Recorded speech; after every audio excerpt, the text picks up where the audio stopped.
The Virginians, William Makepeace Thackeray. Chapter 61, in which the prince marches up the hill and down again. We understand the respectful indignation of all loyal Britons when they come to read of Mr. George Warrington's conduct towards a gallant and gracious prince, the beloved son of the best of monarchs, and the Captain General of the British Army. What an inestimable favour has not the young man slighted! What a chance of promotion had he not thrown away! Will Esmond, whose language was always rich in blasphemies, employed his very strongest curses in speaking of his cousin's behaviour, and expressed his delight that the confounded young Mohawk was cutting his own throat.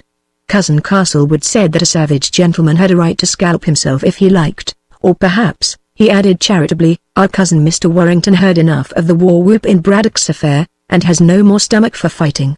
Mr. Will rejoiced that the younger brother had gone to the deuce, and he rejoiced to think that the elder was following him. The first time he met the fellow, Will said, he should take care to let Mr. George know what he thought of him. If you intend to insult George, at least you had best take care that his brother Harry is out of hearing, cried Lady Maria, on which we may fancy more curses uttered by Mr. Will, with regard to his twin kinsfolk. Ta, ta, ta, says my lord. No more of this squabbling. We can't be all warriors in the family. I never heard your lordship laid claim to be one, says Maria. Never, my dear, quite the contrary. Will is our champion, and one is quite enough in the house. So I dare say with the two Mohawks George is the student, and Harry is the fighting man. When you intended to quarrel, Will, what a pity it was you had not George, instead of t'other, to your hand. Your lordship's hand is famous at piquet, says Will's mother. It is a pretty one, says my lord, surveying his fingers, with a simper. My Lord Hervey's glove and mine were of a size. Yes, my hand, as you say, is more fitted for cards than for war. Yours, my Lady Castlewood, is pretty dexterous, too. How I bless the day when you bestowed it on my lamented father. In this play of sarcasm, as in some other games of skill, his lordship was not sorry to engage, having a cool head, and being able to beat his family all round. Madame de Bernstein, when she heard of Mr. Warrington's bevy, was exceedingly angry, stormed, and scolded her immediate household, and would have scolded George, but she was growing old, and had not the courage of her early days. Moreover, she was a little afraid of her nephew, and respectful in her behaviour to him. You will never make your fortune at court, nephew, she groaned, when, soon after his discomfiture, the young gentleman went to wait upon her. It was never my wish, madame, said Mr. George, in a very stately manner. Your wish was to help Harry? You might hereafter have been of service to your brother, had you accepted the Duke's offer. Princes do not love to have their favours refused, and I don't wonder that His Royal Highness was offended.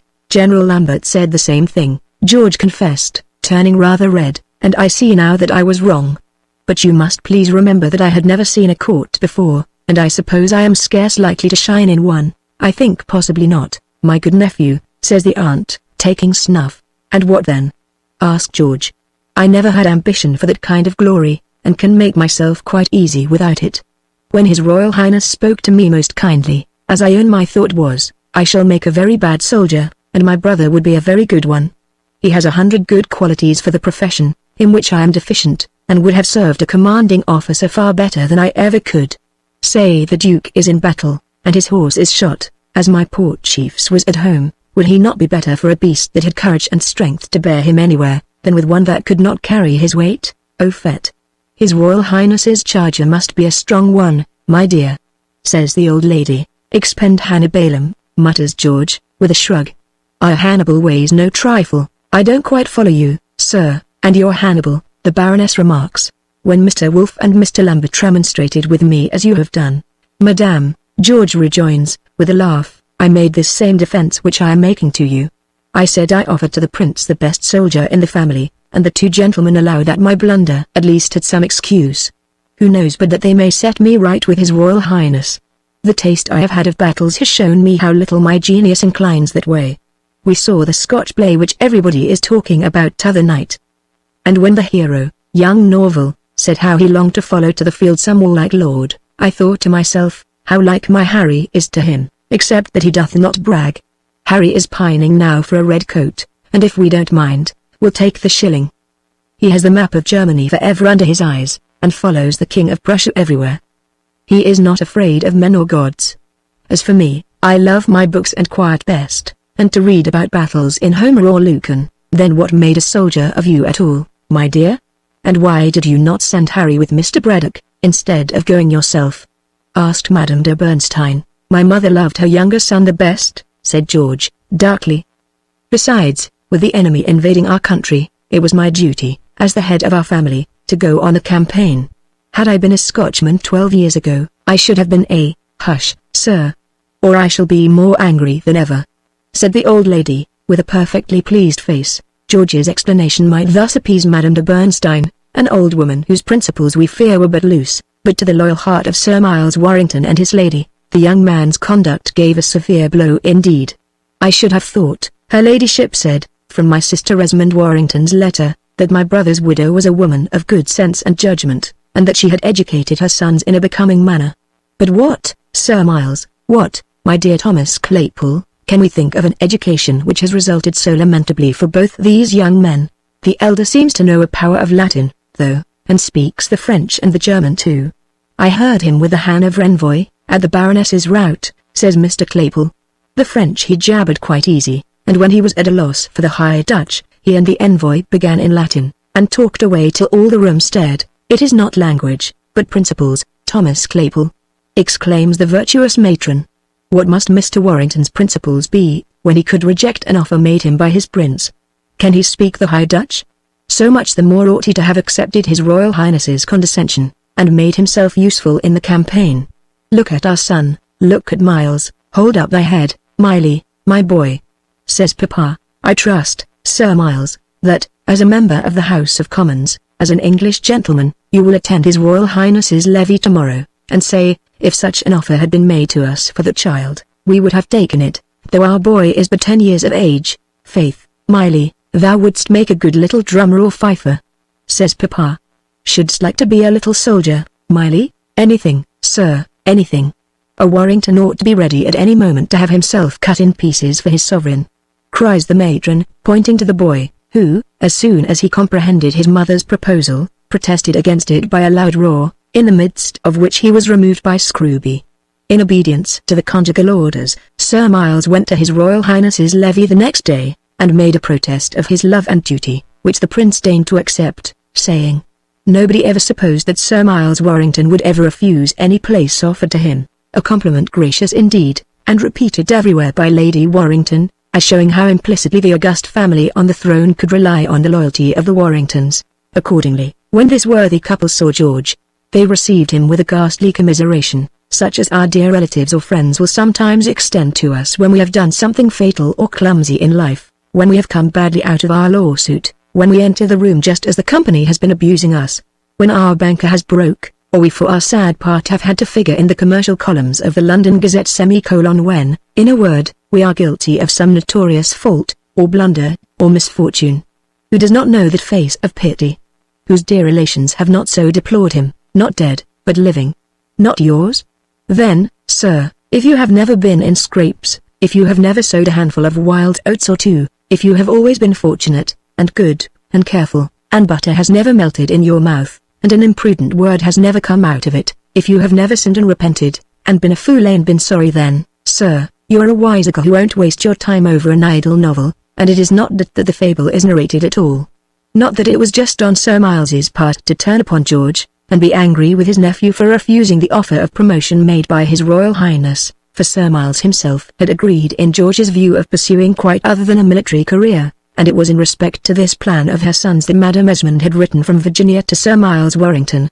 George had announced to her his intention of entering at the Temple, and qualifying himself for the magisterial and civil duties which, in the course of nature, he would be called to fulfill. Nor could anyone applaud his resolution more cordially than his uncle Sir Miles, who introduced George to a lawyer of reputation, under whose guidance we may fancy the young gentleman reading leisurely. Madame Esmond from home signified her approval of her son's course, fully agreeing with Sir Miles, to whom and his lady she begged to send her grateful remembrances, that the British Constitution was the envy of the world, and the proper object of every English gentleman's admiring study. The chief point to which George's mother objected was the notion that Mr. Warrington should have to sit down in the Temple dinner ball, and cut at a shoulder of mutton, and drink small beer out of tin pannikins, by the side of rough students who wore gowns like the parish clerk. George's loyal younger brother shared too this repugnance. Anything was good enough for him, Harry said. He was a younger son, and prepared to rough it. But George, in a gown, and dining in a mess with 3 nobody's sons off dirty pewter platters. Harry never could relish this condescension on his brother's part, or fancy George in his proper place at any except the high table, and was sorry that a plan Madame Esmond hinted at in her letters was not feasible, viz., that an application should be made to the Master of the Temple, who should be informed that Mr. George Warrington was a gentleman of most noble birth, and of great property in America, and ought only to sit with the very best company in the hall. Rather to Harry's discomfiture, when he communicated his own and his mother's ideas to the gentleman's new coffee-house friend, Mr. Spencer received the proposal with roars of laughter, and I cannot learn, from the Warrington papers, that any application was made to the Master of the Temple on this subject. Besides his literary and historical pursuits, which were those he most especially loved, Mr. Warrington studied the laws of his country, attended the courts at Westminster, where he heard a Henley, a Pratt, a Murray, and those other great famous schools of eloquence and patriotism, the 2 Houses of Parliament. Gradually Mr. Warrington made acquaintance with some of the members of the House and the Bar, who, when they came to know him, spoke of him as a young gentleman of good parts and good breeding, and in terms so generally complimentary, that his good uncle's heart relented towards him, and Dora and Flora began once more to smile upon him. This reconciliation dated from the time when His Royal Highness the Duke, after having been defeated by the French, in the affair of Hasenbeek, concluded the famous capitulation with the French, which His Majesty George II refused to ratify. His Royal Highness, as 'tis well known, flung up his commissions after this disgrace, laid down his commander's baton which, it must be confessed, he had not wielded with much luck or dexterity, and never again appeared at the head of armies or in public life. The stout warrior would not allow a word of complaint against his father and sovereign to escape his lips, but, as he retired with his wounded honor, and as he would have no interest or authority more, nor any places to give, it may be supposed that Sir Miles Warrington's anger against his nephew diminished as his respect for His Royal Highness diminished. As our 2 gentlemen were walking in St. James's Park, one day, with their friend Mr. Lambert, they met His Royal Highness in plain clothes and without a star, and made profound bows to the Prince, who was pleased to stop and speak to them. He asked Mr. Lambert how he liked my Lord Ligonier, his new chief at the Horse Guards, and the new duties there in which he was engaged. And, recognizing the young men, with that fidelity of memory for which his royal race hath ever been remarkable, he said to Mr. Warrington, "You did well, sir, not to come with me when I asked you in the spring. I was sorry, then, sir," Mr. Warrington said, making a very low reverence, "but I am more sorry now," on which the Prince said, "Thank you, sir," and, touching his hat, walked away. And the circumstances of this interview, and the discourse which passed at it, being related to Mrs. Esmond Warrington in a letter from her younger son, created so deep an impression in that lady's mind, that she narrated the anecdote many hundreds of times until all her friends and acquaintances knew and, perhaps, were tired of it. Our gentlemen went through the park, and so towards the Strand, where they had business. And Mr. Lambert, pointing to the lion on the top of the Earl of Northumberland's house at Charing Cross, says, "Harry Warrington, your brother is like yonder lion, because he is as brave as one," says Harry, "because I respect virgins," says George, laughing, "because you are a stupid lion, because you turn your back on the east, and absolutely salute the setting sun. Why, child, what earthly good can you get by being civil to a man in hopeless dudgeon and disgrace?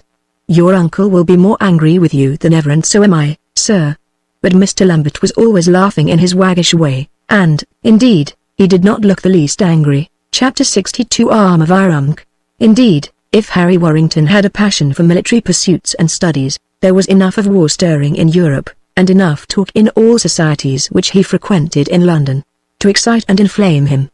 Though our own gracious Prince of the House of Hanover had been beaten, the Protestant hero, the King of Prussia, was filling the world with his glory, and winning those astonishing victories in which I deem it fortunate on my own account that my poor Harry took no part, for then his veracious biographer would have had to narrate battles the description whereof has been undertaken by another pen. I am glad, I say, that Harry Warrington was not at Rossbach on that famous gunpowder fete day, on the 5th of November, in the year 1757, nor at that tremendous slaughtering match of Leuthen, which the Prussian king played a month afterwards, for these prodigious actions will presently be narrated in other volumes, which I and all the world are eager to behold. Would you have this history compete with yonder book?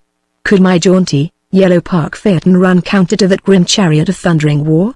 Could my meek little jog-trot Pegasus meet the shock of yon steed of foaming bit and flaming nostril? Dear, kind reader, with whom I love to talk from time to time, stepping down from the stage where our figures are performing, attired in the habits and using the parlance of past ages, my kind, patient reader. It is a mercy for both of us that Harry Warrington did not follow the King of the Borussians, as he was minded to do, for then I should have had to describe battles which Carlyle is going to paint, and I don't wish you should make odious comparisons between me and that master. Harry Warrington not only did not join the King of the Borussians, but he pined and chafed at not going. He led a sulky useless life, that is the fact. He dangled about the military coffee houses. He did not care for reading anything save a newspaper. His turn was not literary. He even thought novels were stupid, and, as for the ladies crying their eyes out over Mr. Richardson, he could not imagine how they could be moved by any such nonsense. He used to laugh in a very hearty jolly way, but a little late, and some time after the joke was over. Pray, why should all gentlemen have a literary turn? And do we like some of our friends the worse because they never turned a couplet in their lives? Ruined, perforce idle, dependent on his brother for supplies, if he read a book falling asleep over it, with no fitting work for his great strong hands to do, how lucky it is that he did not get into more trouble. Why, in the case of Achilles himself, when he was sent by his mamma to the court of King what d'ye call 'em in order to be put out of harm's reach, what happened to him amongst a parcel of women with whom he was made to idle his life away? And how did Pius come into the world? A powerful mettlesome young Achilles ought not to be leading string by women too much, is out of his place dawdling by distaffs or handing coffee cups, and when he is not fighting, depend on it, is likely to fall into much worse mischief. Those soft-hearted women, the two elder ladies of the Lambert family, with whom he mainly consorted, had an untiring pity and kindness for Harry, such as women only and only a few of those can give. If a man is in grief, who cheers him, in trouble, who consoles him, in wrath, who soothes him, in joy, who makes him doubly happy, in prosperity, who rejoices, in disgrace, who backs him against the world, and dresses with gentle unguents and warm poultices the rankling wounds made by the slings and arrows of outrageous fortune. Who but woman, if you please? You who are ill and sore from the buffets of fate, have you one or two of these sweet physicians? Return thanks to the gods that they have left you so much of consolation. What gentleman is not more or less a Prometheus? Who has not his rock, his chain, and his liver in a deuce of a condition? But the sea nymphs come, the gentle, the sympathizing, they kiss our writhing feet, they moisten our parched lips with their tears, they do their blessed best to console us Titans, they don't turn their backs upon us after our overthrow. Now Theo and her mother were full of pity for Harry, but Hetty's heart was rather hard and seemingly savage towards him. She chafed that his position was not more glorious, she was angry that he was still dependent and idle. The whole world was in arms, and could he not carry a musket? It was harvest time, and hundreds of thousands of reapers were out with their flashing sickles. Could he not use his, and cut down his sheaf or two of glory? Why, how savage the little thing is with him, says Papa, after a scene in which, according to her wont, Miss Hetty had been firing little shots into that quivering target which came and set itself up in Mrs. Lambert's drawing-room every day. Her conduct is perfectly abominable. Cries Mamma, she deserves to be whipped, and sent to bed. Perhaps, Mother, it is because she likes him better than any of us do, says Theo, and it is for his sake that Hetty is angry. If I were fond of someone, I should like to be able to admire and respect him, always to think everything he did right and my gentleman better than all the gentlemen in the world. The truth is, my dear, answers Mrs. Lambert, that your father is so much better than all the world, he has spoiled us. Did you ever see anyone to compare with him? Very few, indeed, owns Theo, with a blush, very few. Who is so good-tempered? I think nobody, Mamma, Theo acknowledges, or so brave. Why, I dare say Mr. Wolfe, or Harry, or Mr. George, are very brave, or so learned and witty. I am sure Mr. George seems very learned, and witty too, in his way, says Theo, and his manners are very fine. You own they are. Madame de Bernstein says they are, and she hath seen the world. Indeed, Mr. George has a lofty way with him, which I don't see in other people, and, in reading books, I find he chooses the fine noble things always, and loves them in spite of all his satire. He certainly is of a satirical turn, but then he is only bitter against mean things and people. No gentleman hath a more tender heart, I am sure, and but yesterday, after he had been talking so bitterly as you said, I happened to look out of window, and saw him stop and treat a whole crowd of little children to apples at the stall at the corner. And the day before yesterday, when he was coming and brought me the Molière, he stopped and gave money to a beggar, and how charmingly. Sure, he reads the French. I agree with him though about Tartuffe, though 'tis so wonderfully clever and lively, that a mere villain and hypocrite is a figure too mean to be made the chief of a great piece. Iago, Mr. George said, is near as great a villain, but then he is not the first character of the tragedy, which is Othello, with his noble weakness. But what fine ladies and gentlemen Molière represents, so Mr. George thinks, and but oh, I don't dare to repeat the verses after him. But you know them by heart, my dear? Asks Mrs. Lambert, and Theo replies, oh yes, Mamma. I know them by. Nonsense, I hear fancy osculations, palpitations, and exit Miss Theo, blushing like a rose. Why had she stopped in her sentence? Because Mamma was looking at her so oddly. And why was Mamma looking at her so oddly? And why had she looked after Mr. George when he was going away, and looked for him when he was coming? Ah, and why do cheeks blush, and why do roses bloom? Old time is still a-flying. Old spring and bud time, old summer and bloom time, old autumn and seed time, old winter time, when the cracking, shivering old treetops are bald or covered with snow.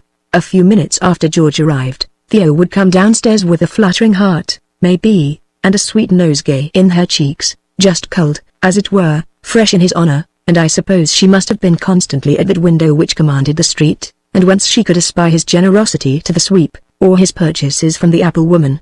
But if it was Harry who knocked, she remained in her own apartment with her work or her books, sending her sister to receive the young gentleman, or her brothers when the elder was at home from college, or Dr. Crusius from the Charterworks gave the younger leave to go home.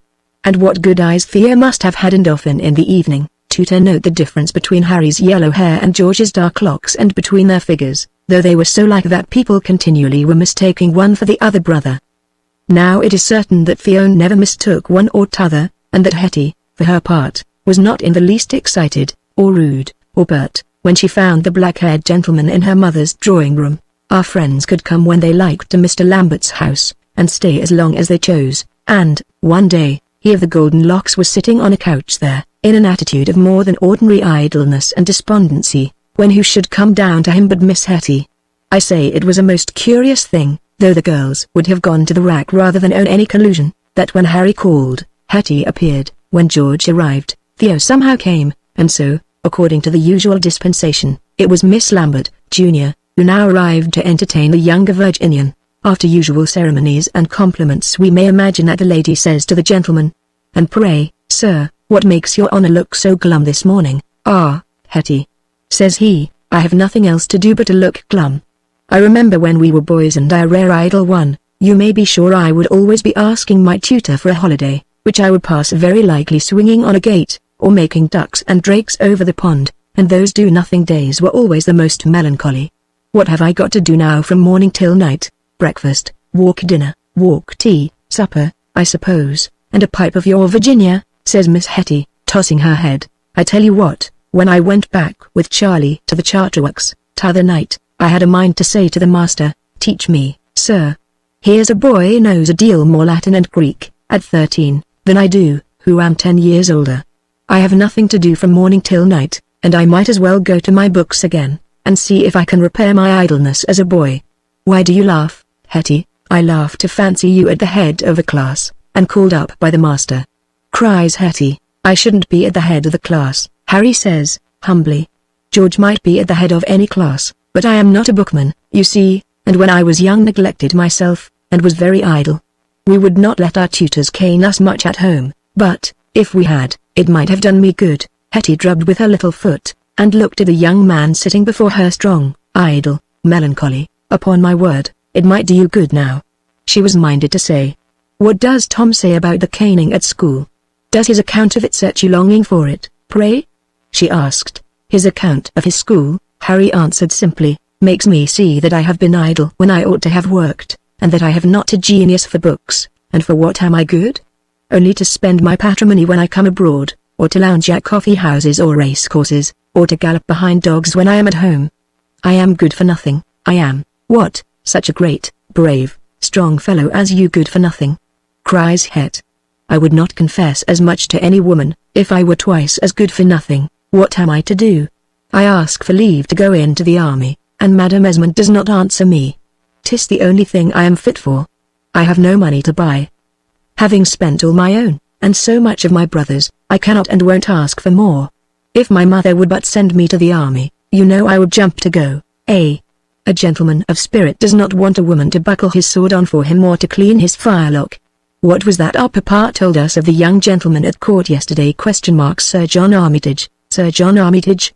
I used to know him when I frequented White's and the clubhouses. A fine, noble young gentleman, of a great estate in the north, and engaged to be married to a famous beauty, to Miss Howe, my Lord Howe's sister. But that, I suppose, is not an obstacle to gentlemen. An obstacle to what? Asks the gentleman.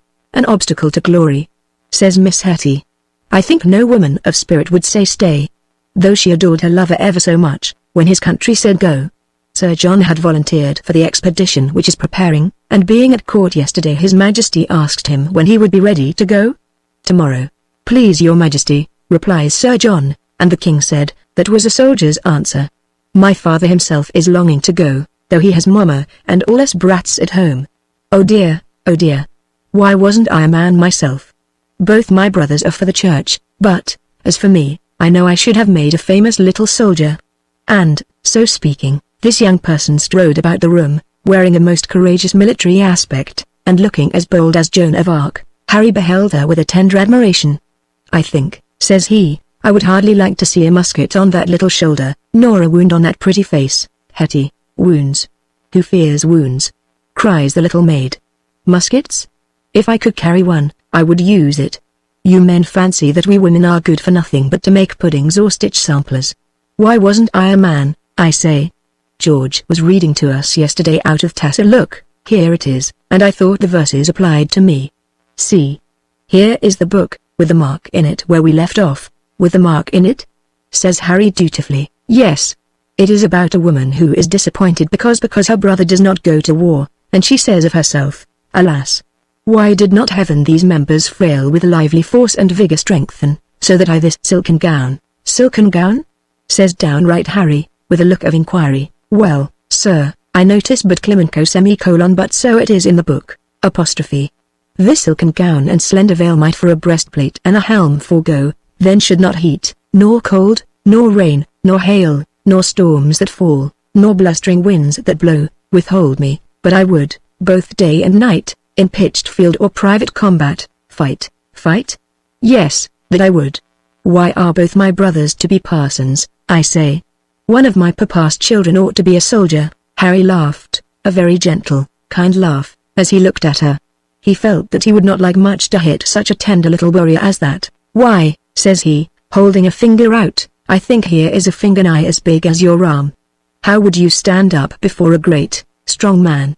I should like to see a man try and injure you, though. I should just like to see him. You little, delicate, tender creature. Do you suppose any scoundrel would dare to do anything unkind to you? And, excited by this flight of his imagination, Harry fell to walking up and down the room, too, chafing at the idea of any rogue of a Frenchman daring to be rude to Miss Hester Lambert. It was a belief in this silent courage of his which subjugated Hetty, and this quality which she supposed him to possess, which caused her specially to admire him. Miss Hetty was no more bold, in reality, than Madame Erminia, whose speech she had been reading out of the book, and about whom Mr. Harry Warrington never heard one single word. He may have been in the room when Brother George was reading his poetry out to the ladies, but his thoughts were busy with his own affairs, and he was entirely bewildered with your Clotildas and Erminias, and giants, and enchanters, and nonsense. No, Miss Hetty, I say and believe, had nothing of the virago in her composition, else, no doubt, she would have taken a fancy to a soft young fellow with a literary turn, or a genius for playing the flute, according to the laws of contrast and nature provided in those cases, and who has not heard how great, strong men have an affinity for frail, tender little women, how tender little women are attracted by great, honest, strong men, and how your burly heroes and champions of war are constantly henpecked. If Mr. Harry Warrington falls in love with a woman who is like Miss Lambert in disposition, and if he marries her without being conjurers, I think we may all see what the end will be. So, whilst Hetty was firing her little sarcasms into Harry, he for a while scarcely felt that they were stinging him, and let her shoot on without so much as taking the trouble to shake the little arrows out of his hide. Did she mean by her sneers and innuendos to rouse him into action? He was too magnanimous to understand such small hints. Did she mean to shame him by saying that she, a weak woman, would don the casque and breastplate? The simple fellow either melted at the idea of her being in danger, or at the notion of her fighting fell a laughing. Pray, what is the use of having a strong hand if you only use it to hold a skein of silk for my mother? Cries Miss Hester, and what is the good of being ever so strong in a drawing room? Nobody wants you to throw anybody out of window, Harry. A strong man, indeed. I suppose there's a stronger at Bartholomew Fair. James Wolfe is not a strong man. He seems quite weakly and ill. When he was here last he was coughing the whole time, and as pale as if he had seen a ghost. I never could understand why a man should be frightened at a ghost, says Harry. Pray, have you seen one, sir? Asks the pert young lady. No.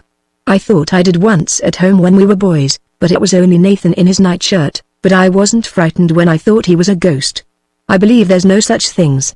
Our nurses tell a pack of lies about says Harry, gravely. George was a little frightened, but then he's here. He paused. Then George is what? Asked Hetty. George is different from me, that's all. Our mother's a bold woman as ever you saw, but she screams at seeing a mouse, always does, can't help it. It's her nature. So, you see, perhaps my brother can't bear ghosts. I don't mind George always says you would have made a better soldier than he, so I think I should, if I had been allowed to try. But he can do 1,000 things better than me, or anybody else in the world. Why didn't he let me volunteer on Braddock's expedition? I might have got knocked on the head, and then I should have been pretty much as useful as I am now, and then I shouldn't have ruined myself, and brought people to point at me and say that I had disgraced the name of Warrington. Why mayn't I go on this expedition, and volunteer like Sir John Armitage? Oh, Hetty. I'm a miserable fellow, that's what I am, and the miserable fellow paced the room at double quick time. I wish I had never come to Europe, he groaned out. What a compliment to us. Thank you, Harry. But presently, on an appealing look from the gentleman, she added, Are you thinking of going home? And have all Virginia jeering at me? There's not a gentleman that wouldn't, except one, and him my mother doesn't like. I should be ashamed to go home now, I think. You don't know my mother, Hetty. I ain't afraid of most things, but, somehow, I am of her. What shall I say to her, when she says, Harry, where's your patrimony? Spent, mother, I shall have to say. What have you done with it? Wasted it, mother, and went to prison after. Who took you out of prison? Brother George, Mom. He took me out of prison, and now I'm come back. Having done no good for myself, with no profession, no prospects, no nothing, only to look after Negroes, and be scolded at home, or to go to sleep at sermons, or to play at cards, and drink, and fight cocks at the taverns about. How can I look the gentleman of the country in the face? I'm ashamed to go home in this way, I say. I must and will do something. What shall I do, Hetty? What shall I do? What did Mr. Wolfe do at Louisbourg? Ill as he was, and in love as we knew him to be, he didn't stop to be nursed by his mother, Harry, or to dawdle with his sweetheart. He went on the king's service, and hath come back covered with honor. If there is to be another great campaign in America, Papa says he is sure of a great command. I wish he would take me with him, and that a ball would knock me on the head and finish me, groaned Harry. You speak to me, Hetty, as though it were my fault that I am not in the army, when you know I will give, forsooth, what have I to give? Yes. My life to go on service, life indeed. Says Miss Hetty, with a shrug of her shoulders. You don't seem to think that of much value, Hetty, remarked Harry, sadly. No more it is to anybody. I'm a poor useless fellow. I'm not even free to throw it away as I would like, being under orders here and at home. Orders indeed. Why under orders? Cries Miss Hetty. Aren't you tall enough, and old enough, to act for yourself, and must you have George for a master here, and your mother for a schoolmistress at home? If I were a man, I would do something famous before I was 22 years old, that I would. I would have the world speak of me. I wouldn't dawdle at apron strings. I wouldn't curse my fortune, I'd make it. I vow and declare I would. Now, for the first time, Harry began to wince at the words of his young lecturer. No Negro on our estate is more a slave than I am, Hetty, he said, turning very red as he addressed her. But then, Miss Lambert, we don't reproach the poor fellow for not being free. That isn't generous. At least, that isn't the way I understand honor. Perhaps with women it's different, or I may be wrong, and have no right to be hurt at a young girl telling me what my faults are. Perhaps my faults are not my faults, only my cursed luck. You have been talking ever so long about this gentleman volunteering, and that man winning glory, and cracking up their courage as if I had none of my own. I suppose, for the matter of that, I'm as well provided as other gentlemen. I don't brag, but I'm not afraid of Mr. Wolf, nor of Sir John Armitage, nor of anybody else that ever I saw. How can I buy a commission when I've spent my last shilling, or ask my brother for more who has already halved with me? A gentleman of my rank can't go a common soldier, else, by Jupiter, I would. And if a ball finished me, I suppose Miss Hetty Lambert wouldn't be very sorry. It isn't kind, Hetty, I didn't think it of you. What is it I have said? Asks the young lady. I have only said Sir John Armitage has volunteered, and Mr. Wolf has covered himself with honor, and you begin to scold me. How can I help it if Mr. Wolf is brave and famous? Is that any reason you should be angry? Pray? I didn't say angry, said Harry, gravely. I said I was hurt. Oh, indeed. I thought such a little creature as I am couldn't hurt anybody. I'm sure 'tis mighty complimentary to me to say that a young lady whose arm is no bigger than your little finger can hurt such a great strong man as you. I scarce thought you would try, Hetty, the young man said. You see, I'm not used to this kind of welcome in this house. What is it, my poor boy? Asks kind Mrs. Lambert, looking in at the door at this juncture, and finding the youth with a very woe-worn countenance. Oh, we have heard the story before, Mamma, says Hetty, hurriedly. Harry is making his old complaint of having nothing to do. And he is quite unhappy, and he is telling us so over and over again, that's all. So are you hungry over and over again, my dear? Is that a reason why your papa and I should leave off giving you dinner? Cries Mamma, with some emotion. Will you stay and have ours, Harry? 'Tis just 3 o'clock. Harry agreed to stay, after a few faint negations. My husband dines abroad. We are but 3 women, so you will have a dull dinner, remarks Mrs. Lambert. We shall have a gentleman to enliven us, Mamma, I dare say, says Madame Pert, and then looked in Mamma's face with that admirable gaze of blank innocence which Madame Pert knows how to assume when she has been specially and successfully wicked. When the dinner appeared, Miss Hetty came downstairs, and was exceedingly chatty, lively, and entertaining. Theo did not know that any little difference had occurred. Such, alas, my Christian friends, will happen in the most charming families. Did not know, I say, that anything had happened until Hetty's uncommon sprightliness and gaiety roused her suspicions. Hetty would start a dozen subjects of conversation: the King of Prussia, and the news from America, the last masquerade, and the highwayman shot near Barnet, and when her sister, admiring this volubility, inquired the reason of it, with her eyes, "Oh, my dear, you need not nod and wink at me," cries Hetty. Mamma asked Harry on purpose to enliven us, and I am talking until he begins, just like the fiddles at the playhouse, you know, Theo. First the fiddles, then the play. Pray begin, Harry, Hester, cries Mamma. I merely asked Harry to entertain us. You said yourself, Mother, that we were only 3 women, and the dinner would be dull for a gentleman, unless, indeed, he chose to be very lively. I'm not that on most days, and, heaven knows, on this day less than most, says poor Harry. Why on this day less than another? Tuesday is as good a day to be lively as Wednesday. The only day when we mustn't be lively is Sunday. Well, you know it is, Mom. We mustn't sing, nor dance, nor do anything on Sunday. And in this naughty way the young woman went on for the rest of the evening, and was complimented by her mother and sister when poor Harry took his leave. He was not ready of wit, and could not fling back the taunts which Hetty cast against him. Nay, had he been able to retort, he would have been silent. He was too generous to engage in that small war, and chose to take all Hester's sarcasms without an attempt to parry or evade them. Very likely the young lady watched and admired that magnanimity, while she tried it so cruelly. And after one of her fits of ill behavior, her parents and friends had not the least need to scold her, as she candidly told them, because she suffered a great deal more than they would ever have had her, and her conscience punished her a great deal more severely than her kind elders would have thought of doing. I suppose she lies awake all that night, and tosses and tumbles in her bed. I suppose she wets her pillow with tears, and should not mind about her sobbing, unless it kept her sister awake, unless she was unwell the next day, and the doctor had to be fetched, unless the whole family is to be put to discomfort, mother to choke over her dinner in flurry and indignation, father to eat his roast beef in silence and with bitter sauce, everybody to look at the door each time it opens, with a vague hope that Harry is coming in. If Harry does not come, why at least does not George come? Thinks Miss Theo. Sometime in the course of the evening comes a billet from George Warrington, with a large nosegay of lilacs, for Mr. Gumbo. I send my best duty in regards to Mrs. Lambert and the ladies, George says, and humbly beg to present to Miss Theo this nosegay of lilacs, which she says she loves in the early spring. You must not thank me for them. please, but the gardener of Bedford House, with whom I have made great friends by presenting him with some dried specimens of a Virginian plant which some ladies don't think as fragrant as lilacs. I have been in the garden almost all the day.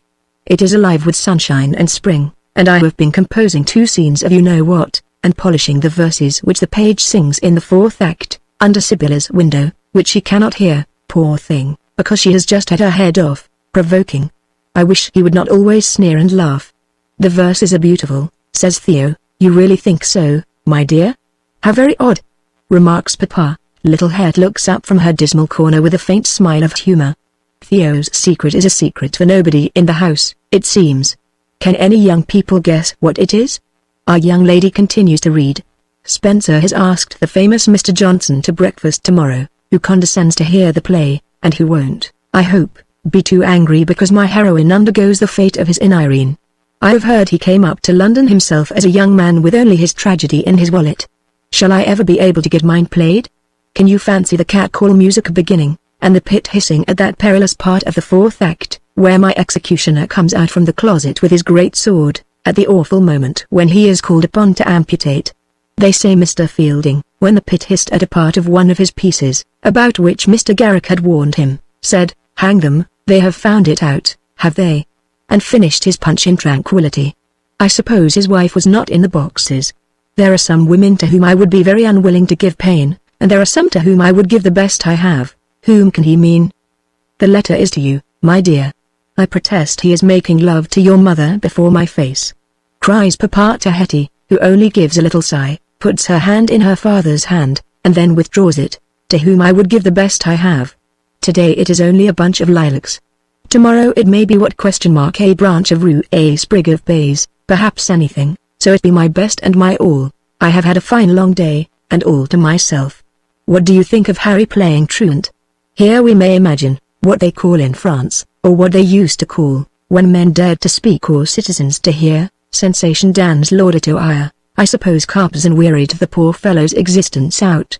Certain it is he has been miserable for weeks past, and a change of air and scene may do him good. This morning, quite early, he came to my room, and told me he had taken a seat in the Portsmouth machine, and proposed to go to the Isle of Wight, to the army there, the army. Hetty looks very pale at this announcement, and her mother continues. And a little portion of it, namely, the 32nd Regiment, is commanded by Lieutenant Colonel Richmond Webb, the nephew of the famous old general under whom my grandfather Esmond served in the great wars of Marlborough. Mr. Webb met us at our uncle's, accosting us very politely, and giving us an invitation to visit him at his regiment. Let my poor brother go and listen to his darling music of fife and drum. He bade me tell the ladies that they should hear from him.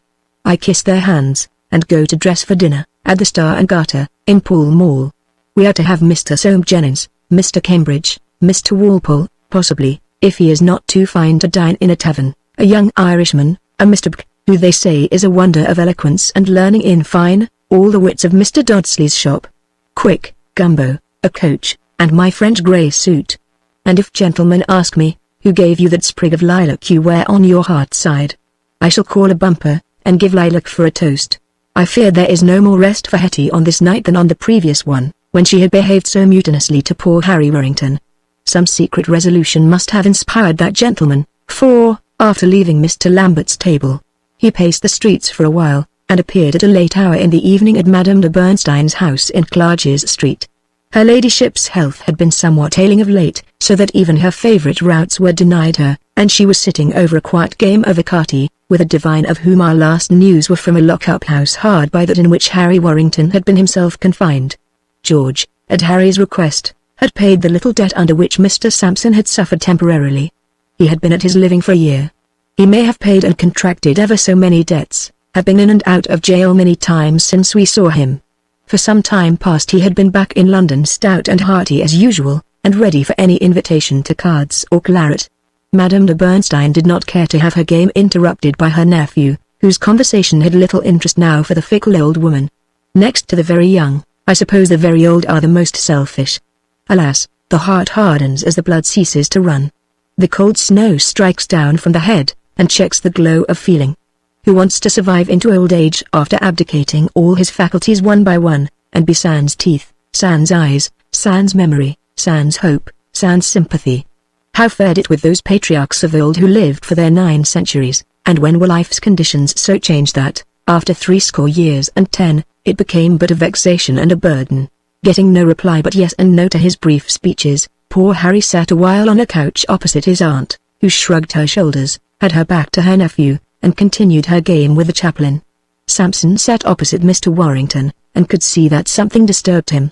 His face was very pale, and his countenance disturbed and full of gloom. "Something has happened to him, ma'am," he whispered to the Baroness. "Bah."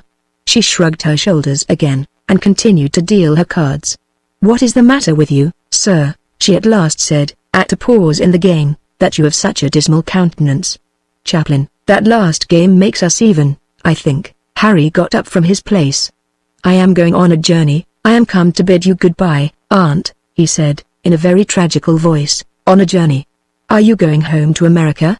"I mark the king, chaplain, and play him." "No," Harry said, he was not going to America yet, going to the Isle of Wight for the present. "Indeed! A lovely spot," says the Baroness. "Bonjour, mon ami, et bon voyage."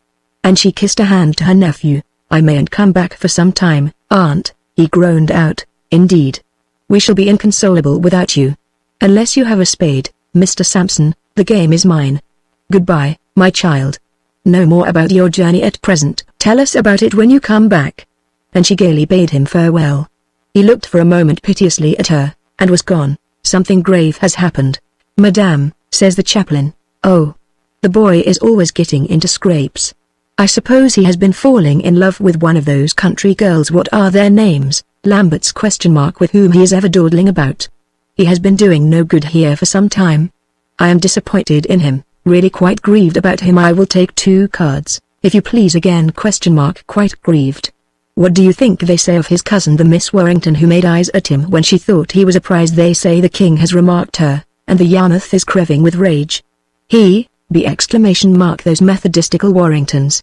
They are not a bit less worldly than their neighbours, and, old as he is, if the Grand Seigneur throws his pocket handkerchief, they will jump to catch it. Ah, madame, how your ladyship knows the world," sighs the chaplain.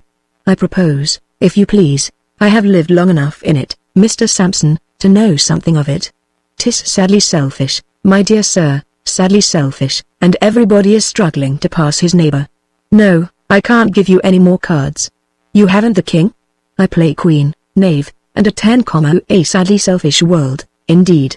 And here comes my chocolate." The more immediate interest of the cards entirely absorbs the old woman. The door shuts out her nephew and his cares. Under his hat, he bears them into the street, and paces the dark town for a while. Good God! He thinks, what a miserable fellow I am, and what a spendthrift of my life I have been. I sit silent with George and his friends. I am not clever and witty as he is. I am only a burthen to him, and, if I would help him ever so much, don't know how. My dear Aunt Lambert's kindness never tires, but I begin to be ashamed of trying it. Why, even Hetty can't help turning on me, and when she tells me I'm idle and should be doing something, ought I to be angry? The rest have left me. There's my cousins and uncle and my lady my aunt. They have shown me the cold shoulder this long time. They didn't even ask me to Norfolk when they went down to the country, and offer me so much as a day's partridge shooting. I can't go to Castlewood after what has happened. I should break that scoundrel William's bones, and, faith, am well out of the place altogether. He laughs a fierce laugh as he recalls his adventures since he has been in Europe. Money, friends, pleasure, all have passed away, and he feels the past like a dream. He strolls into White's chocolate house, where the waiters have scarce seen him for a year. The Parliament is up. Gentlemen are away, there is not even any play going on. Not that he would join it, if there were. He has but a few pieces in his pocket. George's drawer is open, and he may take what money he likes thence, but very, very sparingly will he avail himself of his brother's repeated invitation. He sits and drinks his glass in moody silence. 2 or 3 officers of the guards enter from St. James's. He knew them in former days, and the young men, who have been already dining and drinking on guard, insist on more drink at the club. The other battalion of their regiment is at Winchester. It is going on this great expedition, no one knows whither, which everybody is talking about. Cursed fate that they do not belong to the other battalion, and must stay and do duty in London and at Kensington. There is Webb, who was of their regiment. He did well to exchange his company in the Coldstreams for the lieutenant colonelcy of the 32nd, He will be of the expedition. Why, everybody is going, and the young gentlemen mention a score of names of men of the first birth and fashion who have volunteered. It ain't Hanoverians this time. Commanded by the big prince, says one young gentleman, whose relatives may have been Tories 40 years ago. It's Englishmen, with the guards at the head of them, and a Marlborough for a leader. Will the Frenchmen ever stand against them? No, by George, they are irresistible.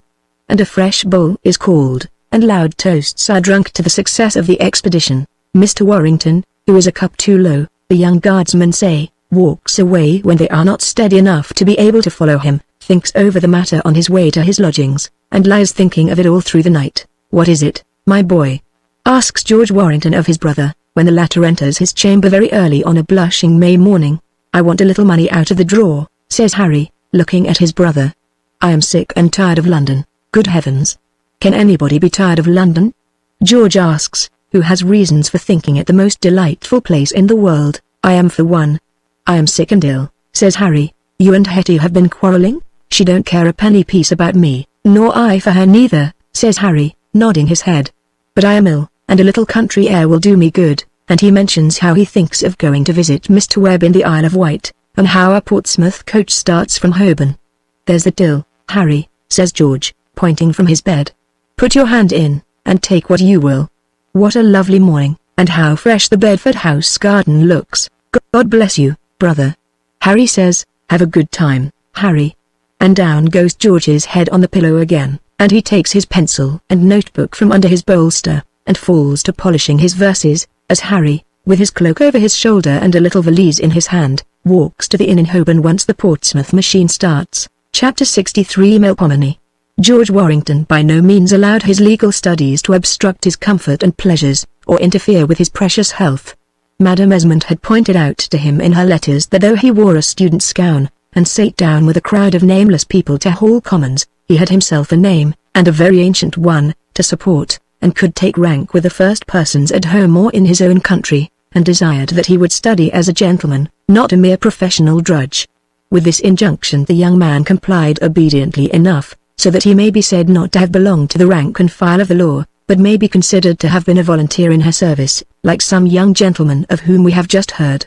Though not so exacting as she since has become, though she allowed her disciples much more leisure, much more pleasure, much more punch, much more frequenting of coffee-houses and holiday-making, than she admits nowadays, when she scarce gives her votaries time for amusement, recreation, instruction, sleep, or dinner. The law 100 years ago was still a jealous mistress, and demanded a pretty exclusive attention. Murray, we are told, might have been avid, but he preferred to be Lord Chief Justice, and to wear ermine instead of baize. Perhaps Mr. Warrington might have risen to a peerage in the woolsack, had he studied very long and assiduously, had he been a dexterous courtier, and a favourite of attorneys, had he been other than he was. In a word, he behaved to Themis with a very decent respect and attention, but he loved letters more than law always, and the black letter of Chaucer was infinitely more agreeable to him than the Gothic pages of Hale and Coke. Letters were loved indeed in those quaint times, and authors were actually authorities. Gentlemen appealed to Virgil or Lucan in the courts or the House of Commons. What said Statius, Juvenal, let alone Tully or Tacitus on such and such a point? Their reign is over now, the good old heathens. The worship of Jupiter and Juno is not more out of mode than the cultivation of pagan poetry or ethics. The age of economists and calculators has succeeded, and Tooke's pantheon is deserted and ridiculous. Now and then, perhaps, a Stanley kills a kid, a Gladstone bangs up a wreath, a Lytton burns incense, in honour of the Olympians. But what do they care at Lambeth, Birmingham, the Tower Hamlets, for the ancient rites, divinities, worship? Who the plague are the Muses, and what is the use of all that Greek and Latin rubbish? What is Helicon, and who cares?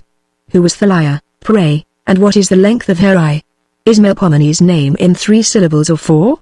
And do you know from whose design I stole that figure of tragedy which adorns the initial G of this chapter?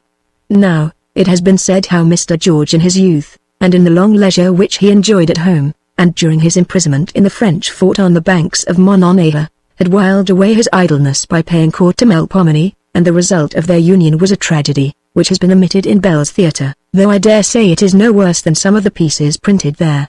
Most young men pay their respects to the tragic muse first, as they fall in love with women who are a great deal older than themselves.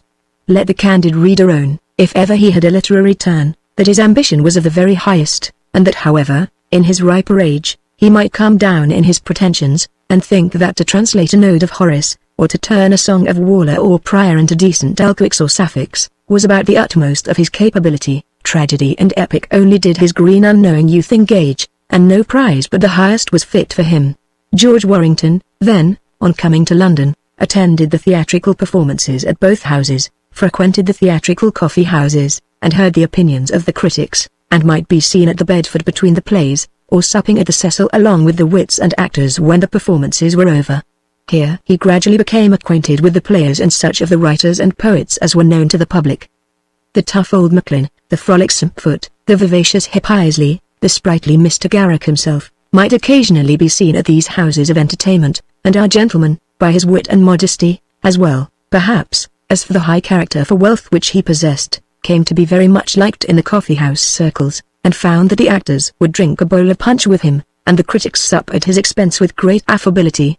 To be on terms of intimacy with an author or an actor has been an object of delight to many a young man, actually to hob and nob with Bobadil or Henry V or Alexander the Great, to accept a pinch out of Aristarchus's own box, to put Juliet into her coach, or hand Monimia to her chair, are privileges which would delight most young men of a poetic turn, and no wonder George Warrington loved the theatre.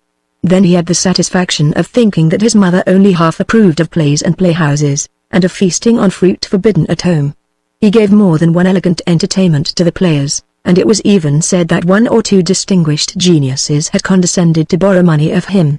And as he polished and added new beauties to his masterpiece, we may be sure that he took advice of certain friends of his, and that they gave him applause and counsel. Mr. Spencer, his new acquaintance, of the Temple, gave a breakfast at his chambers in Fig Tree Court, when Mr. Warrington read part of his play, and the gentlemen present pronounced that it had uncommon merit. Even the learned Mr. Johnson, who was invited, was good enough to say that the piece had showed talent. It warred against the unities, to be sure, but these had been violated by other authors, and Mr. Warrington might sacrifice them as well as another. There was in Mr. W.'s tragedy a something which reminded him both of Coriolanus and Othello. And two very good things too, sir. The author pleaded. Well, there was no doubt on that point, and 'tis certain your catastrophe is terrible, just, and being in part true, is not the less awful, remarks Mr. Spencer. Now the plot of Mr. Warrington's tragedy was quite full indeed of battle and murder. A favourite book of his grandfather had been the life of old George Frunsberg of Mindelheim, a colonel of foot folk in the imperial service at Pavia fight, and during the wars of the Constable Bourbon, and one of Frunsberg's military companions was a certain Carpzau, or Carpzan, whom our friend selected as his tragedy hero. His first act, as it at present stands in Sir George Warrington's manuscript, is supposed to take place before a convent on the Rhine, which the Lutherans, under Carpzan, are besieging. A godless gang these Lutherans are. They have pulled the beards of Roman friars, and torn the veils of hundreds of religious women. A score of these are trembling within the walls of the convent yonder, of which the garrison, unless the expected succours arrive before midday, has promised to surrender. Meanwhile there is armistice, and the sentries within look on with hungry eyes, as the soldiers and camp people gambol on the grass before the gate. 12 o'clock, ding, ding, dong. It sounds upon the convent bell. No succours have arrived. Open gates, warder, and give admission to the famous Protestant hero, the terror of Turks on the Danube, and Papists in the Lombard plains, Colonel Carpzan. See, here he comes, clad in complete steel, his hammer of battle over his shoulder, with which he has battered so many infidel sconces, his flags displayed, his trumpets blowing. No rudeness, my men, says Carpzan, the wine is yours, and the convent larder and cellar are good. The church plate shall be melted. Any of the garrison who choose to take service with Gaspar Carpzan are welcome, and shall have good pay. No insult to the religious ladies. I have promised them a safe conduct, and he who lays a finger on them, hangs. Mind that provost marshal. The provost marshal, a huge fellow in a red doublet, nods his head. We shall see more of that provost marshal, or executioner, Mr. Spencer explains to his guests. A very agreeable acquaintance. I am sure Comma shall be delighted to meet the gentleman again, says Mr. Johnson, wagging his head over his tea. This scene of the mercenaries, the camp followers, and their wild sports, is novel and stirring, Mr. Warrington, and I make you my compliments on it. The colonel has gone into the convent, I think. Now let us hear what he is going to do there. The abbess, and one or two of her eldest ladies, make their appearance before the conqueror. Conqueror as he is, they heard him in their sacred halls. They have heard of his violent behavior in conventual establishments before. That hammer, which he always carries in action, has smashed many sacred images in religious houses. Pounds and pounds of convent plate is he known to have melted, the sacrilegious blunderer. No wonder the Abbess Princess of St. Mary's, a lady of violent prejudices, free language, and noble birth, has a dislike to the low-born heretic who lords it in her convent, and tells Carpzan a bit of her mind, as the phrase is. This scene, in which the lady gets somewhat better of the colonel, was liked not a little by Mr. Warrington's audience at the Temple. Terrible as he might be in war, Carpzan was shaken at first by the abbess's brisk opening charge of words, and, conqueror as he was, seemed at first to be conquered by his actual prisoner. But such an old soldier was not to be beaten ultimately by any woman. "Pray, madame," says he, "how many ladies are there in your convent, for whom my people shall provide conveyance?" The abbess, with a look of much trouble and anger, says that, besides herself, the noble sisters of St. Mary's House are 23. She was going to say 24, and now says 23? Ha! Why this hesitation? Asks Captain Ulrich, one of Carpzan's guest officers. The dark chief pulls a letter from his pocket. "I require from you, madame," he says sternly to the lady abbess, "the body of the noble Lady Sibylla of Hoya. Her brother was my favorite captain, slain by my side, in the Milanese. By his death, she becomes heiress of his lands. 'Tis said a greedy uncle brought her hither, and fast immured the lady against her will. The damsel shall herself pronounce her fate to stay a cloistered sister of St. Mary's, or to return to home and liberty, as Lady Sybil, Baroness of Dash." Ha! The abbess was greatly disturbed by this question. She says, haughtily, "There is no Lady Sybil in this house, of which every inmate is under your protection, and sworn to go free. The Sister Agnes was a nun professed, and what was her land and wealth revert to this order. Give me straightway the body of the Lady Sybil of Hoya," roars Carpzan, in great wrath.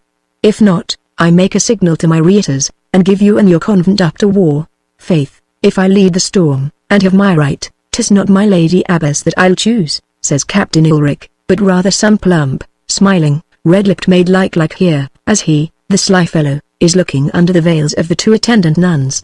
The stern abbess cries, "Silence, fellow, with thy ribald talk. The lady, warrior, whom you ask of me is passed away from sin, temptation, vanity, and 3 days since our sister Agnes died." At this announcement Carpzan is immensely agitated. The abbess calls upon the chaplain to confirm her statement. Ghastly and pale, the old man has to own that 3 days since the wretched sister Agnes was buried. This is too much. In the pocket of his coat of mail Carpzan has a letter from Sister Agnes herself, in which she announces that she is going to be buried indeed, but in an oubliette of the convent, where she may either be kept on water and bread, or die starved outright. He seizes the unflinching abbess by the arm, whilst Captain Ulrich lays hold of the chaplain by the throat. The colonel blows a blast upon his horn, in rush his furious lanzknechts from without. Crash, bang. They knock the convent walls about. And in the midst of flames, screams, and slaughter, who is presently brought in by Carpzan himself, and fainting on his shoulder, but Sibylla herself. A little sister nun, that gay one with the red lips, had pointed out to the colonel and Ulrich the way to Sister Agnes's dungeon, and, indeed, had been the means of making her situation known to the Lutheran chief. "The convent is suppressed with a vengeance," says Mr. Warrington. "We end our first act with the burning of the place, the roars of triumph of the soldiery, and the outcries of the nuns. They had best go change their dresses immediately, for they will have to be court ladies in the next act, as you will see."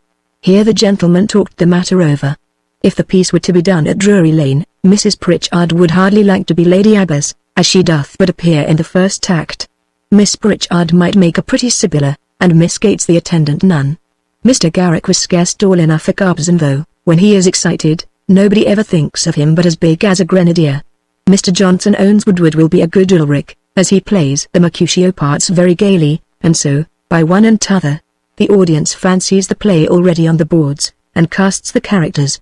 In Act the Second, Carpzan has married Sibylla. He has enriched himself in the wars, has been ennobled by the emperor, and lives at his castle on the Danube in state and splendor, but, truth to say, though married, rich, and ennobled, the Lord Carpzan was not happy. It may be that in his wild life, as leader of condottieri on both sides, he had committed crimes which agitated his mind with remorse. It may be that his rough soldier manners consorted ill with his imperious high-born bride.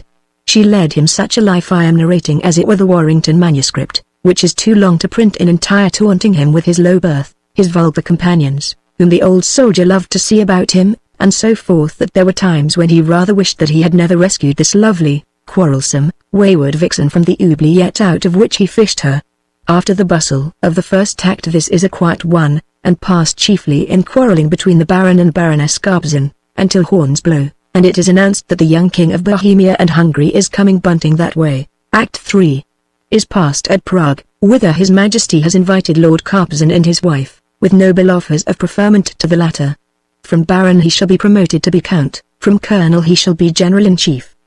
His wife is the most brilliant and fascinating of all the ladies of the court, and as for Carpezan, oh, stay, I have it, I know your story, sir, now, says Mr. Johnson. 'Tis in Metrinus, in the Theatrum Universum. I read it in Oxford as a boy, Carpezanus or Carpezan. That is the fourth act, says Mr. Warrington. In the fourth act the young king's attentions towards Sibylla grow more and more marked, but her husband, battling against his jealousy, long refuses to yield to it, until his wife's criminality is put beyond a doubt, and here he read the act, which closes with the terrible tragedy which actually happened. Being convinced of his wife's guilt, Carpezan caused the executioner who followed his regiment to slay her in her own palace.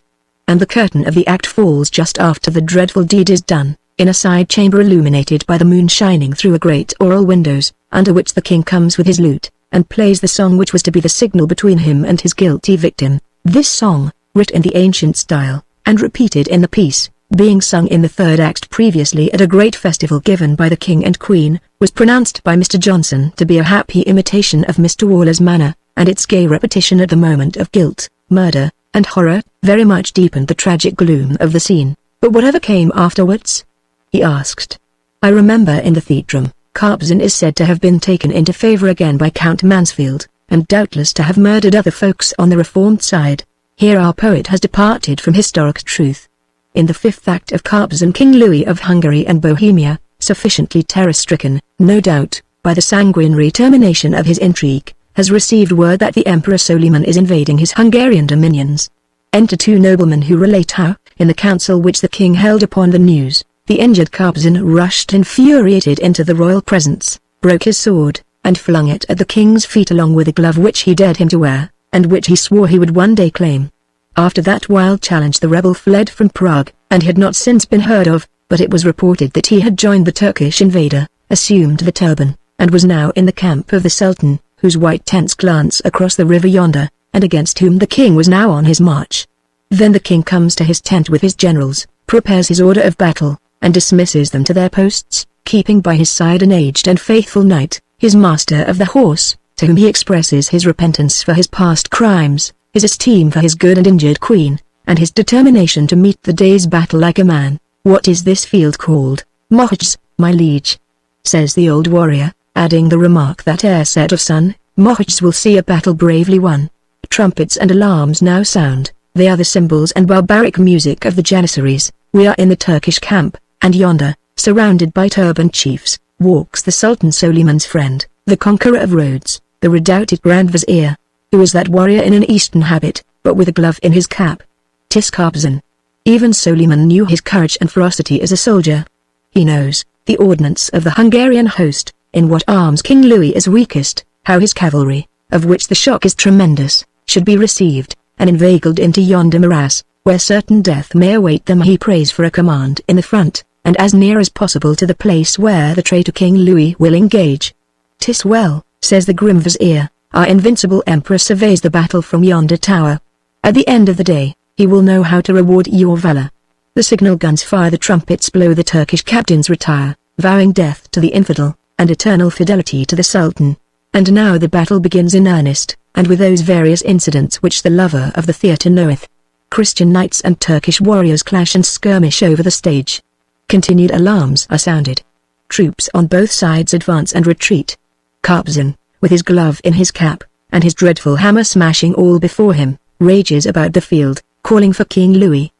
The renegade is about to slay a warrior who faces him, but recognizing young Ulrich, his ex-captain, he drops the uplifted hammer, and bids him fly, and think of Carpezan. He is softened at seeing his young friend, and thinking of former times when they fought and conquered together in the cause of Protestantism. Ulrich bids him to return, but of course that is now out of the question. They fight. Ulrich will have it, and down he goes under the hammer. The renegade melts in sight of his wounded comrade, when who appears but King Louis, his plumes torn, his sword hacked, his shield dented with 1,000 blows which he has received and delivered during the day's battle. Ha! Who is this? The guilty monarch would turn away, perhaps Macbeth may have done so before, but Carpezan is on him. All his softness is gone. He rages like a fury. An equal fight. He roars. A traitor against a traitor. Stand, King Louis. False king, false knight, false friend, by this glove in my helmet, I challenge you. And he tears the guilty token out of his cap, and flings it at the king. Of course they set to, and the monarch falls under the terrible arm of the man whom he has injured. He dies, uttering a few incoherent words of repentance, and Carpezan, leaning upon his murderous mace, utters a heartbroken soliloquy over the royal corpse. The Turkish warriors have gathered meanwhile. The dreadful day is their own. Yonder stands the dark vizier, surrounded by his janissaries, whose bows and swords are tired of drinking death. He surveys the renegade standing over the corpse of the king, Christian renegade. He says, Allah has given us a great victory. The arms of the sublime emperor are everywhere triumphant. The Christian king is slain by you, peace to his soul. He died like a good knight, gasps Ulrich, himself dying on the field. In this day's battle, the grim vizier continues, no man hath comported himself more bravely than you. You are made Bassa of Transylvania. Advance, bowman, fire. An arrow quivers in the breast of Carpezan. Bassa of Transylvania, you were a traitor to your king, who lies murdered by your hand. Continues grim vizier. You contributed more than any soldier to this day's great victory. 'Tis thus my sublime emperor meetly rewards you. Sound trumpets. We march for Vienna tonight. And the curtain drops as Carpezan, crawling towards his dying comrade, kisses his hands, and gasps, "Forgive me, Ulrich." When Mr. Warrington has finished reading his tragedy, he turns round to Mr. Johnson, modestly, and asks, "What say you, sir? Is there any chance for me?" But the opinion of this most eminent critic is scarce to be given, for Mr. Johnson had been asleep for some time, and frankly owned that he had lost the latter part of the play. The little auditory begins to hum and stir as the noise of the speaker ceased. George may have been very nervous when he first commenced to read, but everybody allows that he read the last 2 acts uncommonly well, and makes him a compliment upon his matter and manner. Perhaps everybody is in good humor because the piece has come to an end. Mr. Spencer's servant hands about refreshing drinks. The Templars speak out their various opinions whilst they sip the negus. They are a choice band of critics, familiar with the pit of the theatre, and they treat Mr. Warrington's play with the gravity which such a subject demands. Mr. Fountain suggests that the vizier should not say fire. When he bids the archers kill Carpezan, as you certainly don't fire with a bow and arrows. A note is taken of the objection. Mr. Figtree, who is of a sentimental turn, regrets that Ulrich could not be saved, and married to the comic heroine. "Nay, sir, there was an utter annihilation of the Hungarian army at Mohács," says Mr. Johnson, "and Ulrich must take his knock on the head with the rest. He could only be saved by flight, and you wouldn't have a hero run away. Pronounce sentence of death against Captain Ulrich, but kill him with honours of war." Messrs. Essex and Tanfield wonder to one another who is this queer-looking pert whom Spencer has invited, and who contradicts everybody, and suggest a boat up the river and a little fresh air after the fatigues of the tragedy. The general opinion is decidedly favourable to Mr. Warrington's performance, and Mr. Johnson's opinion, on which he sets a special value, is the most favourable of all. Perhaps Mr. Johnson is not sorry to compliment a young gentleman of fashion and figure like Mr. W. Up to the death of the heroine, he says, "I am frankly with you, sir. And I may speak, as a playwright who have killed my own heroine, and had my share of the applause in the outro. To hear your own lines nobly delivered to an applauding house, is indeed a noble excitement. I like to see a young man of good name and lineage who condescends to think that the tragic muse is not below his advances. It was to a sordid roof that I invited her, and I asked her to rescue me from poverty and squalor. Happy you, sir, who can meet her upon equal terms, and can afford to marry her without a portion. I doubt whether the greatest genius is not debased who has to make a bargain with poetry," remarks Mr. Spencer. "Nay, sir," Mr. Johnson answered, "I doubt if many a great genius would work at all without bribes and necessities, and so a man had better marry a poor muse for good and all, for better or worse, than dally with a rich one. I make you my compliment to your play, Mr. Warrington, and if you want an introduction to the stage, shall be very happy if I can induce my friend Mr. Garrick to present you. Mr. Garrick shall be his sponsor, cried the florid Mr. Figtree. Melpomene shall be his godmother, and he shall have the witch's cauldron in Macbeth for a christening font. Sir, I neither said font nor godmother, remarks the man of letters. I would have no play contrary to morals or religion, nor, as I conceive, is Mr. Warrington's piece otherwise than friendly to them. Vice is chastised, as it should be, even in kings, though perhaps we judge of their temptations too lightly. Revenge is punished as not to be lightly exercised by our limited notion of justice. It may have been Carpezan's wife who perverted the king, and not the king who led the woman astray. At any rate, Louis is rightly humiliated for his crime, and the renegade most justly executed for his. I wish you a good afternoon, gentlemen. And with these remarks, the great author took his leave of the company. Towards the close of the reading, General Lambert had made his appearance at Mr. Spencer's chambers, and had listened to the latter part of the tragedy. The performance over, he and George took their way to the latter's lodgings in the first place, and subsequently to the General's own house, where the young author was expected, in order to recount the reception which his play had met from his Temple critics. At Mr. Warrington's apartments in Southampton Row, they found a letter awaiting George, which the latter placed in his pocket unread, so that he might proceed immediately with his companion to Soho. We may be sure the ladies there were eager to know about the Carpezan's fate in the morning's small rehearsal. Hattie said George was so shy, that perhaps it would be better for all parties if some other person had read the play. Theo, on the contrary, cried out, "Read it, indeed. Who can read a poem better than the author who feels it in his heart?" And George had his whole heart in the piece. Mr. Lambert very likely thought that somebody else's whole heart was in the piece too, but did not utter this opinion to Miss Theo. "I think Harry would look very well in your figure of a prince," says the General. "That scene where he takes leave of his wife before departing for the wars reminds me of your brother's manner not a little." "Oh, Papa. Surely Mr. Warrington himself would act the prince's part best," cries Miss Theo, "and be deservedly slain in battle at the end?" asks the father of the house. "I did not say that, only that Mr. George would make a very good prince, Papa," cries Miss Theo, "in which case he would find a suitable princess, I have no doubt.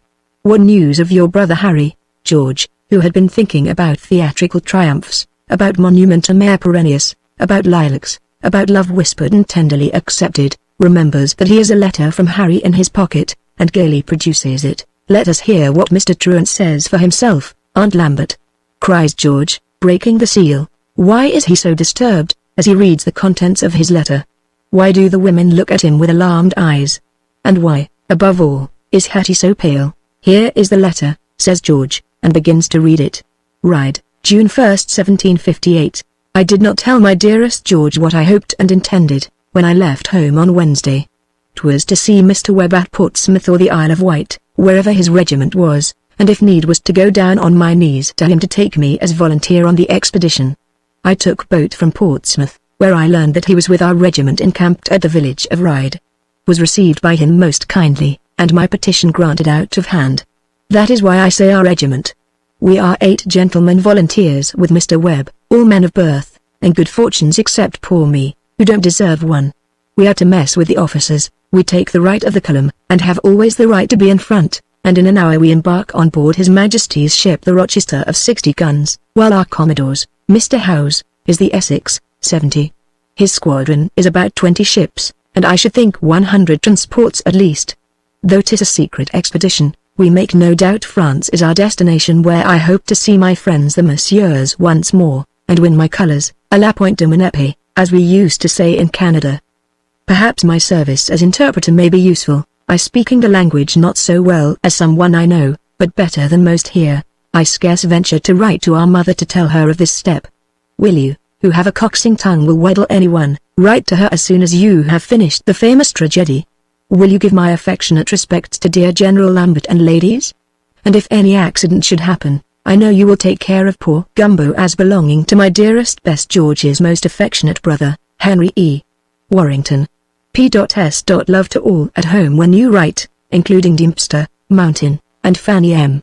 And all the people, and duty to my honored mother, wishing I had pleased her better. And if I said anything unkind to dear Miss Hester Lambert, I know she will forgive me, and pray God bless all. H. E. W. To G. Esmond Warrington, Esquire, at Mr. Grace's house in Southampton Row, opposite Bedford House Gardens, London. He has not read the last words with a very steady voice. Mr. Lambert sits silent, though not a little moved. Theo and her mother look at one another, but Hetty remains with a cold face and a stricken heart. She thinks, he has gone to danger, perhaps to death, and it was I sent him. Chapter 64, in which Harry lives to fight another day.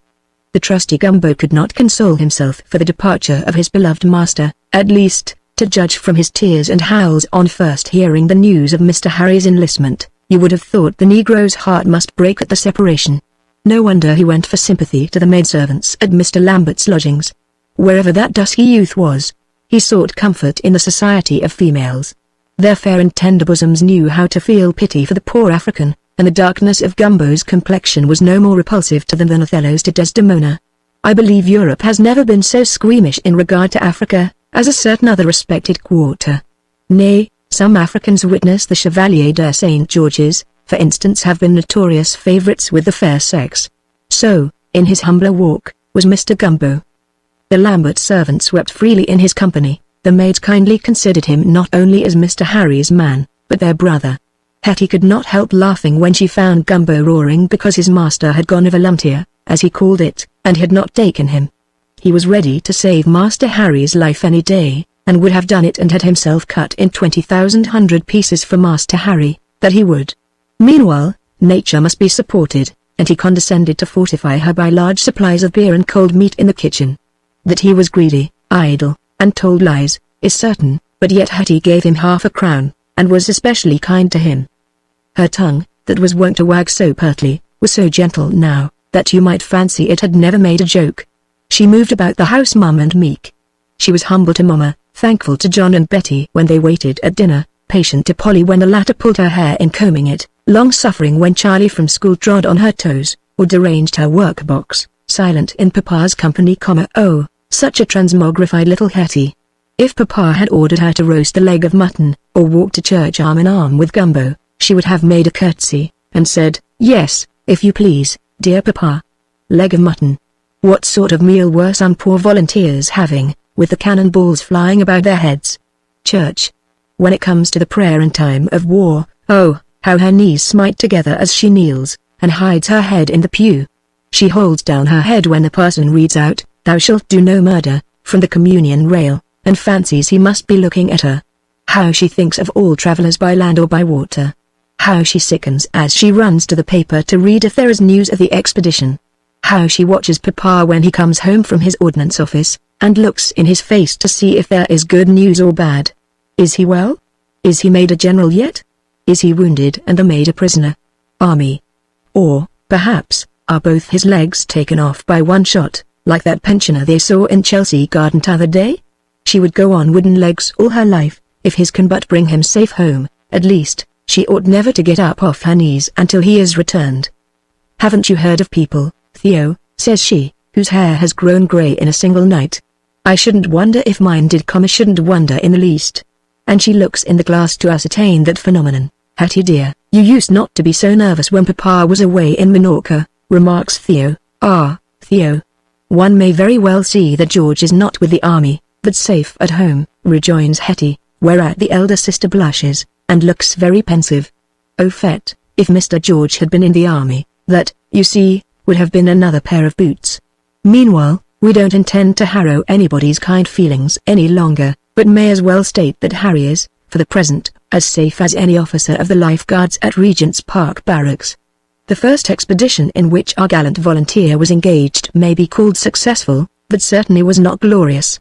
The British lion, or any other lion, cannot always have a worthy enemy to combat, or a battle royal to deliver. Suppose he goes forth in quest of a tiger who won't come, and lays his paws on a goose, and gobbles him up?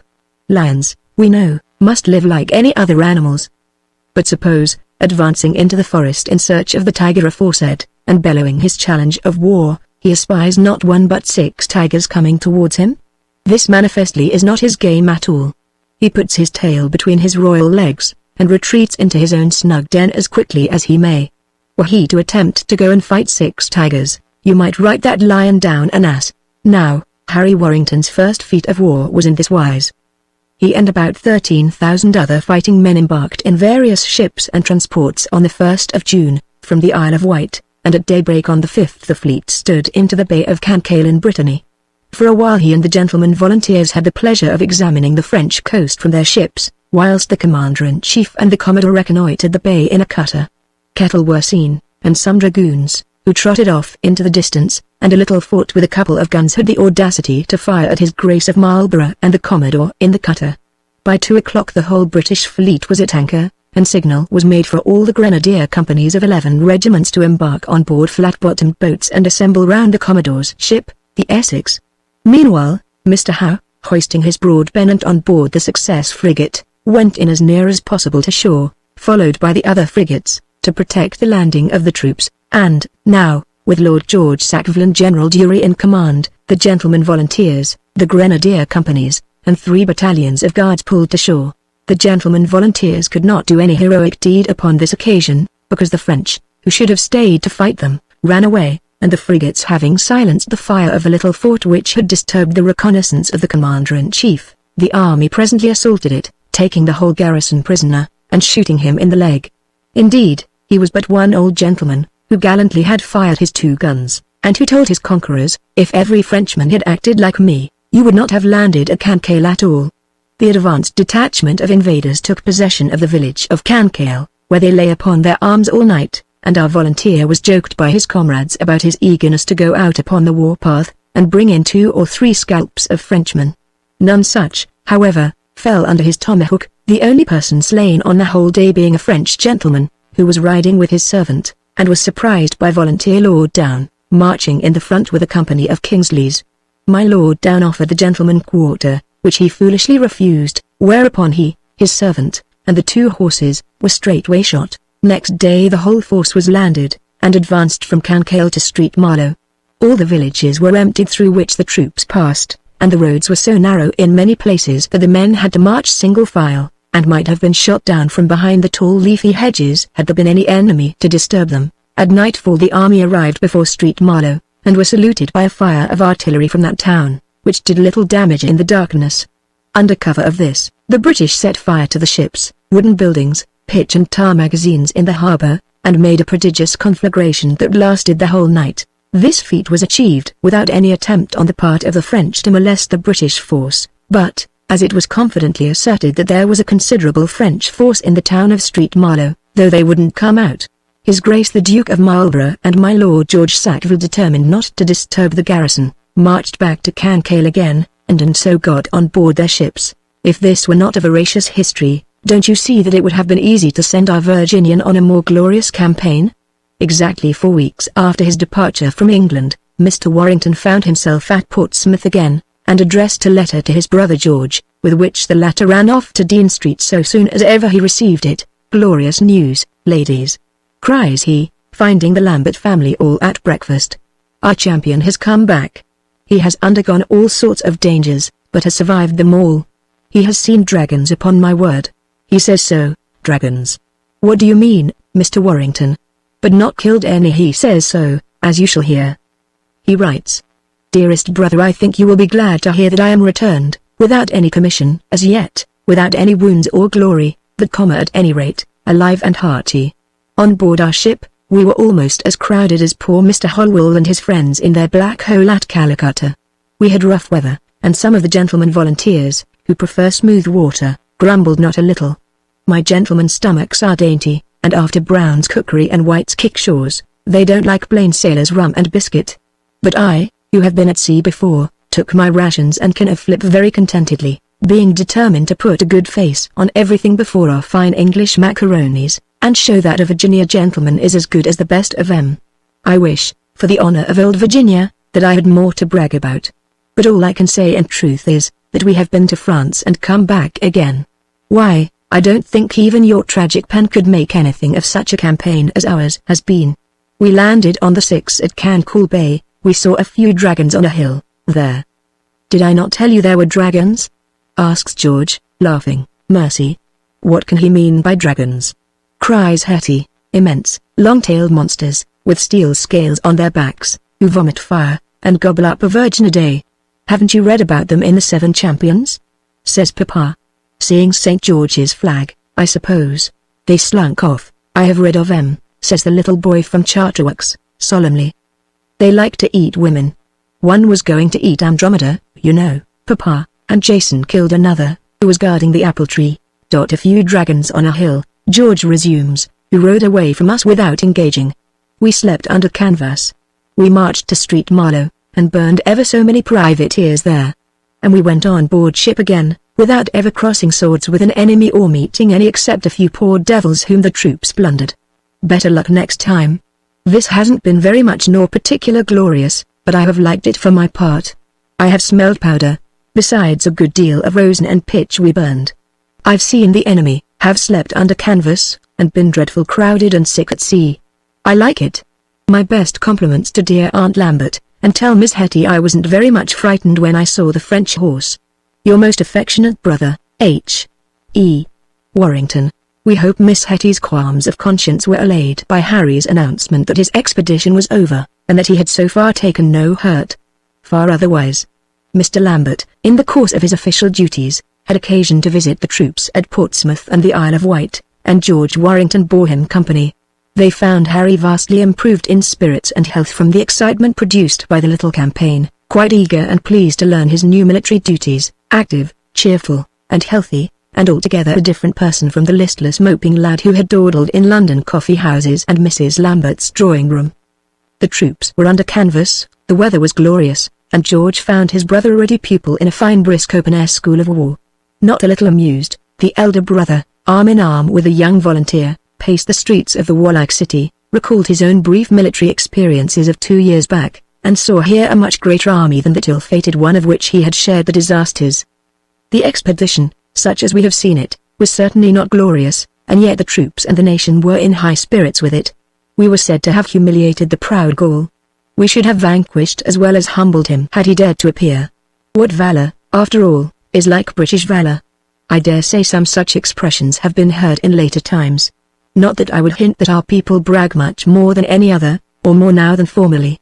Have not these eyes beheld the battlegrounds of Leipzig, Jena, Dresden, Waterloo, Blenheim, Bunkers Hill, New Orleans? What heroic nation has not fought, has not conquered, has not run away, has not bragged in its turn? Well, the British nation was much excited by the glorious victory of Street Marlow.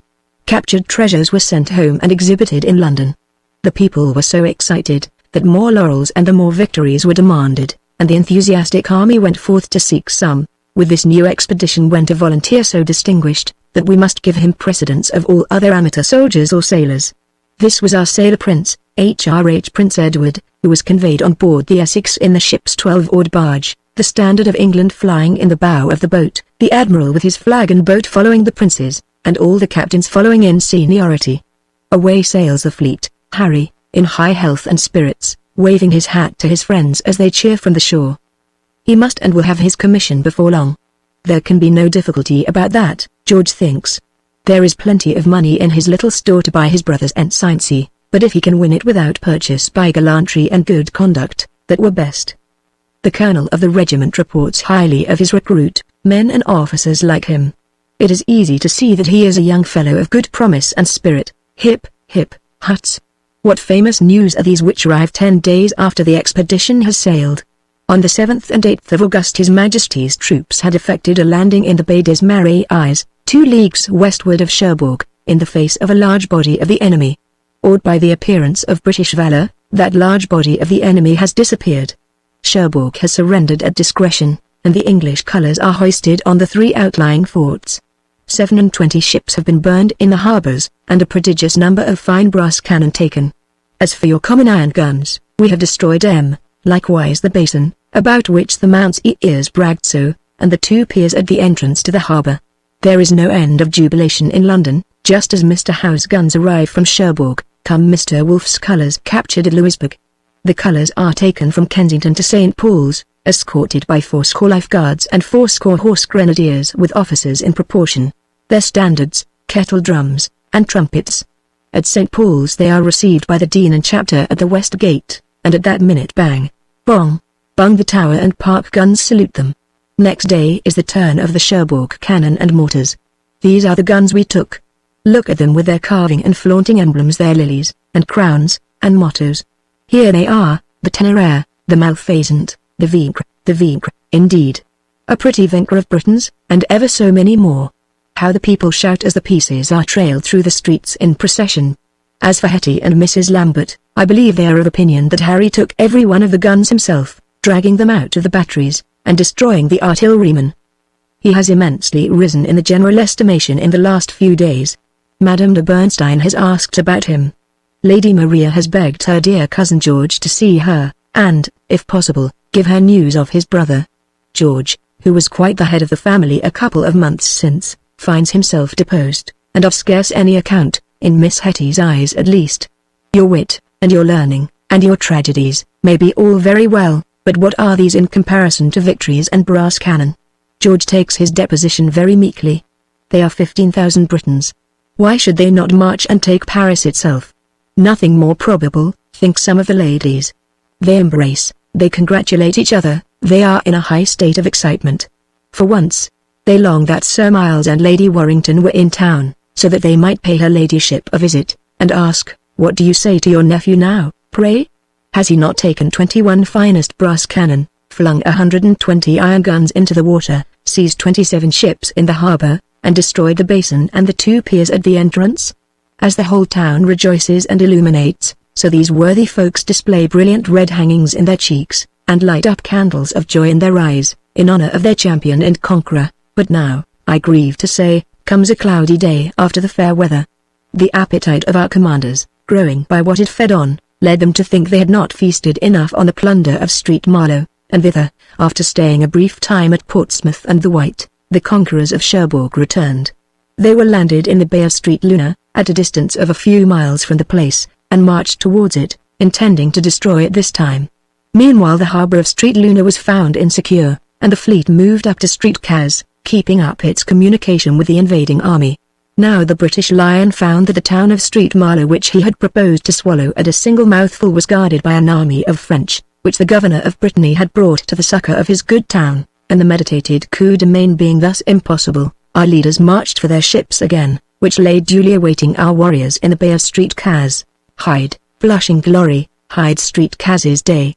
As our troops were marching down to their ships, they became aware of an army following them, which the French governor of the province had sent from Brest. 2/3 of the troops, and all the artillery, were already embarked, when the Frenchmen came down upon the remainder. 4 companies of the 1st Regiment of Guards and the Grenadier companies of the army, faced about on the beach to await the enemy, whilst the remaining troops were carried off in the boats. As the French descended from the heights round the bay, these guards and grenadiers marched out to attack them, leaving an excellent position which they had occupied, a great dike raised on the shore, and behind which they might have resisted to advantage. And now, 1,100 men were engaged with 6, nay, 10 times their number, and, after a while, broke and made for the boats with a sort of keep put. 700 out of the 11 were killed, drowned, or taken prisoners. The general himself was killed, and, where were the volunteers? A man of peace myself, and little intelligent of the practice or the details of war, I own I think less of the engaged troops than of the people they leave behind. Jack the Guardsman and La Tulipe of the Royal Britannia are face to face, and striving to knock each other's brains out. Bon. It is their nature to like the bears and lions, and we will not say heaven, but some power or other has made them so to do. But the girl of Tower Hill, who hung on Jack's neck before he departed, and the lass at Quimper, who gave the Frenchman his Bruegel and tobacco box before he departed on the Noirtrajet. What have you done, poor little tender hearts, that you should grieve so? My business is not with the army, but with the people left behind. What a fine state Miss Hetty Lambert must be in, when she hears of the disaster to the troops and the slaughter of the Grenadier companies. What grief and doubt are in George Warrington's breast, what commiseration in Martin Lambert's, as he looks into his little girl's face and reads her piteous story there. How, the brave Commodore, rowing in his barge under the enemy's fire, has rescued with his boats scores and scores of our flying people. More are drowned, hundreds are prisoners, or shot on the beach. Among these, where is our Virginian? Chapter 65. Soldiers return. Great powers. Will the vainglory of men, especially of Frenchmen, never cease? Will it be believed, that after the action of Street Caz, a mere affair of cutting off a rearguard, as you are aware, they were so unfeeling as to fire away I don't know how much powder at the Invalides at Paris, and brag and bluster over our misfortune? Is there any magnanimity in hallooing and hutsaying because 500 or 600 brave fellows have been caught by 10,000 on a seashore, and that fate has overtaken them which is said to befall the hindmost? I had a mind to design an authentic picture of the rejoicings at London upon our glorious success at Street Marlow. I fancied the polished guns dragged in procession by our gallant dowers, the stout horse grenadiers prancing by, the mob waving hats, roaring cheers, picking pockets, and our friends in a balcony in Fleet Street looking on and blessing this scene of British triumph. But now that the French invalids have been so vulgar as to imitate the Tower, and set up their street cars against our Street Marlow, I scorn to allude to the stale subject. I say Nollo, not Marlow, content, for my part, if Harry has returned from one expedition and t'other with a whole skin. And have I ever said he was so much as bruised?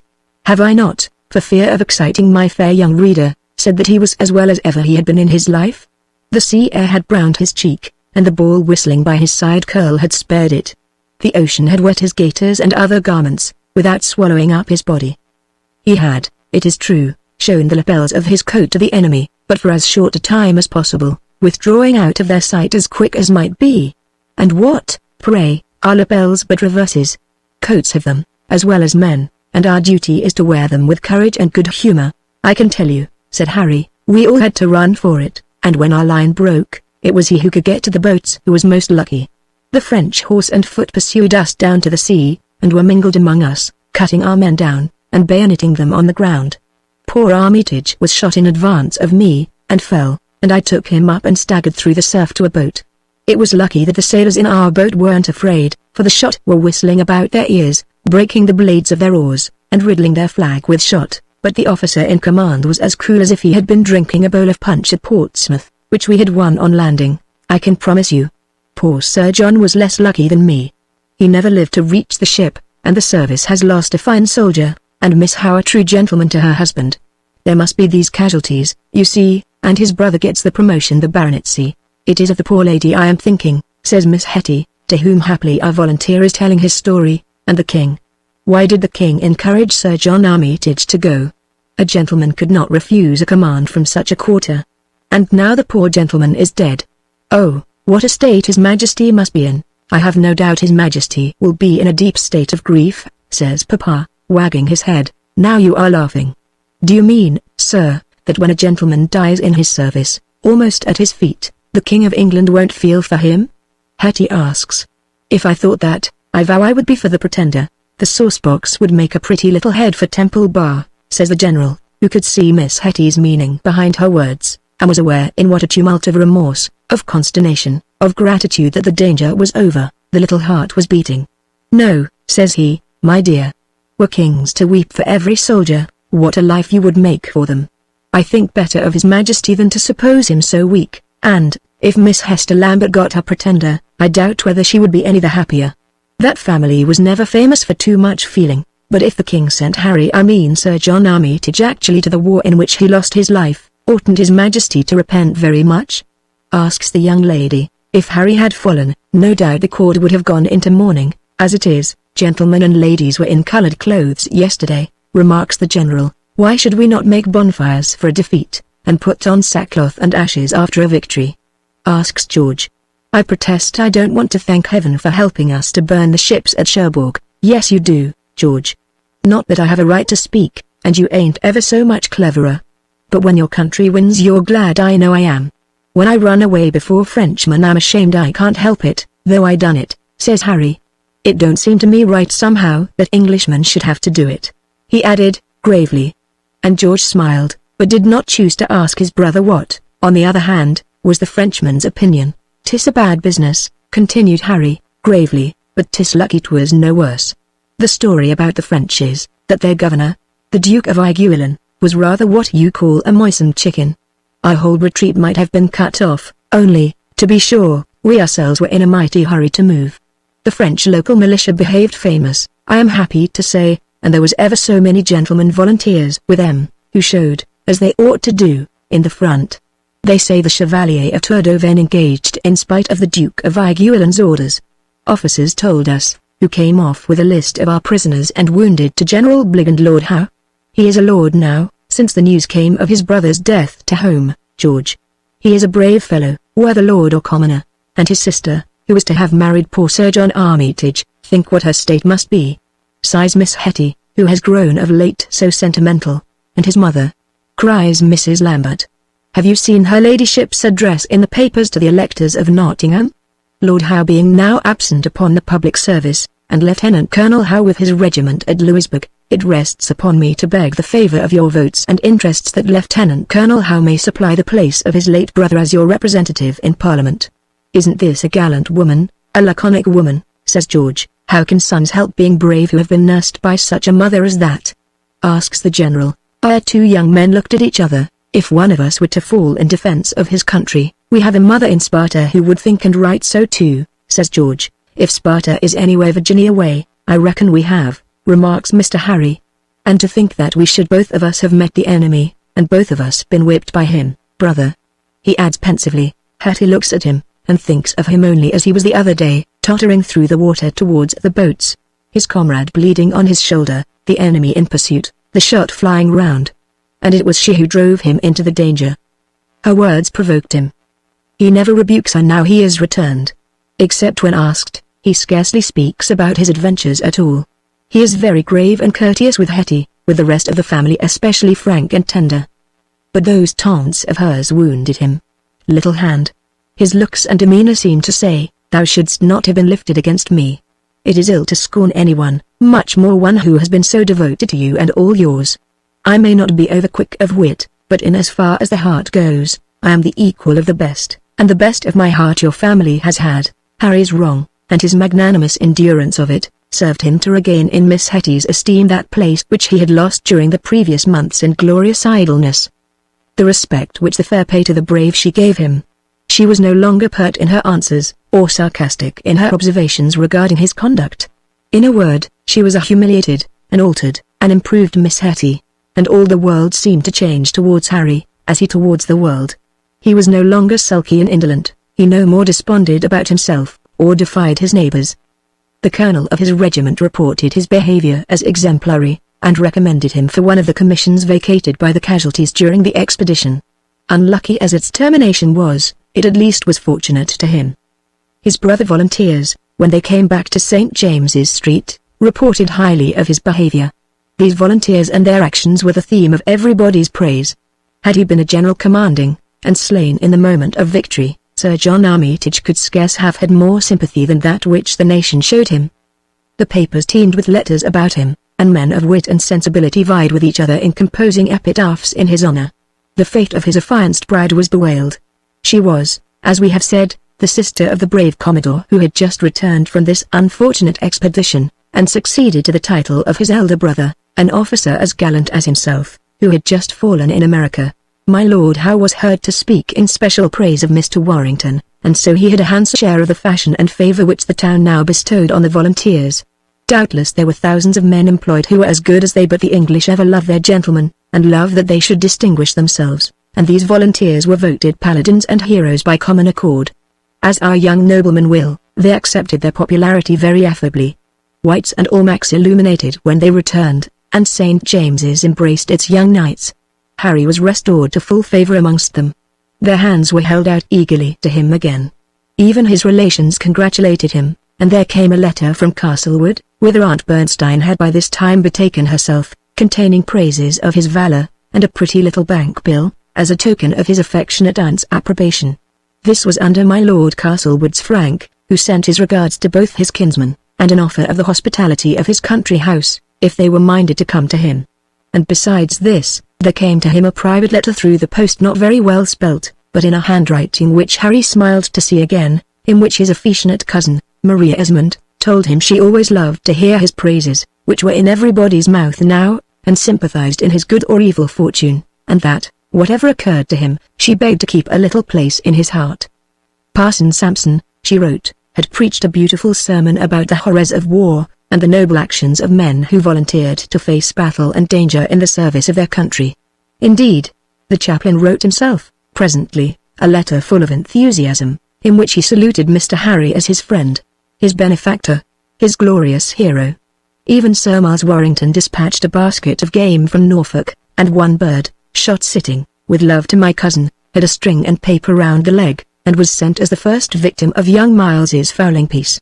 And presently, with joy beaming in his countenance, Mr. Lambert came to visit his young friends at their lodgings in Southampton Row, and announced to them that Mr. Henry Warrington was forthwith to be gazetted as ensign in the 2nd Battalion of Kingsley's, the 20th Regiment, which had been engaged in the campaign, and which now at this time was formed into a separate regiment, the 67th. Its colonel was not with his regiment during its expedition to Brittany. He was away at Cape Breton, and was engaged in capturing those guns at Louisbourg, of which the arrival in England had caused such exultation. Chapter 66, in which we go a-courting.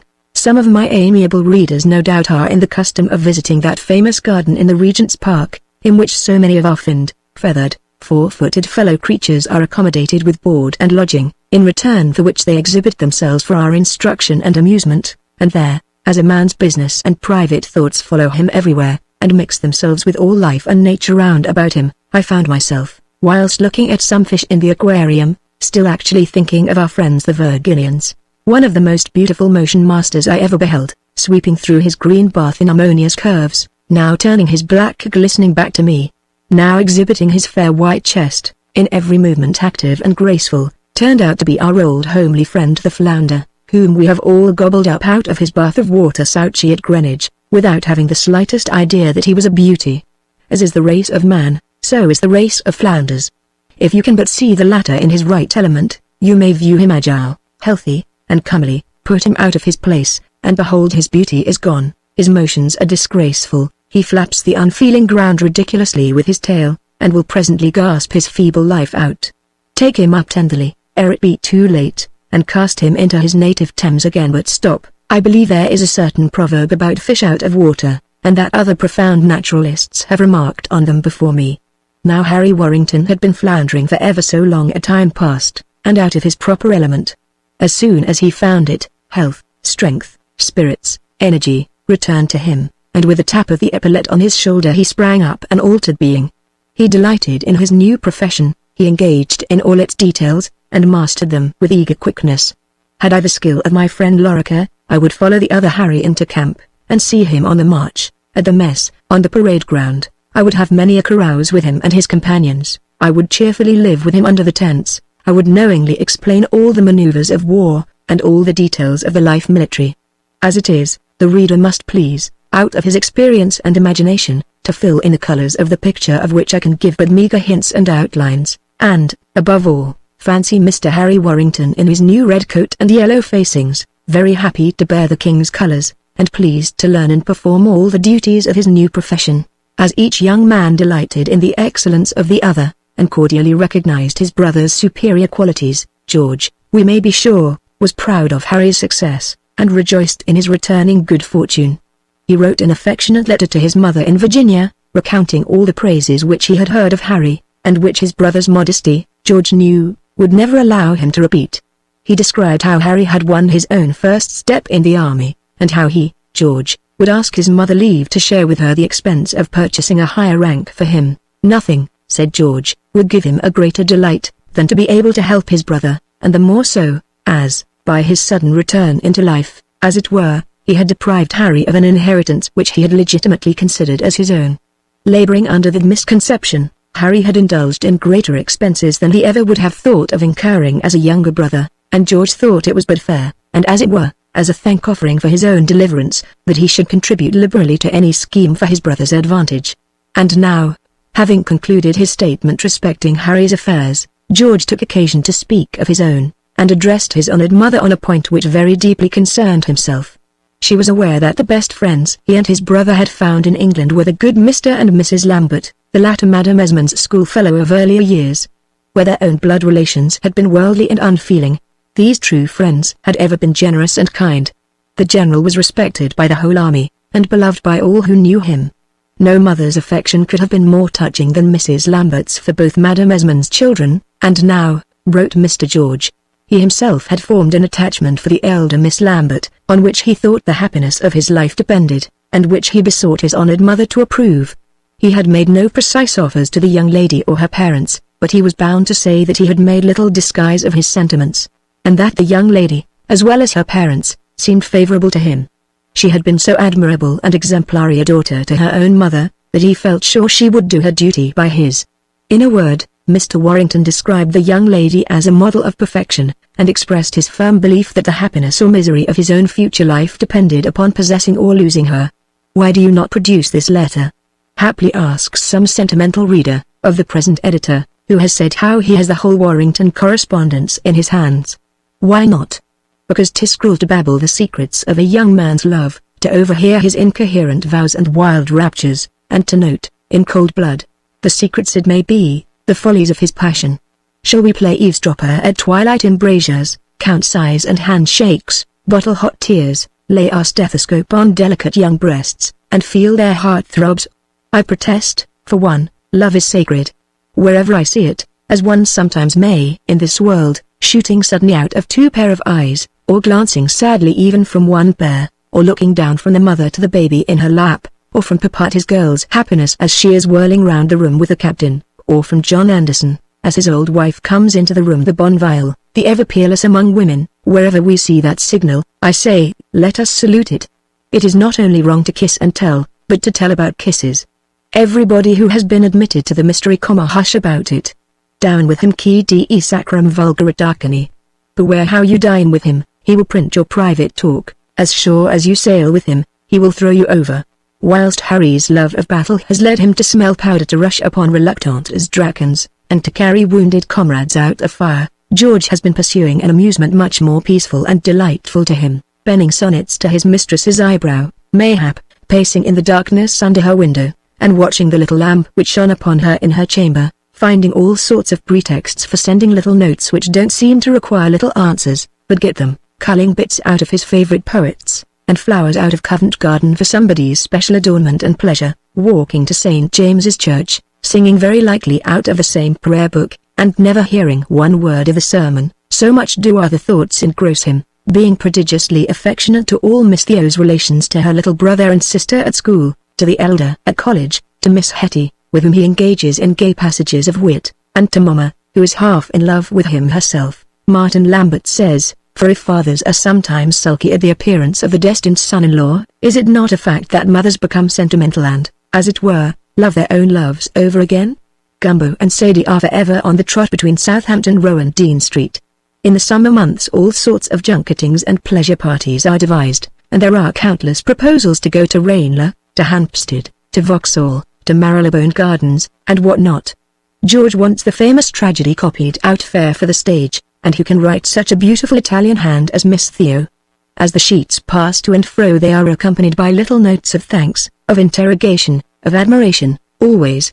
See, here is the packet, marked in Warrington's neat hand, T's letters, 1758-9. Shall we open them and reveal their tender secrets to the public gaze? Those virgin words were whispered for 1 year alone. Years after they were written, the husband read, no doubt, with sweet pangs of remembrance, the fond lines addressed to the lover. It were a sacrilege to show the pair to public eyes, only let kind readers be pleased to take our word that the young lady's letters are modest and pure, the gentleman's most respectful and tender. In fine, you see, we have said very little about it, but, in these few last months, Mr. George Warrington has made up his mind that he has found the woman of women. She mayn't be the most beautiful. Why, there is Cousin Flora, there is Coelia, and Adelia, and 100 more, who are ever so much more handsome, but her sweet face pleases him better than any other in the world. She mayn't be the most clever, but her voice is the dearest and pleasantest to hear, and in her company he is so clever himself, he has such fine thoughts, he uses such eloquent words. He is so generous, noble, witty, that no wonder he delights in it. And, in regard to the young lady, as thank heaven I never thought so ill of women as to suppose them to be just, we may be sure that there is no amount of wit, of wisdom, of beauty, of valor, of virtue with which she does not endow her young hero. When George's letter reached home, we may fancy that it created no small excitement in the little circle round Madame Esmond's fireside. So he was in love, and wished to marry. It was but natural, and would keep him out of harm's way. If he proposed to unite himself with a well-bred Christian young woman, Madame saw no harm. I knew they would be setting their caps at him, says Mountain. They fancy that his wealth is as great as his estate. He does not say whether the young lady has money. I fear otherwise, people would set their caps at him here, I dare say, says Madame Esmond, grimly looking at her dependent, and try and catch Mr. Esmond Warrington for their own daughters, who are no richer than Miss Lambert may be. I suppose your ladyship means me," says Mountain. "My Fanny is poor, as you say, and 'tis kind of you to remind me of her poverty. I said people would set their caps at him. If the cap fits you, tant pis. As my papa used to say, you think, Madame, I am scheming to keep George for my daughter? I thank you, on my word. A good opinion you seem to have of us after the years we have lived together, my dear Mountain. I know you much better than to suppose you could ever fancy your daughter would be a suitable match for a gentleman of Mr. Esmond's rank and station," says Madam, with much dignity. "Fanny Parker was as good as Molly Benson at school, and Mr. Mountain's daughter is as good as Mr. Lambert's." Mrs. Mountain cries out, "Then you did think of marrying her to my son? I shall write to Mr. Esmond Warrington, and say how sorry I am that you should be disappointed," says the mistress of Castlewood. And we, for our parts, may suppose that Mrs. Mountain was disappointed, and had some ambitious views respecting her daughter, else, why should she have been so angry at the notion of Mr. Warrington's marriage? In reply to her son, Madam Esmond wrote back that she was pleased with the fraternal love George exhibited, that it was indeed but right in some measure to compensate Harry, whose expectations had led him to adopt a more costly mode of life than he would have entered on had he known he was only a younger son. And with respect to purchasing his promotion, she would gladly halve the expense with Harry's elder brother, being thankful to think his own gallantry had won him his first step. This bestowal of George's money, Madam Esmond added, was at least much more satisfactory than some other extravagances to which she would not advert. The other extravagance to which Madam alluded was the payment of the ransom to the French captain's family, to which tax George's mother never would choose to submit. She had a determined spirit of her own, which her son inherited. His persistence she called pride and obstinacy. What she thought of her own pertinacity, her biographer, who lives so far from her time, does not pretend to say. Only I dare say people 100 years ago pretty much resembled their grandchildren of the present date, and loved to have their own way, and to make others follow it. Now, after paying his own ransom, his brother's debts, and half the price for his promotion, George calculated that no inconsiderable portion of his private patrimony would be swallowed up. Nevertheless he made the sacrifice with a perfect good heart. His good mother always enjoined him in her letters to remember who his grandfather was, and to support the dignity of his family accordingly. She gave him various commissions to purchase goods in England, and though she as yet had sent him very trifling remittances, she alluded so constantly to the exalted rank of the Esmonds, to her desire that he should do nothing unworthy of that illustrious family, she advised him so peremptorily and frequently to appear in the first society of the country, to frequent the court where his ancestors had been accustomed to move, and to appear always in the world in a manner worthy of his name, that George made no doubt his mother's money would be forthcoming when his own ran short, and generously obeyed her injunctions as to his style of life.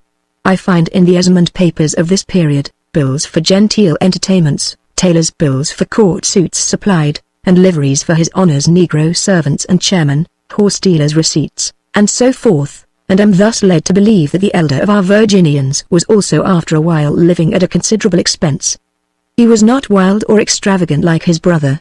There was no talk of gambling or racehorses against Mr. George. His table was liberal, his equipages handsome, his purse always full. The estate to which he was heir was known to be immense. I mention these circumstances because they may probably have influenced the conduct both of George and his friends in that very matter concerning which, as I have said, he and his mother had been just corresponding. The young heir of Virginia was travelling for his pleasure and improvement in foreign kingdoms. The Queen, his mother, was in daily correspondence with His Highness, and constantly enjoined him to act as became his lofty station. There could be no doubt from her letters that she desired he should live liberally and magnificently. He was perpetually making purchases at his parents' order. She had not settled as yet. On the contrary, she had wrote out by the last mail for 12 new sets of wagon harness, and an organ that should play 14 specified psalm tunes, which articles George dutifully ordered. She had not paid as yet, and might not today or tomorrow, but eventually, of course, she would. And Mr. Warrington never thought of troubling his friends about these calculations, or discussing with them his mother's domestic affairs. They, on their side, took for granted that he was in a state of competence and ease, and, without being mercenary folks, Mr. and Mrs. Lambert were no doubt pleased to see an attachment growing up between their daughter and a young gentleman of such good principles, talents, family, and expectations. There was honesty in all Mr. Esmond Warrington's words and actions, and in his behaviour to the world a certain grandeur and simplicity, which showed him to be a true gentleman. somewhat cold and haughty in his demeanor to strangers, especially towards the great. He was not in the least supercilious, he was perfectly courteous towards women, and with those people whom he loved, especially kind, amiable, lively, and tender. No wonder that one young woman we know of got to think him the best man in all the world, alas. Not even excepting Papa. A great love felt by a man towards a woman makes him better, as regards her, than all other men. We have said that George used to wonder himself when he found how witty, how eloquent, how wise he was, when he talked with a fair young creature whose heart had become all his. I say we will not again listen to their love whispers. Those soft words do not bear being written down. If you please, good sir, or madam, who are sentimentally inclined, lay down the book and think over certain things for yourself. You may be ever so old now, but you remember. It may be all dead and buried, but in a moment, up it springs out of its grave, and looks, and smiles, and whispers as of yore when it clung to your arm, and dropped fresh tears on your heart. It is here, and alive, did I say? Oh, far, far away. Oh, lonely hearth and cold ashes. Here is the vase, but the roses are gone. Here is the shore, and yonder the ship was moored, but the anchors are up, and it has sailed away forever, etc., etc., etc.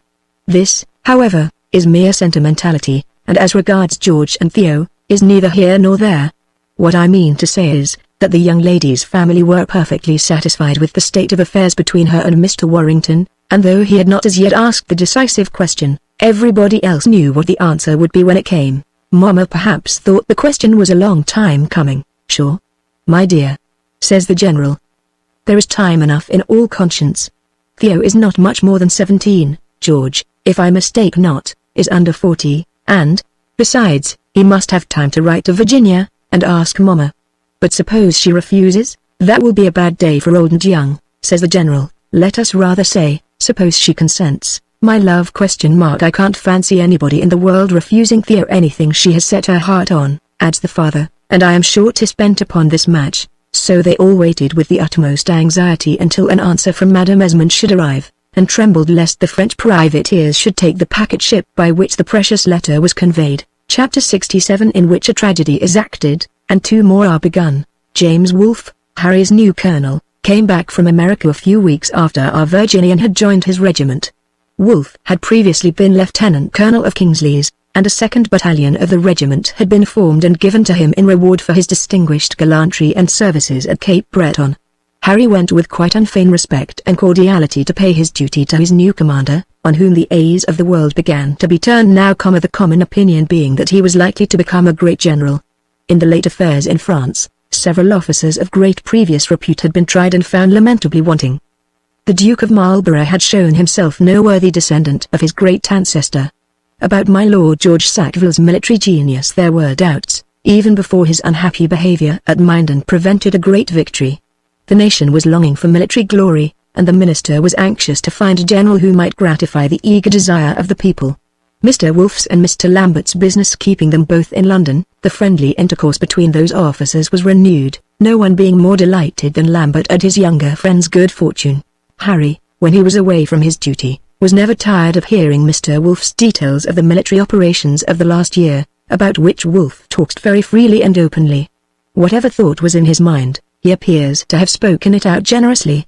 He had that heroic simplicity which distinguished Nelson afterwards. He talked frankly of his actions. Some of the fine gentlemen at St. James's might wonder and sneer at him, but amongst our little circle of friends we may be sure he found admiring listeners. The young general had the romance of a boy on many matters. He delighted in music and poetry. On the last day of his life he said he would rather have written Gray's Elegy than have won a battle. We may be sure that with a gentleman of such literary tastes our friend George would become familiar, and as they were both in love, and both accepted lovers, and both eager for happiness, no doubt they must have had many sentimental conversations together which would be very interesting to report could we only have accurate accounts of them. In one of his later letters, Warrington writes, "I had the honor of knowing the famous General Wolfe, and seeing much of him during his last stay in London. We had a subject of conversation then which was of unfailing interest to both of us, and I could not but admire Mr. Wolfe's simplicity, his frankness, and a sort of glorious bravery which characterized him. He was much in love, and he wanted heaps and heaps of laurels to take to his mistress. If it be a sin to covet honor, he used to say with Harry V, he was passionately fond of plays and poetry, I am the most offending soul alive. Surely on his last day he had a feast which was enough to satisfy the greediest appetite for glory. He hungered after it. He seemed to me not merely like a soldier going resolutely to do his duty, but rather like a knight in quest of dragons and giants. My own country has furnished of late a chief of a very different order, and quite an opposite genius. I scarce know which to admire most. The Briton's chivalrous ardor, or the more than Roman constancy of our great Virginian. As Mr. Lambert's official duties detained him in London, his family remained contentedly with him, and I suppose Mr. Warrington was so satisfied with the rural quiet of Southampton Row and the beautiful flowers and trees of Bedford Gardens, that he did not care to quit London for any long period. He made his pilgrimage to Castlewood, and passed a few days there, occupying the chamber of which he had often heard his grandfather talk, and which Colonel Esmond had occupied as a boy, and he was received kindly enough by such members of the family as happened to be at home. But no doubt he loved better to be in London by the side of a young person in whose society he found greater pleasure than any which my Lord Castlewood's circle could afford him, though all the ladies were civil, and Lady Maria especially gracious, and enchanted with the tragedy which George and Parson Sampson read out to the ladies. The chaplain was enthusiastic in its praises, and indeed it was through his interest and not through Mr. Johnson's after all, that Mr. Warrington's piece ever came on the stage. Mr. Johnson, it is true, pressed the play on his friend Mr. Garrick for Drury Lane, but Garrick had just made an arrangement with the famous Mr. Home for a tragedy from the pen of the author of Douglas. Accordingly, Carpzan was carried to Mr. Rich at Covent Garden, and accepted by that manager. On the night of the production of the piece, Mr. Warrington gave an elegant entertainment to his friends at the Bedford Head, in Covent Garden, whence they adjourned in a body to the theatre, leaving only one or two with our young author, who remained at the coffee house, where friends from time to time came to him with an account of the performance. The part of Carpzan was filled by Barry. Shooter was the old nobleman. Reddish, I need scarcely say, made an excellent Ulrich, and the King of Bohemia was by a young actor from Dublin, Mr. Geoghegan, or Hagan as he was called on the stage, and who looked and performed the part to admiration. Mrs. Woffington looked too old in the first act as the heroine, but her murder in the fourth act, about which great doubts were expressed, went off to the terror and delight of the audience. Miss Wayne sang the ballad which is supposed to be sung by the King's page, just at the moment of the unhappy wife's execution, and all agreed that Barry was very terrible and pathetic as Carpzan, especially in the execution scene. The grace and elegance of the young actor, Hagan, won general applause. The piece was put very elegantly on the stage by Mr. Rich, though there was some doubt whether, in the March of Janissaries in the last, the manager was correct in introducing a favourite elephant, which had figured in various pantomimes, and by which one of Mr. Warrington's black servants marched in a Turkish habit. The other sate in the footman's gallery, and uproariously wept and applauded at the proper intervals. The execution of Sibylla was the turning point of the piece. Her head off, George's friends breathed freely, and one messenger after another came to him at the coffee house, to announce the complete success of the tragedy. Mr. Barry, amidst general applause, announced the play for repetition, and that it was the work of a young gentleman of Virginia, his first attempt in the dramatic style. We should like to have been in the box where all our friends were seated during the performance, to have watched Theo's flutter and anxiety whilst the success of the play seemed dubious, and have beheld the blushes and the sparkles in her eyes, when the victory was assured. Harry, during the little trouble in the fourth act, was deadly pale whiter, Mrs. Lambert said, than Barry, with all his chalk. But if Briareus could have clapped hands, he could scarcely have made more noise than Harry at the end of the piece. Mr. Wolfe and General Lambert huzzaed enthusiastically. Mrs. Lambert, of course, cried, and though Hetty said, "Why do you cry, Mamma? You don't want any of them alive again, you know it serves them all right." The girl was really as much delighted as any person present, including little Charlie from the Charterworks, who had leave from Dr. Crusius for that evening, and Miss Lucy, who had been brought from boarding school on purpose to be present on the great occasion. My Lord Castlewood and his sister, Lady Maria, were present, and his lordship went from his box and complimented Mr. Barry and the other actors on the stage, and Parson Sampson was invaluable in the pit, where he led the applause, having, I believe, given previous instructions to Gumbo to keep an eye upon him from the gallery, and do as he did. Be sure there was a very jolly supper of Mr. Warrington's friends that night, much more jolly than Mr. Garrick's, for example, who made but a very poor success with his Aggies and its dreary choruses, and who must have again felt that he had missed a good chance, in preferring Mr. Holmes' tragedy to our young author's. A jolly supper, did we say ? Many jolly suppers. Mr. Gumbo gave an entertainment to several gentlemen of the shoulder knot, who had concurred in supporting his master's masterpiece, Mr. Henry Warrington gave a supper at the Star and Garter, in Pall Mall, to 10 officers of his new regiment, who had come up for the express purpose of backing Carpezan, and finally, Mr. Warrington received the 3 principal actors of the tragedy, our family party from the side box, Mr. Johnson and his ingenious friend, Mr. Reynolds the painter, my Lord Castlewood and his sister, and 1 or 2 more. My Lady Maria happened to sit next to the young actor who had performed the part of the king. Mr. Warrington somehow had Miss Theo for a neighbor, and no doubt passed a pleasant evening beside her. The greatest animation and cordiality prevailed, and when toasts were called, Lady Maria gaily gave the King of Hungary for hers. That gentleman, who had plenty of eloquence and fire, and excellent manners, on as well as off the stage, protested that he had already suffered death in the course of the evening, hoped that he should die 100 times more on the same field, but, dead or living, vowed he knew whose humble servant he ever should be. Ah, if he had but a real crown in place of his diadem of pasteboard and tinsel, with what joy would he lay it at her ladyship's feet. Neither my lord nor Mr. Esmond were over well pleased with the gentleman's exceeding gallantry, a part of which they attributed, no doubt justly, to the wine and punch, of which he had been partaking very freely. Theo and her sister, who were quite new to the world, were a little frightened by the exceeding energy of Mr. Huggins' manner, but Lady Maria, much more experienced, took it in perfectly good part. At a late hour coaches were called, to which the gentlemen attended the ladies, after whose departure some of them returned to the supper-room, and the end was that Carpezan had to be carried away in a chair, and that the King of Hungary had a severe headache, and that the poet, though he remembered making a great number of speeches, was quite astounded when half a dozen of his guests appeared at his house the next day, whom he had invited overnight to come and sup with him once more. As he put Mrs. Lambert and her daughters into their coach on the night previous, all the ladies were flurried, delighted, excited, and you may be sure our gentleman was with them the next day, to talk of the play and the audience, and the actors, and the beauties of the piece, over and over again. Mrs. Lambert had heard that the ladies of the theatre were dangerous company for young men. She hoped George would have a care, and not frequent the green-room too much. George smiled, and said he had a preventive against all green-room temptations, of which he was not in the least afraid, and as he spoke he looked in Theo's face, as if in those eyes lay the amulet which was to preserve him from all danger. "Why should he be afraid, mamma?" asks the maiden simply.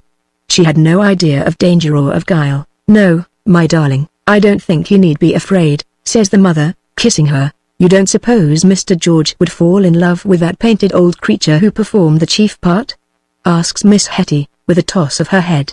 "She must be old enough to be his mother. Pray, do you suppose that at our age nobody can care for us, or that we have no hearts left?" asks mamma, very tartly.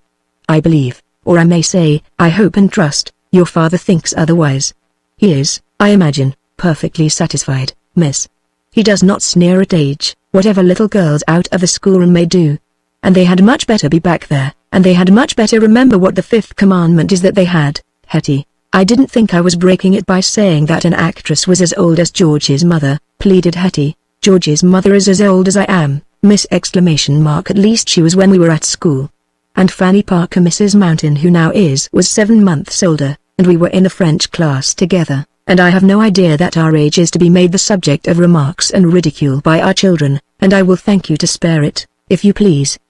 "Do you consider your mother too old, George?" "I am glad my mother is of your age, Aunt Lambert," says George, in the most sentimental manner. Strange infatuation of passion, singular perversity of reason.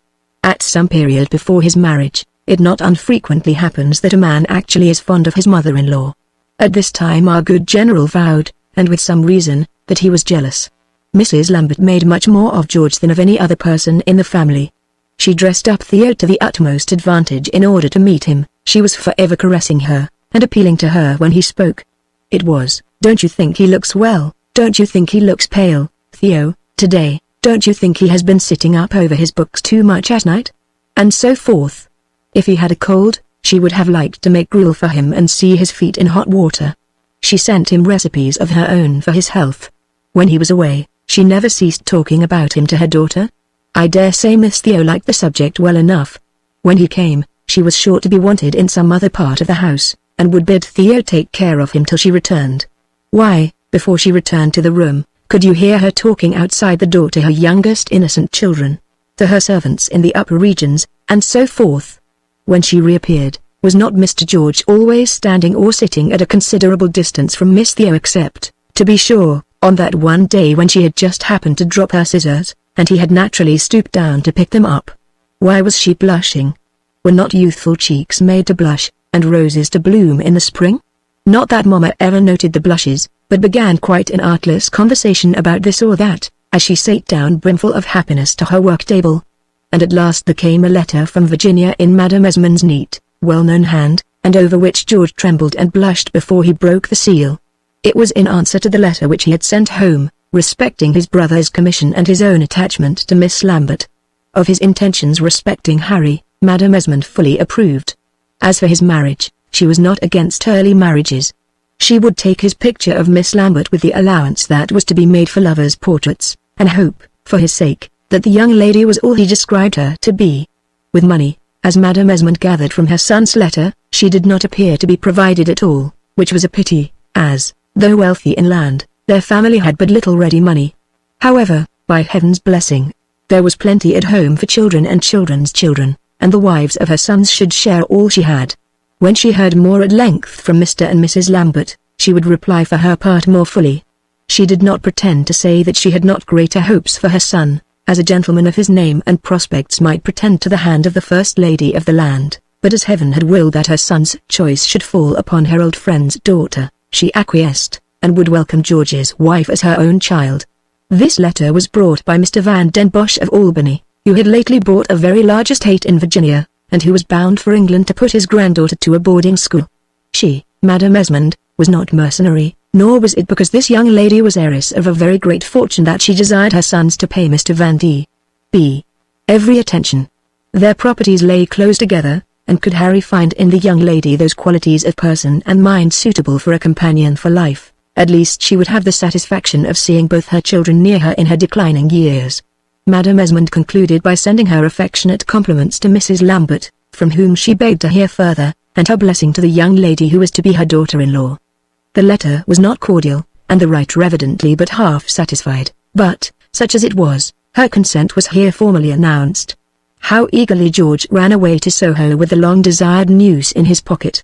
I suppose our worthy friends there must have read his news in his countenance, else why should Mrs. Lambert take her daughter's hand and kiss her with such uncommon warmth, when George announced that he had received letters from home. Then, with a break in his voice, a pallid face, and a considerable tremor, turning to Mr. Lambert, he said, "Madame Esmond's letter, sir, is in reply to one of mine, in which I acquainted her that I had formed an attachment in England, for which I asked my mother's approval.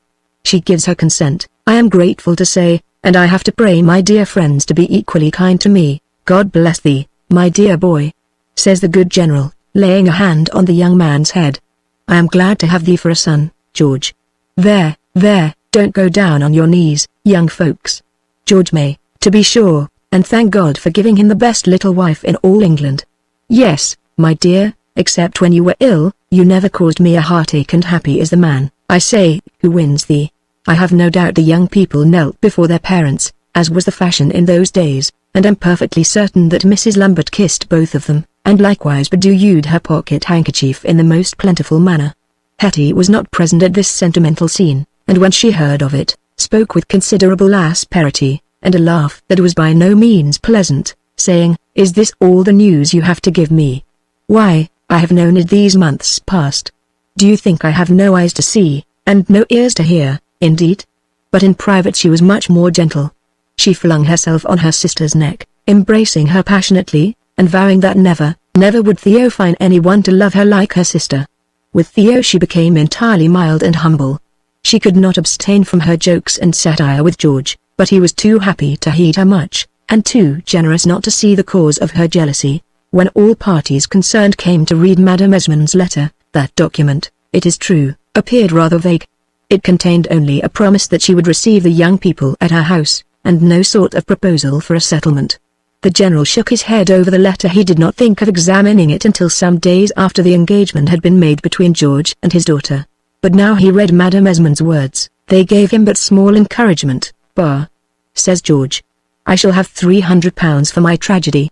I can easily write a play a year, and if the worst comes to the worst, we can live on that." "On that and your patrimony," says Theo's father. George now had to explain, with some hesitation, that what with paying bills for his mother, and Harry's commission and debts, and his own ransom, George's patrimony proper was well nigh spent. Mr. Lambert's countenance looked graver still at this announcement, but he saw his girl's eyes turn towards him with an alarm so tender, that he took her in his arms and vowed that, let the worst come to the worst, his darling should not be balked of her wish. About the going back to Virginia, George frankly owned that he little liked the notion of returning to be entirely dependent on his mother. He gave General Lambert an idea of his life at home, and explained how little to his taste that slavery was. No. Why should he not stay in England, write more tragedies, study for the bar, get a place, perhaps? Why, indeed? He straightway began to form a plan for another tragedy. He brought portions of his work, from time to time, to Miss Theo and her sister. Hattie yawned over the work, but Theo pronounced it to be still more beautiful and admirable than the last, which was perfect. The engagement of our young friends was made known to the members of their respective families, and announced to Sir Miles Warrington, in a ceremonious letter from his nephew. For a while Sir Miles saw no particular objection to the marriage, though, to be sure, considering his name and prospects, Mr. Warrington might have looked higher. The truth was, that Sir Miles imagined that Madame Esmond had made some considerable settlement on her son, and that his circumstances were more than easy. But when he heard that George was entirely dependent on his mother, and that his own small patrimony was dissipated, as Harry's had been before, Sir Miles's indignation at his nephew's imprudence knew no bounds. He could not find words to express his horror and anger at the want of principle exhibited by both these unhappy young men. He thought it his duty to speak his mind about them, and wrote his opinion to his sister Esmond in Virginia. As for General and Mrs. Lambert, who passed for respectable persons, was it to be borne that such people should inveigle a penniless young man into a marriage with their penniless daughter? Regarding them, and George's behaviour, Sir Miles fully explained his views to Madame Esmond, gave half a finger to George whenever his nephew called on him in town, and did not even invite him to partake of the famous family small beer. Towards Harry his uncle somewhat unbent. Harry had done his duty in the campaign, and was mentioned with praise in high quarters. He had sown his wild oats, he at least was endeavouring to amend, but George was a young prodigal, fast careering to ruin, and his name was only mentioned in the family with a groan. Are there any poor fellows nowadays, I wonder, whose polite families fall on them and persecute them, groan over them and stone them, and hand stones to their neighbours that they may do likewise? All the patrimony spent. Gracious heavens! Sir Miles turned pale when he saw his nephew coming. Lady Warrington prayed for him as a dangerous reprobate, and, in the meantime, George was walking the town, quite unconscious that he was occasioning so much wrath and so much devotion. He took little Miley to the play and brought him back again. He sent tickets to his aunt and cousins which they could not refuse, you know, it would look too marked were they to break altogether. So they not only took the tickets, but whenever country constituents came to town they asked for more, taking care to give the very worst motives to George's intimacy with the theatre, and to suppose that he and the actresses were on terms of the most disgraceful intimacy. An august personage having been to the theatre, and expressed his approbation of Mr. Warrington's drama to Sir Miles, when he attended his RYLHGHNSS's levee at Savile House, Sir Miles, to be sure, modified his opinion regarding the piece, and spoke henceforth more respectfully of it. Meanwhile, as we have said, George was passing his life entirely careless of the opinion of all the uncles, aunts, and cousins in the world. Most of the Esmond cousins were at least more polite and cordial than George's kinsfolk of the Warrington side. In spite of his behaviour over the cards, Lord Castlewood, George always maintained, had a liking for our Virginians, and George was pleased enough to be in his company. He was a far abler man than many who succeeded in life. He had a good name, and somehow only stained it, a considerable wit, and nobody trusted it, and a very shrewd experience and knowledge of mankind, which made him mistrust them, and himself most of all, and which perhaps was the bar to his own advancement. My Lady Castlewood, a woman of the world, wore always a bland mask, and received Mr. George with perfect civility, and welcomed him to lose as many guineas as he liked at her ladyship's card tables.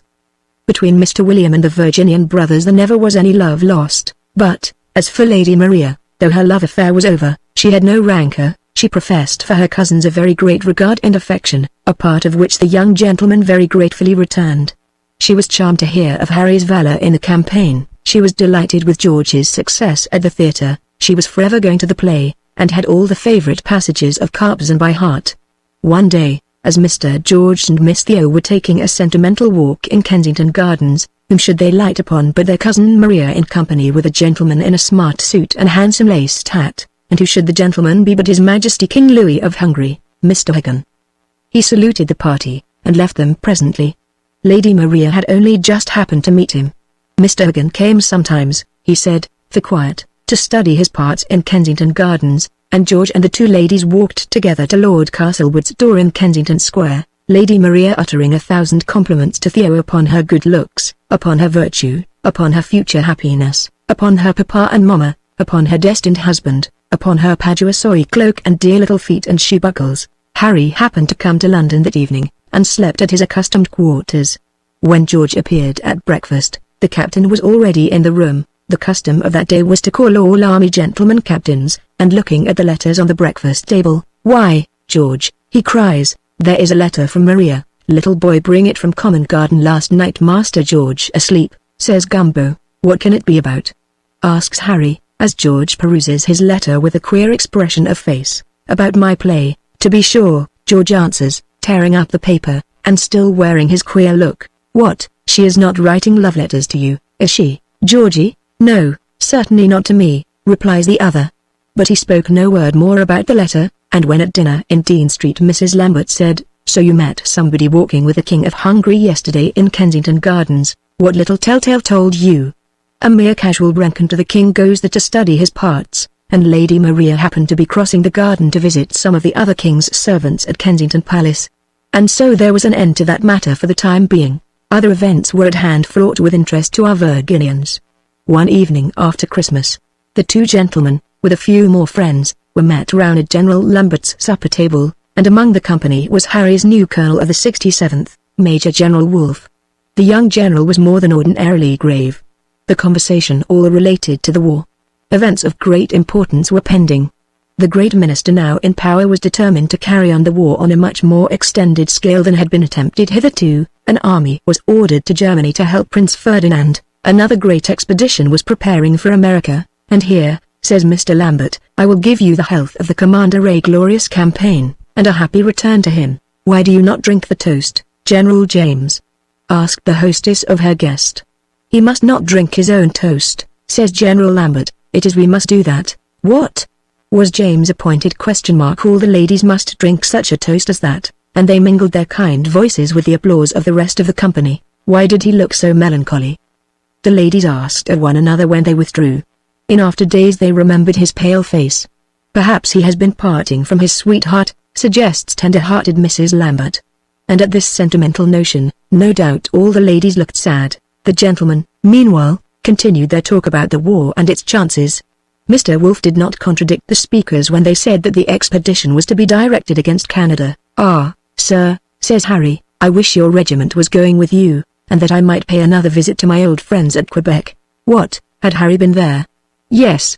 He described his visit to the place 5 years before, and knew the city, and the neighborhood, well. He lays a number of bits of biscuit on the table before him, and makes a couple of rivulets of punch on each side. "This fork is the Ile d'Orleans," says he, "with the north and south branches of Street Lawrence on each side. Here's the low town, with a battery. How many guns was mounted there in our time, brother? But at long shots from the St. Joseph. Sure you might play the same game. Here's what they call the Little River, the St. Charles, and a bridge of boats with a Tete du Pont over to the place of arms. Here's the citadel, and here's convents, ever so many convents, and the cathedral, and here, outside the lines to the west and south, is what they call the Plains of Abraham, where a certain little affair took place. Do you remember, brother?" He and a young officer of the Roussillon regiment carcard at each other for 20 minutes, and George pinked him, and then they juried each other an amity eternelle. Well, it was for George, for his second saved his life on that awful day of Braddock's defeat. He was a fine little fellow, and I give his toast, Je bois à la santé du chevalier de Florac. "What, can you speak French, too, Harry?" asks Mr. Wolfe. The young man looked at the general with eager eyes. "Yes," says he, "I can speak, but not so well as George. But he remembers the city, and can place the batteries, you see, and knows the ground 1,000 times better than I do," cries the elder brother. The two elder officers exchanged looks with one another. Mr. Lambert smiled and nodded, as if in reply to the mute queries of his comrade, on which the other spoke. "Mr. Harry," he said, "if you have had enough of fine folks, and whites, and horse racing, oh, "Sir," says the young man, turning very red, "and if you have a mind to a sea voyage at a short notice, come and see me at my lodgings tomorrow." What was that sudden uproar of cheers which the ladies heard in their drawing-room? It was the hurrah which Harry Warrington gave when he leapt up at hearing the General's invitation. The women saw no more of the gentleman that night. General Lambert had to be away upon his business early next morning, before seeing any of his family, nor had he mentioned a word of Harry's outbreak on the previous evening. But when he rejoined his folks at dinner, a look at Miss Hetty's face informed the worthy gentleman that she knew what had passed on the night previous, and what was about to happen to the young Virginian. After dinner Mrs. Lambert sat demurely at her work. Miss Theo took her book of Italian poetry. Neither of the General's customary guests happened to be present that evening. He took little Hetty's hand in his, and began to talk with her. He did not allude to the subject which he knew was uppermost in her mind, except that by a more than ordinary gentleness and kindness he perhaps caused her to understand that her thoughts were known to him. "I have breakfasted," says he, "with James Wolfe this morning, and our friend Harry was of the party. When he and the other guests were gone, I remained and talked with James about the great expedition on which he is going to sail. Would that his brave father had lived a few months longer to see him come back covered with honours from Louisbourg, and knowing that all England was looking to him to achieve still greater glory. James is dreadfully ill in body, so ill that I am frightened for him and not a little depressed in mind at having to part from the young lady whom he has loved so long. A little rest, he thinks, might have set his shattered frame up, and to call her his has been the object of his life. But, great as his love is, and he is as romantic as one of you young folks of 17, honor and duty are greater, and he leaves home, and wife, and ease, and health, at their bidding. Every man of honor would do the like, every woman who loves him truly would buckle on his armor for him. James goes to take leave of his mother tonight, and though she loves him devotedly, and is one of the tenderest women in the world, I am sure she will show no sign of weakness at his going away. When does he sail, Papa? The girl asked. He will be on board in 5 days. And Hetty knew quite well who sailed with him. Chapter 68, in which Harry goes westward. Our tender hearts are reversed to all ideas and descriptions of parting, and I shall therefore say nothing of Harry Warrington's feelings at taking leave of his brother and friends. Were not thousands of men in the same plight? Had not Mr. Wolfe his mother to kiss? His brave father had quitted life during his son's absence on the glorious Louisbourg campaign, and his sweetheart to clasp in a farewell embrace? Had not stout Admiral Holmes, before sailing westward with his squadron, the Somerset, the Terrible, the Northumberland, the Royal William, the Trident, the Diana, the Seahorse, his own flag being hoisted on board the Dublin to take leave of Mrs. and the Mrs. Holmes? Was Admiral Saunders, who sailed the day after him, exempt from human feeling? Away go William and his crew of jovial sailors, ploughing through the tumbling waves, and poor black-eyed Susan on shore watches the ship as it dwindles in the sunset. It dwindles in the west. The night falls darkling over the ocean. They are gone, but their hearts are at home yet a while.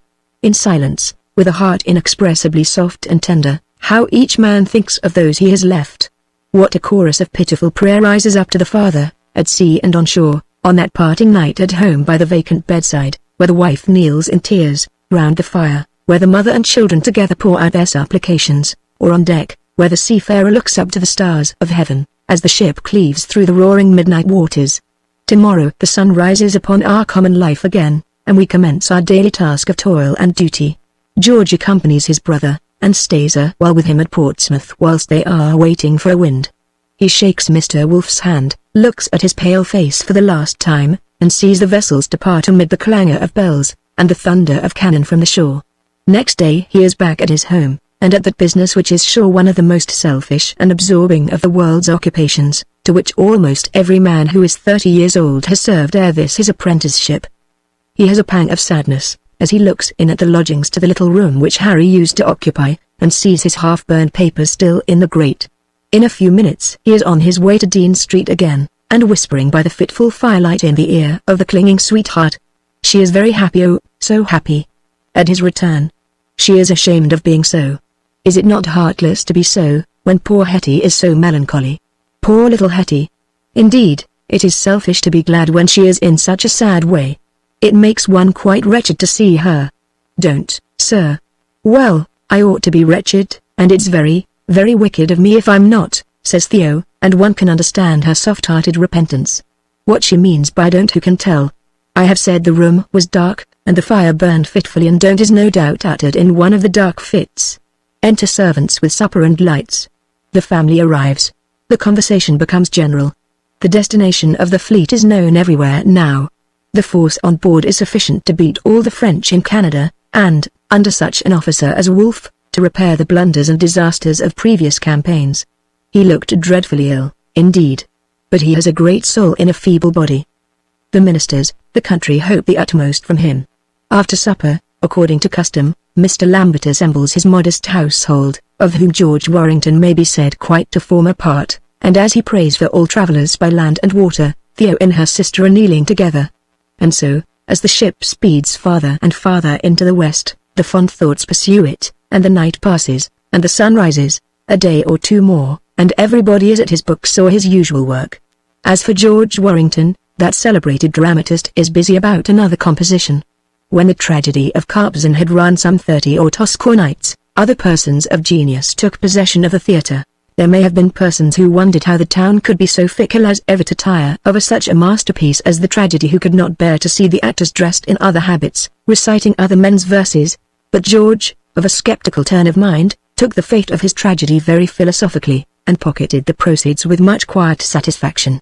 From Mr. Dodsley, the bookseller, he had the usual compliment of £100, from the manager of the theatre 200 or more, and such praises from the critics and his friends, that he set to work to prepare another piece, with which he hoped to achieve even greater successes than by his first performance.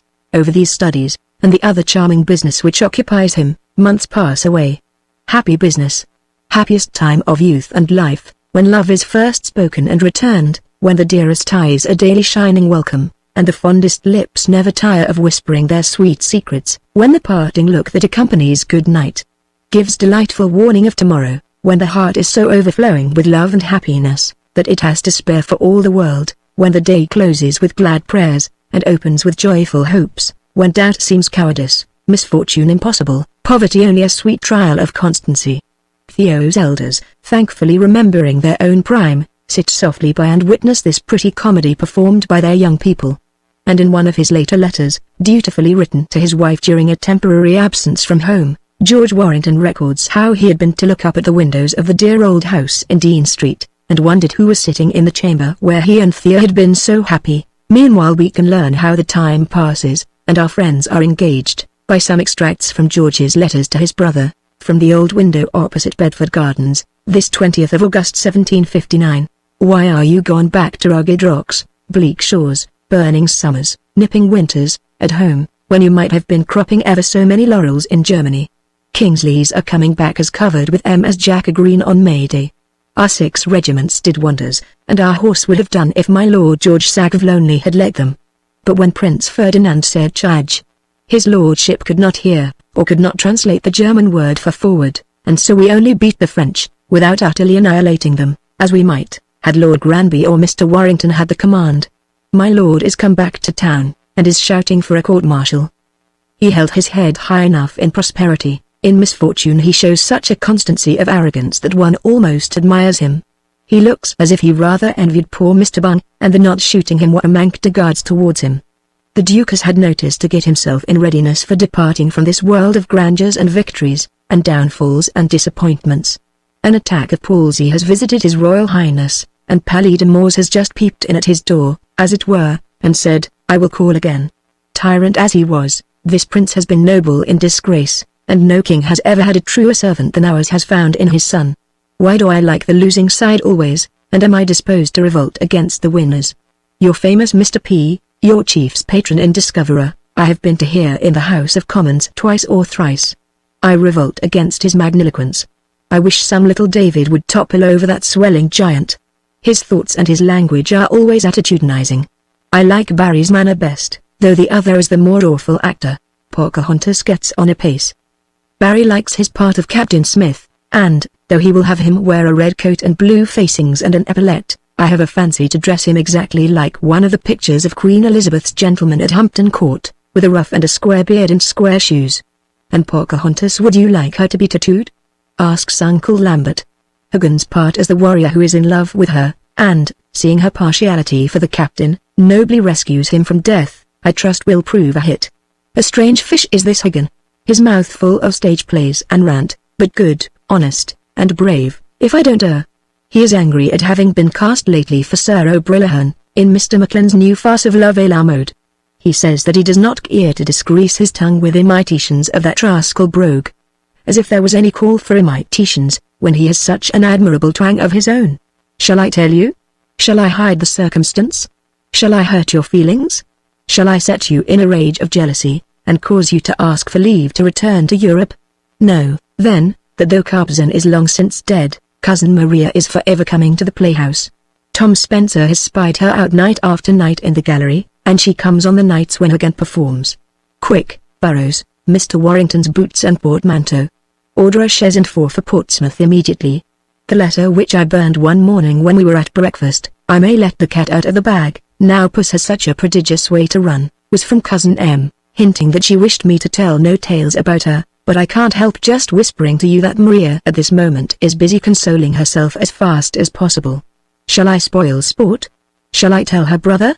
Is the affair any business of mine? What have the Esmonds done for you and me but win our money at cards? Yet I like our noble cousin.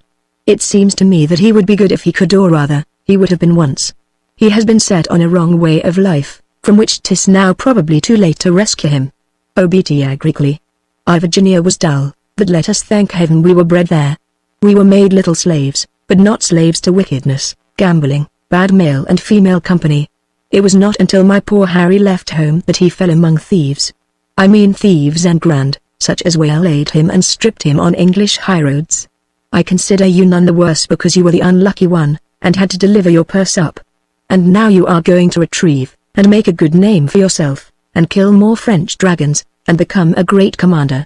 And our mother will talk of her son the captain, the colonel, the general, and have his picture painted with all his stars and epaulets, when poor I shall be but a dawdling poetaster, or, if we may hope for the best, a snug placeman, with a little box at Richmond or Kew, and a half-score of little piccaninnies, that will come and bob curtsies at the garden gate when their uncle the general rides up on his great charger, with his aide-de-camp's pockets filled with gingerbread for the nephews and nieces. 'Tis for you to brandish the sword of Mars.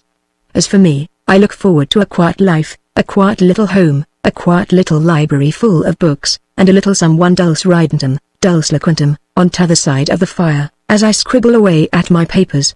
I am so pleased with this prospect, so utterly contented and happy, that I feel afraid as I think of it, lest it should escape me, and, even to my dearest Hal, am shy of speaking of my happiness.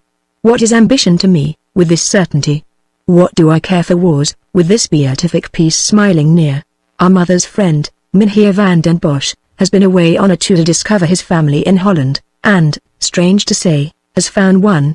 Miss, who was intended by maternal solicitude to be a wife for your worship, has had 6 months at Kensington School, and is coming out with 100 pretty accomplishments, which are to complete her a perfect fine lady. Her papa brought her to make a curtsy in Dean Street, and a mighty elegant curtsy she made. Though she is scarce 17, no dowager of 60 can be more at her ease. She conversed with Aunt Lambert on an equal footing, she treated the girls as chits to Hetty's wrath and Theo's amusement. She talked politics with the general, and the last routs, dresses, operas, fashions, scandal, with such perfect ease that, but for a blunder or two, you might have fancied Miss Lydia was born in Mayfair. At the court end of the town she will live, she says, and has no patience with her father, who has a lodging in Monument Yard. For those who love a brown beauty, a prettier little mignon creature cannot be seen. But my taste, you know, dearest brother, and, here follows a page of raptures and quotations of verse, which, out of regard for the reader, and the writer's memory, the editor of the present pages declines to reprint. Gentlemen and ladies of a certain age may remember the time when they indulged in these rapturous follies on their own accounts, when the praises of a charmer were forever warbling from their lips or trickling from their pens, when the flowers of life were in full bloom, and all the birds of spring were singing. The twigs are now bare, perhaps, and the leaves have fallen, but, for all that, shall we not remember the vernal time? As for you, young people, whose May, or April, is it? Has not commenced yet, you need not be detained over other folks' love rhapsodies. Depend on it, when your spring season arrives, kindly nature will warm all your flowers into bloom, and rouse your glad bosoms to pour out their full song. Chapter 69. A Little Innocent. George Warrington has mentioned in the letter just quoted, that in spite of my Lord Castlewood's previous plate transactions with Harry, my Lord and George remained friends, and met on terms of good kinsmanship.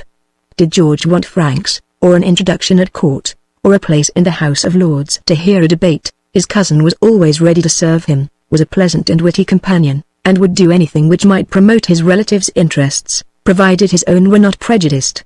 Now he even went so far as to promise that he would do his best with the people in power to provide a place for Mr. George Warrington, who daily showed a greater disinclination to return to his native country, and place himself once more under the maternal servitude. George had not merely a sentimental motive for remaining in England. The pursuits and society of London pleased him infinitely better than any which he could have at home. A planter's life of idleness might have suited him, could he have enjoyed independence with it. But in Virginia he was only the first, and, as he thought, the worst treated, of his mother's subjects. He dreaded to think of returning with his young bride to his home, and of the life which he would be destined to lead there. Better freedom and poverty in England, with congenial society, and a hope perchance of future distinction, than the wearisome routine of home life, the tedious subordination, the frequent bickerings, the certain jealousies and differences of opinion, to which he must subject his wife so soon as they turned their faces homeward. So Lord Castlewood's promise to provide for George was very eagerly accepted by the Virginian. My lord had not provided very well for his own brother to be sure, and his own position, peer as he was anything but enviable, but we believe what we wish to believe, and George Warrington chose to put great stress upon his kinsman's offer of patronage. Unlike the Warrington family, Lord Castlewood was quite gracious when he was made acquainted with George's engagement to Miss Lambert, came to wait upon her parents, praised George to them and the young lady to George, and made himself so prodigiously agreeable in their company that these charitable folk forgot his bad reputation, and thought it must be a very wicked and scandalous world which maligned him. He said, indeed, that he was improved in their society, as every man must be who came into it. Among them he was witty, lively, good for the time being. He left his wickedness and worldliness with his cloak in the hall, and only put them on again when he stepped into his chair. What worldling on life's voyage does not know of some such harbour of rest and calm, some haven where he puts in out of the storm? Very likely Lord Castlewood was actually better whilst he stayed with those good people, and for the time being at least no hypocrite, and, I dare say, the Lambert elders thought no worse of his lordship for openly proclaiming his admiration for Miss Theo. It was quite genuine, and he did not profess it was very deep. It don't affect my sleep, and I am not going to break my heart because Miss Lambert prefers somebody else, he remarked. Only I wish when I was a young man, madame, I had had the good fortune to meet with somebody so innocent and good as your daughter. I might have been kept out of a deal of harm's way, but innocent and good young women did not fall into mine, or they would have made me better than I am. Sure, my lord, it is not too late, says Mrs. Lambert, very softly. Castlewood started back, misunderstanding her. Not too late, madam? He inquired. She blushed. It is too late to court my dear daughter, my lord, but not too late to repent. We read, 'tis never too late to do that. If others have been received at the 11th hour, is there any reason why you should give up hope? Perhaps I know my own heart better than you, he says in a plaintive tone. I can speak French and German very well, and why? Because I was taught both in the nursery. A man who learns them late can never get the practice of them on his tongue.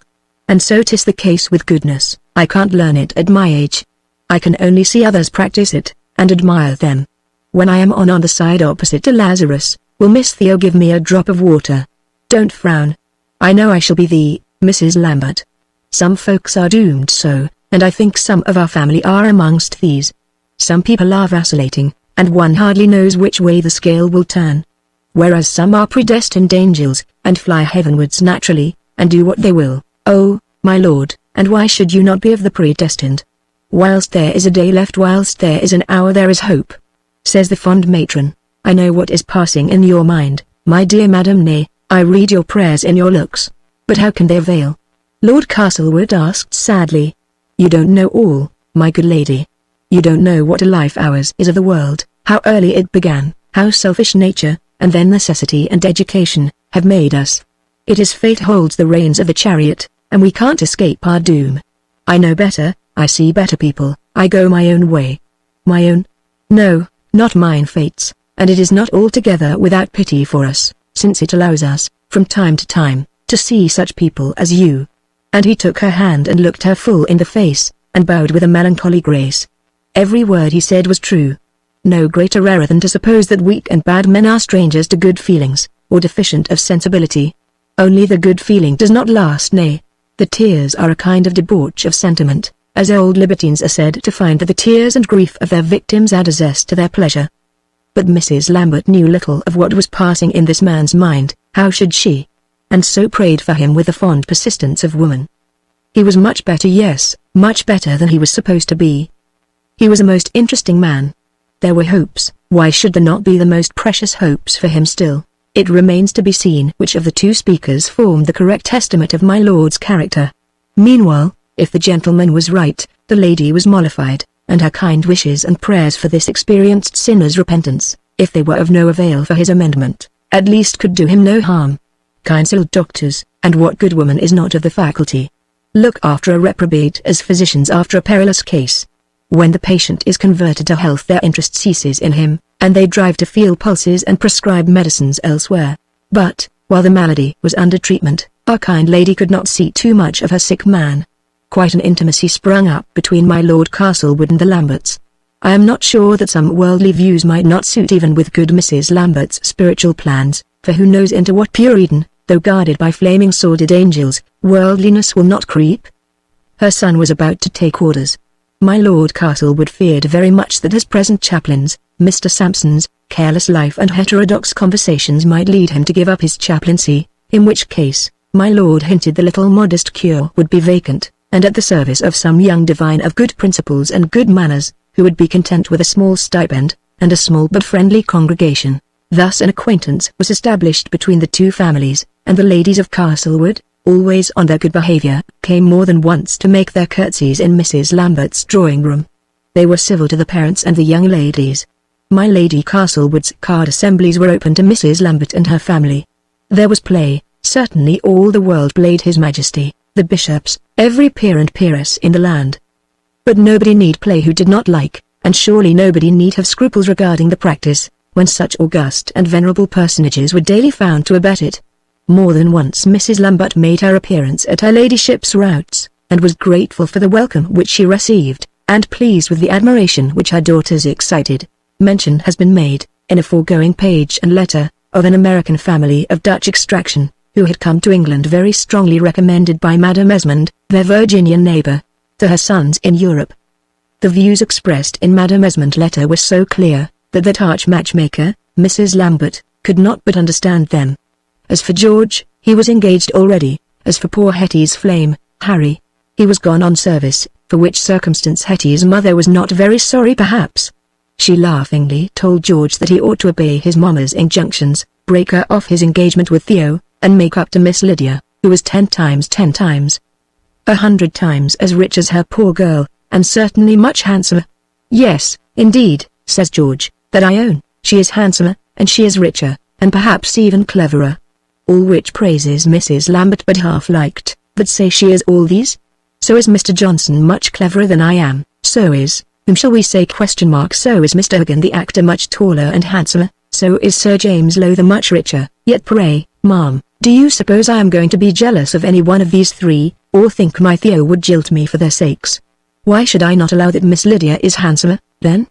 And richer, and clever, too, and lively, and well-bred, if you insist on it, and an angel if you will have it so? Theo is not afraid, art thou, child? No, George, says Theo, with such an honest look of the eyes as would convince any skepticism, or shame any jealousy. And if, after this pair of speeches, Mamma takes occasion to leave the room for a minute to fetch her scissors, or her thimble, or boot jack and slippers, or the cross and ball on the top of St. Paul's, or her pocket handkerchief which she has forgotten in the parlour, if, I say, Mrs. Lambert quits the room on any errand or pretext, natural or preposterous, I shall not be in the least surprised, if, at her return in a couple of minutes, she finds George in near proximity to Theo, who has a heightened colour, and whose hand George is just dropping. I shall not have the least idea of what they have been doing. Have you, madam? Have you any remembrance of what used to happen when Mr. Grundy came a-courting? Are you, who, after all, were not in the room with our young people, going to cry out fie and for shame? Then fie and for shame upon you, Mrs. Grundy. Well, Harry being away, and Theo and George irrevocably engaged, so that there was no possibility of bringing Madame Esmond's little plans to bear, why should not Mrs. Lambert have plans of her own? And if a rich, handsome, beautiful little wife should fall in his way, why should not Jack Lambert from Oxford have her? So thinks Mamma, who was always thinking of marrying and giving in marriage, and so she prattles to General Lambert, who, as usual, calls her a goose for her pains. At any rate, Mrs. Lambert says beauty and riches are no objection. At any rate, Madame Esmond desired that this family should be hospitably entertained, and it was not her fault that Harry was gone away to Canada. Would the General wish him to come back, leave the army and his reputation? Perhaps, yes, and come to England and marry this American, and break poor Hetty's heart? Would her father wish that? Let us spare further arguments, and not be so rude as to hint that Mr. Lambert was in the right in calling a fond wife by the name of that absurd splay-footed bird, annually sacrificed at the feast of St. Michael. In those early days, there were vast distinctions of rank drawn between the court and city people, and Mr. Van den Bosch, when he first came to London, scarcely associated with any but the latter sort. He had a lodging near his agents in the city. When his pretty girl came from school for a holiday, he took her an airing to Islington or Highgate, or an occasional promenade in the artillery ground in Bunhill Fields. They went to the Baptist meeting house in Finsbury Fields, and on the sly to see Mr. Garrick once or twice, or that funny rogue Mr. Foote, at the little theatre. To go to a Lord Mayor's feast was a treat to the gentleman of the highest order, and to dance with a young mercer at Hampstead Assembly gave the utmost delight to the young lady. When George first went to wait upon his mother's friends, he found our old acquaintance, Mr. Draper, of the Temple, sedulous in his attentions to her, and the lawyer, who was married, told Mr. Warrington to look out, as the young lady had a plumb to her fortune. Mr. Drabshaw, a young Quaker gentleman, and nephew of Mr. Trail, Madame Esmond's Bristol agent, was also in constant attendance upon the young lady, and in dreadful alarm and suspicion when Mr. Warrington first made his appearance. Wishing to do honor to his mother's neighbors, Mr. Warrington invited them to an entertainment at his own apartments, and who should so naturally meet them as his friends from Soho? Not one of them but was forced to own little Miss Lydia's beauty. She had the foot of a fairy, the arms, neck, flashing eyes of a little brown huntress of Diana. She had brought a little plaintive accent from home with her of which I, Moiki Vauspal, have heard 100 gross Cockney imitations, and watched as many absurd disguises, and which I say, in moderation, is charming in the mouth of a charming woman, who sets up to say no, forsooth. You dear Miss Whittington, with whose H's fate has dealt so unkindly ? You lovely Miss Nicol Jarvie, with your northern burr ? You beautiful Miss Millany, with your Dame Street warble? All accents are pretty from pretty lips, and who shall set the standard up? Shall it be a rose, or a thistle, or a shamrock, or a star and stripe? As for Miss Lydia's accent, I have no doubt it was not odious even from the first day when she set foot on these polite shores, otherwise Mr. Warrington, as a man of taste, had certainly disapproved of her manner of talking, and her schoolmistress at Kensington had not done her duty by her pupil. After the 6 months were over, during which, according to her father's calculation, she was to learn all the accomplishments procurable at the Kensington Academy, Miss Lydia returned nothing loath to her grandfather, and took her place in the world. A narrow world at first it was to her, but she was a resolute little person, and resolved to enlarge her sphere in society, and whither she chose to lead the way, the obedient grandfather followed her. He had been thwarted himself in early life, he said, and little good came of the severity he underwent. He had thwarted his own son, who had turned out but ill. As for little Lydia, he was determined she should have as pleasant a life as was possible. Did not Mr. George think he was right? 'Twas said in Virginia he did not know with what reason that the young gentlemen of Castlewood had been happier if Madame Esmond had allowed them a little of their own way. George could not gainsay this public rumour, or think of inducing the benevolent old gentleman to alter his plans respecting his granddaughter. As for the Lambert family, how could they do otherwise than welcome the kind old man, the parent so tender and liberal, Madame Esmond's good friend? When Miss came from school, Grandpapa removed from Monument Yard to an elegant house in Bloomsbury, whither they were followed at first by their city friends. There were merchants from Virginia Walk, there were worthy tradesmen, with whom the worthy old merchant had dealings, there were their ladies and daughters and sons, who were all highly gracious to Miss Lydia. It would be a long task to describe how these disappeared one by one, how there were no more junketings at Belsize, or trips to Highgate, or Saturday jaunts to Deputy Higgs' villa, Highbury, or country dances at honest Mr. Lutestring's house at Hackney. Even the Sunday practice was changed, and, oh, abomination of abominations, Mr. Van den Bosch left Bethesda Chapel in Bunhill Row, and actually took a pew in Queen Square Church, and Mr. George Warrington lived hard by in Southampton Row. 'Twas easy to see at whom Miss Lydia was setting her cap, and Mr. Draper, who had been full of her and her grandfather's praises before, now took occasion to warn Mr. George, and gave him very different reports regarding Mr. Van den Bosch to those which had first been current. Mr. Van D.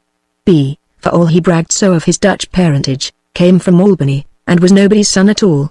He had made his money by land speculation, or by privateering, which was uncommonly like piracy, and by the guinea trade. His son had married, if marriage it could be called, which was very doubtful, an assigned servant, and had been cut off by his father, and had taken to bad courses, and had died, luckily for himself, in his own bed. "Mr. Draper has told you bad tales about me," said the placid old gentleman to George.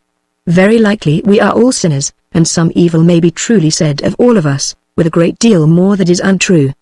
Did he tell you that my son was unhappy with me? I told you so too. Did he bring you wicked stories about my family? He liked it so well that he wanted to marry my lady to his brother. Heaven bless her. I have had a many offers for her. And you are the young gentleman I should have chose for her, and I like you none the worse because you prefer somebody else, though what you can see in your miss, as compared to my lady, begging your honour's pardon, I am at a loss to understand. There is no accounting for tastes, my good sir," said Mr. George, with his most superb air. "No, sir, 'tis a wonder of nature, and daily happens. When I kept store to Albany, there was one of your tip-top gentry that might have married my dear daughter that was alive then, and with a pretty piece of money, whereby for her father and I had quarrelled Miss Lydie would have been a pauper, you see, and in place of my beautiful Bella, my gentleman chooses a little homely creature, no prettier than your miss, and without a dollar to her fortune. The more fool he, saving your presence, Mr. George. Pray don't save my presence, my good sir," says George, laughing. "I suppose the gentleman's word was given to the other lady, and he had seen her first, and hence was indifferent to your charming daughter. I suppose when a young fellow gives his word to perform a cursed piece of folly, he always sticks to it, my dear sir, begging your pardon. But Lord, what am I speaking of? I am speaking of 20 years ago. I was well to do then, but I may say heaven has blessed my store, and I am 3 times as well off now. Ask my agents how much they will give for Joseph Van den Bosch's bill at 6 months on New York, or at sight maybe for £40,000. I warrant they will discount the paper. Happy he who has the bill, sir," says George, with a bow, not a little amused with the candour of the old gentleman. Lord, how mercenary you younger men are," cries the elder, simply. "Always thinking about money nowadays. Happy he who has the girl. I should say the money ain't the question, my dear sir, when it goes along with such a lovely young thing as that, though I humbly say it, who oughtn't, and who am her fond silly old grandfather. We were talking about you, Lydie darling, come, give me a kiss, my blessing. We were talking about you, and Mr. George said he wouldn't take you with all the money your poor old grandfather can give you." "Nay, sir," says George. "Well, you are right to say nay, for I didn't say all, that's the truth. My blessing will have a deal more than that trifle I spoke of, when it shall please heaven to remove me out of this world to a better. When poor old Gappy is gone, Lydie will be a rich little Lydie, that she will. But she don't wish me to go yet, does she? Oh, you darling dear grandpapa," says Lydie, "this young gentleman won't have you." Lydie looks an arch "Thank you, sir," from her brown eyes. But at any rate he is honest, and that is more than we can say of some folks in this wicked London. Oh, Lord, how mercenary they are. Do you know that yonder, in Monument Yard, they were all at my poor little blessing for her money? There was Tom Lutestring, there was Mr. Draper, your precious lawyer, there was actually Mr. Tubbs, of Bethesda Chapel, and they must all come buzzing like flies round the honeypot. That is why we came out of the quarter where my brother tradesmen live, to avoid the flies, to be sure," says Miss Lydia, tossing up her little head. "Where my brother tradesmen live," continues the old gentleman. "Else who am I to think of consorting with your grandees and fine folk? I don't care for the fashions, Mr. George, I don't care for plays and poetry, begging your honour's pardon, I never went to a play in my life, but to please this little minx. Oh, sir, 'twas lovely.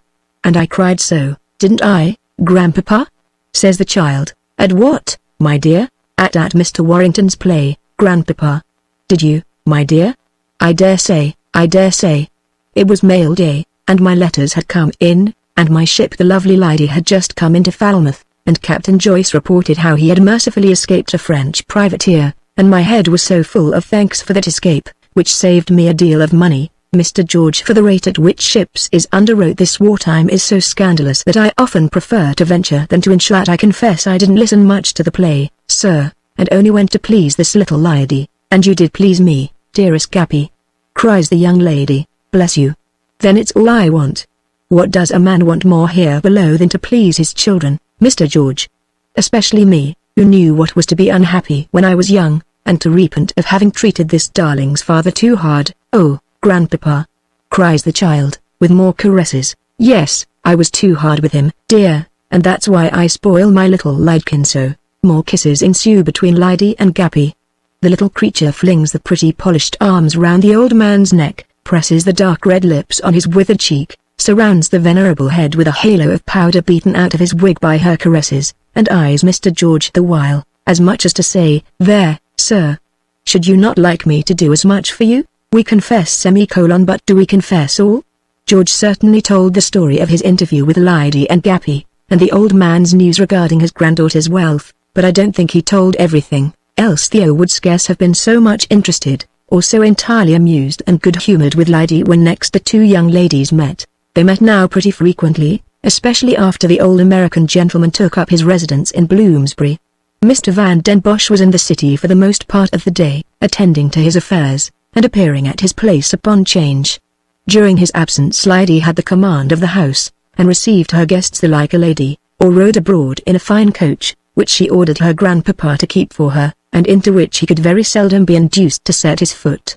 Before long Miss Lydy was as easy in the coach as if she had ridden in one all her life. She ordered the domestics here and there, she drove to the mercer's and the jeweller's, and she called upon her friends with the utmost stateliness, or rode abroad with them to take the air. Theo and Hetty were both greatly diverted with her. But would the elder have been quite as well pleased had she known all Miss Lydy's doings? Not that Theo was of a jealous disposition, far otherwise, but there are cases when a lady has a right to a little jealousy, as I maintain, whatever my fair readers may say to the contrary. It was because she knew he was engaged, very likely, that Miss Lydy permitted herself to speak so frankly in Mr. George's praise.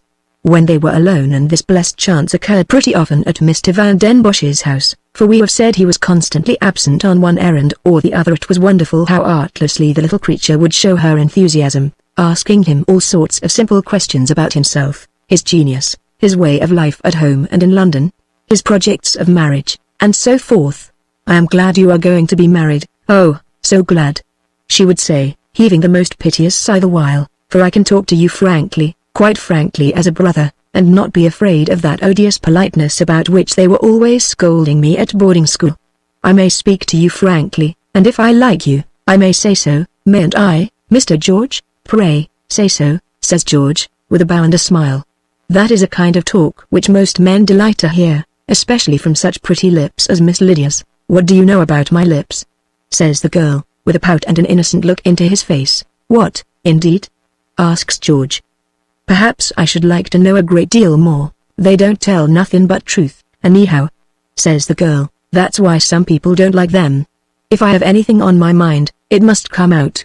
I am a country-bred girl. I am with my heart in my mouth, all honesty and simplicity, not like your English girls, who have learned I don't know what at their boarding schools, and from the men afterwards. Our girls are monstrous little hypocrites, indeed," cries George. "You are thinking of Miss Lambert's. And I might have thought of them. But I declare I did not then. They have been at boarding school, they have been in the world a great deal, so much the greater pity for them, for be certain they learned no good there.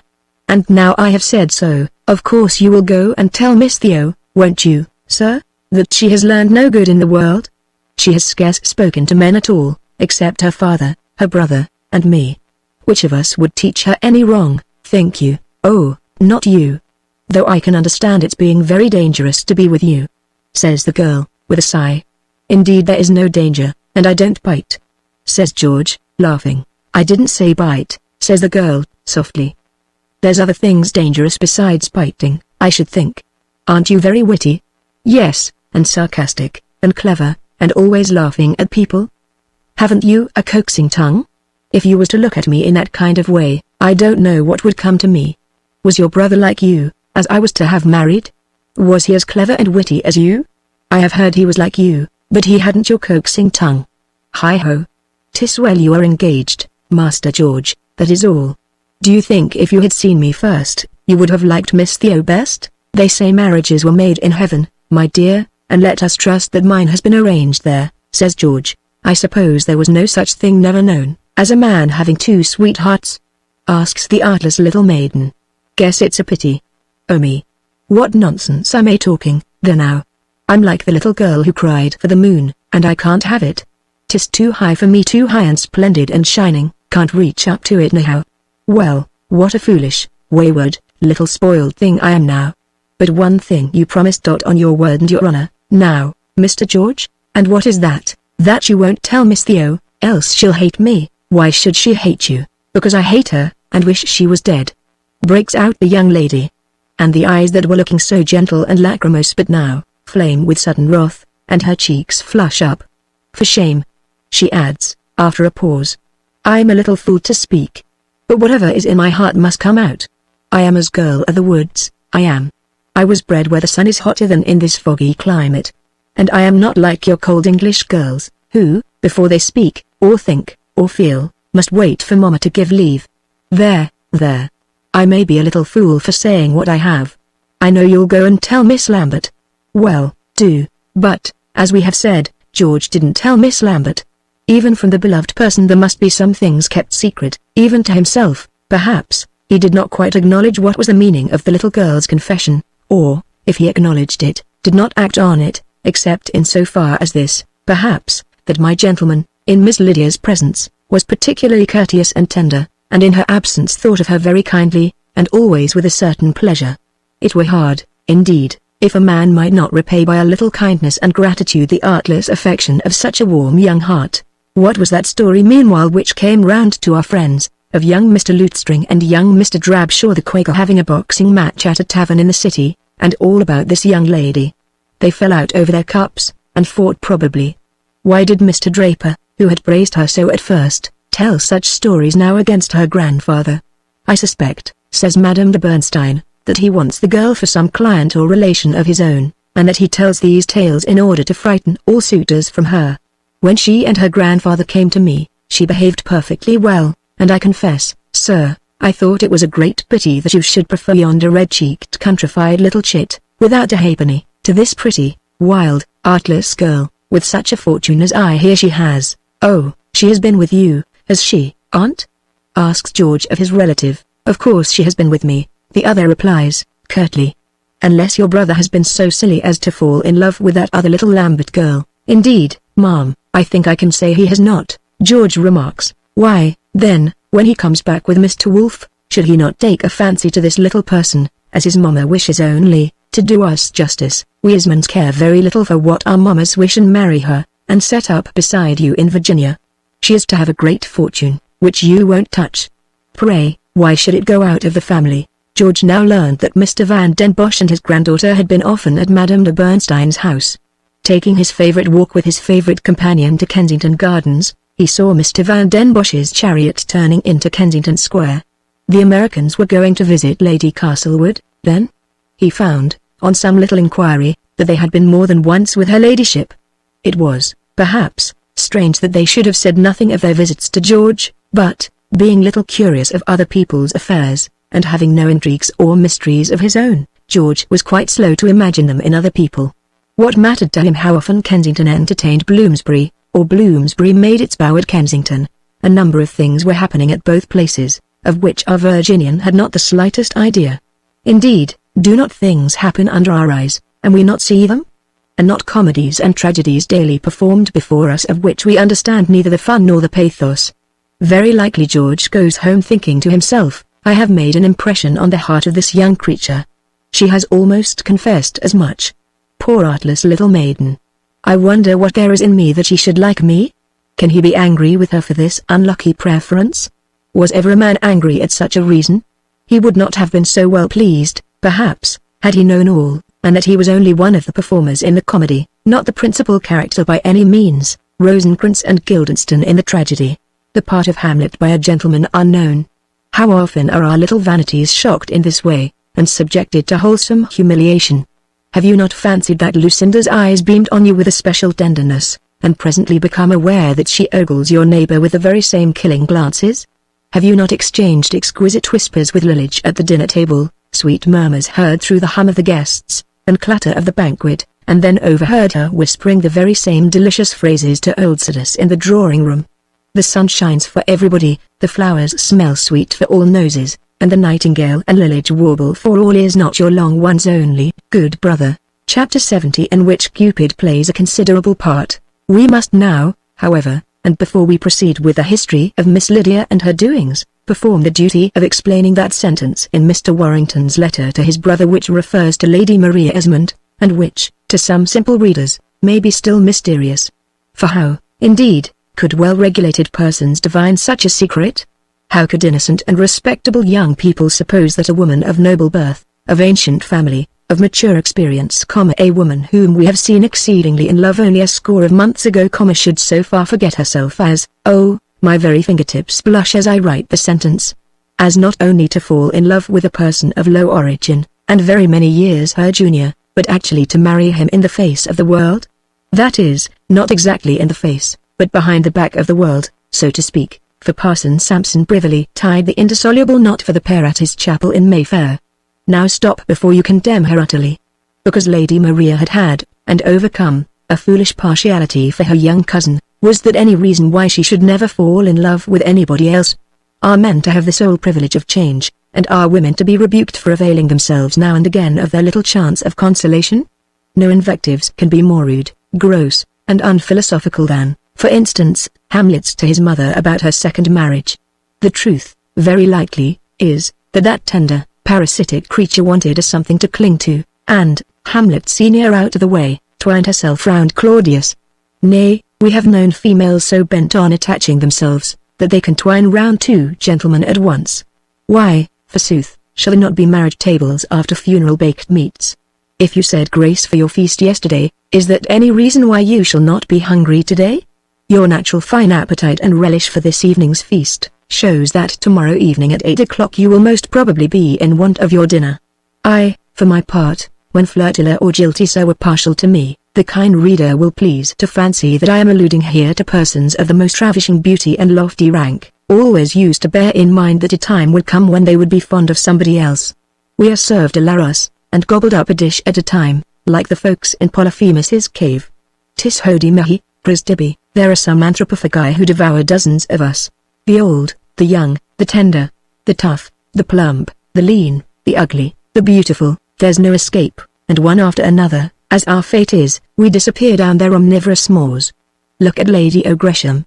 We all remember, last year, how she served poor Tom Kyde, seized upon him, devoured him, picked his bones, and flung them away. Now it is Ned a Suckling she has got into her den. He lies under her great A's, quivering and fascinated. Look at the poor little trepid creature, panting and helpless under the great ties. She trails towards him nearer and nearer, he draws to her, closer and closer. Presently there will be one or two feeble squeaks for pity, and hobble-a-gibble he will disappear. Me. It is pity, too.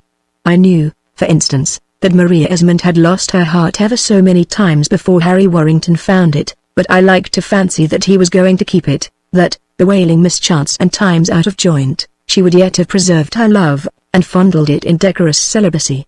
If, in some paroxysm of senile folly, I should fall in love tomorrow, I shall still try and think I have acquired the fee simple of my charmer's heart, not that I am only a tenant, on a short lease, of an old battered furnished apartment, where the dingy old wine glasses have been clouded by scores of pairs of lips, and the tumbled old sofas are muddy with the last lodger's boots. Dear, dear nymph! Being beloved and beautiful. Suppose I had a little passing passion for Glycera, and her complexion really was as pure as splendent Parian marble. Suppose you had a fancy for Telephus, and his low collars and absurd necks, those follies are all over now, aren't they? We love each other for good now, don't we? Yes, forever, and Glycera may go to Bath, and Telephus take his service Rosi am to Jack Ketch, nests pa? No. We never think of changing, my dear. However winds blow, or time flies, or spoons stir, our pottage, which is now so piping hot, will never get cold. Passing fancies we may have allowed ourselves in former days, and really your infatuation for Telephus, don't frown so, my darling creature. And make the wrinkles in your forehead worse, I say, really it was the talk of the whole town, and as for Glycera, she behaved confoundedly ill to me. Well, well, now that we understand each other, it is forever that our hearts are united, and we can look at Sir Cresswell, and snap our fingers at his wig. but this Maria of the last century was a woman of an ill-regulated mind. You, my love, who know the world, know that in the course of this lady's career a great deal must have passed that would not bear the light, or edify in the telling. You know, not, my dear creature, that I mean you have any experience, but you have heard people say, you have heard your mother say, that an old flirt, when she has done playing the fool with one passion, will play the fool with another, that flirting is like drinking, and the brandy being drunk up, you know, not you Glycera, the brandy being drunk up, Glycera, who has taken to drinking, will fall upon the gin. So, if Maria Esmond has found a successor for Harry Warrington, and set up a new sultan in the precious empire of her heart, what, after all, could you expect from her? That territory was like the Low Countries, accustomed to being conquered, and forever open to invasion. And Maria's present enslaver was no other than Mr. Geoghegan O'Hagan, the young actor who had performed in George's tragedy. His tones were so thrilling, his eye so bright, his mien so noble, he looked so beautiful in his gilt leather armor and large buckled periwig, giving utterance to the poet's glowing verses, that the lady's heart was yielded up to him, even as Ariadne's to Bacchus when her affair with Theseus was over. The young Irishman was not a little touched and elated by the high-born damsel's partiality for him. He might have preferred a Lady Maria Hagan more tender in years, but one more tender in disposition it were difficult to discover. She clung to him closely, indeed. She retired to his humble lodgings in Westminster with him, when it became necessary to disclose their marriage, and when her furious relatives disowned her. General Lambert brought the news home from his office in Whitehall one day, and made merry over it with his family. In those homely times a joke was none the worse for being a little broad, and a fine lady would laugh at a jolly page of Fielding, and weep over a letter of Clarissa, which would make your present ladyship's eyes start out of your head with horror. He uttered all sorts of waggeries, did the merry general, upon the subject of this marriage, upon George's share in bringing it about, upon Barry's jealousy when he should hear of it. He vowed it was cruel that Cousin Hagan had not selected George as groomsman, that the first child should be called Carpezan or Sibylla, after the tragedy, and so forth. They would not quite be able to keep a coach, but they might get a chariot and pasteboard dragons from Mr. Rich's theatre. The baby might be christened in Macbeth's cauldron, and Harry and Harlequin ought certainly to be godfathers. Why shouldn't she marry him if she likes him? Asked little Hetty. Why should he not love her because she is a little old? Mamma is a little old, and you love her none the worse. When you married my mamma, sir, I have heard you say you were very poor, and yet you were very happy, and nobody laughed at you. Thus this impudent little person spoke by reason of her tender age, not being aware of Lady Maria Esmond's previous follies. So her family has deserted her? George described what wrath they were in, how Lady Castlewood had gone into mourning, how Mr. Will swore he would have the rascal's ears, how furious Madame de Bernstein was, the most angry of all. It is an insult to the family, says haughty little Miss Het, and I can fancy how ladies of that rank must be indignant at their relative's marriage with a person of Mr. Hagan's condition, but to desert her is a very different matter. Indeed, my dear child, cries Mamma, you are talking of what you don't understand. After my Lady Maria's conduct, no respectable person can go to see her. What conduct, Mamma? Never mind, cries Mamma. Little girls can't be expected to know, and ought not to be too curious to inquire, what Lady Maria's conduct has been. Suffice it, miss, that I am shocked her ladyship should ever have been here, and I say again, no honest person should associate with her. Then, Aunt Lambert, I must be whipped and sent to bed, says George, with mock gravity. I own to you, though I did not confess sooner, seeing that the affair was not mine, that I have been to see my cousin the player, and her ladyship his wife. I found them in very dirty lodgings in Westminster, where the wretch has the shabbiness to keep not only his wife, but his old mother, and a little brother, whom he puts to school. I found Mr. Hagan, and came away with a liking, and almost a respect for him, although I own he has made a very improvident marriage. But how improvident some folks are about marriage, aren't they, Theo? Improvident, if they marry such spendthrifts as you, says the General. Master George found his relations, and I'll be bound to say he left his purse behind him. No, not the purse, sir, says George, smiling very tenderly. Theo made that. But I am bound to own it came empty away. Mr. Rich is in great dudgeon. He says he hardly dares have Hagan on his stage, and is afraid of a riot, such as Mr. Garrick had about the foreign dancers. This is to be a fine gentleman's riot. The macaronis are furious, and vow they will pelt Mr. Hagan, and have him cudgelled afterwards. My cousin Will, at Arthur's, has taken his oath he will have the actor's ears. Meanwhile, as the poor man does not play, They have cut off his salary, and without his salary, this luckless pair of lovers have no means to buy bread and cheese. And you took it to them, sir? It was like you, George," says Theo, worshipping him with her eyes. "It was your purse took it, dear Theo," replies George. "Mama, I hope you'll go and see them tomorrow." Praise Theo. "If she doesn't, I shall get a divorce, my dear," cries Papa. "Come and kiss me, you little wench, that is, avec la bonne permission de Monsieur Manbeau Monsieur Manbeau Fiddlestick, Papa," says Miss Lambert, and I have no doubt complies with the paternal orders. And this was the first time George Esmond Warrington, Esquire, was ever called a fiddlestick. Any man, even in our time, who makes an imprudent marriage, knows how he has to run the gauntlet of the family, and undergo the abuse, the scorn, the wrath, the pity of his relations. If your respectable family cry out because you marry the curate's daughter, 1 in 10, let us say, of his charming children, or because you engage yourself to the young barrister whose only present pecuniary resources come from the court which he reports, and who will have to pay his Oxford bills out of your slender little fortune, if your friends cry out for making such engagements as these, fancy the feelings of Lady Maria Huggins' friends, and even those of Mr. Huggins, on the announcement of this marriage. There is old Mrs. Huggin, in the first instance. Her son has kept her dutifully and in tolerable comfort, ever since he left Trinity College at his father's death, and appeared as Romeo at Crow Street Theatre. His salary has sufficed of late years to keep the brother at school, to help the sister who has gone out as companion, and to provide fire, clothing, tea, dinner, and comfort for the old clergyman's widow. And now, forsooth, a fine lady, with all sorts of extravagant habits, must come and take possession of the humble home, and share the scanty loaf and mutton. Wahgan not a high-spirited fellow, and the old mother very much afraid of him. I doubt whether my lady's life at the Westminster lodgings would be very comfortable. It was very selfish perhaps to take a place at that small table, and in poor Huggins' narrow bed. But love and some passionate and romantic dispositions never regards consequences, or measures accommodation.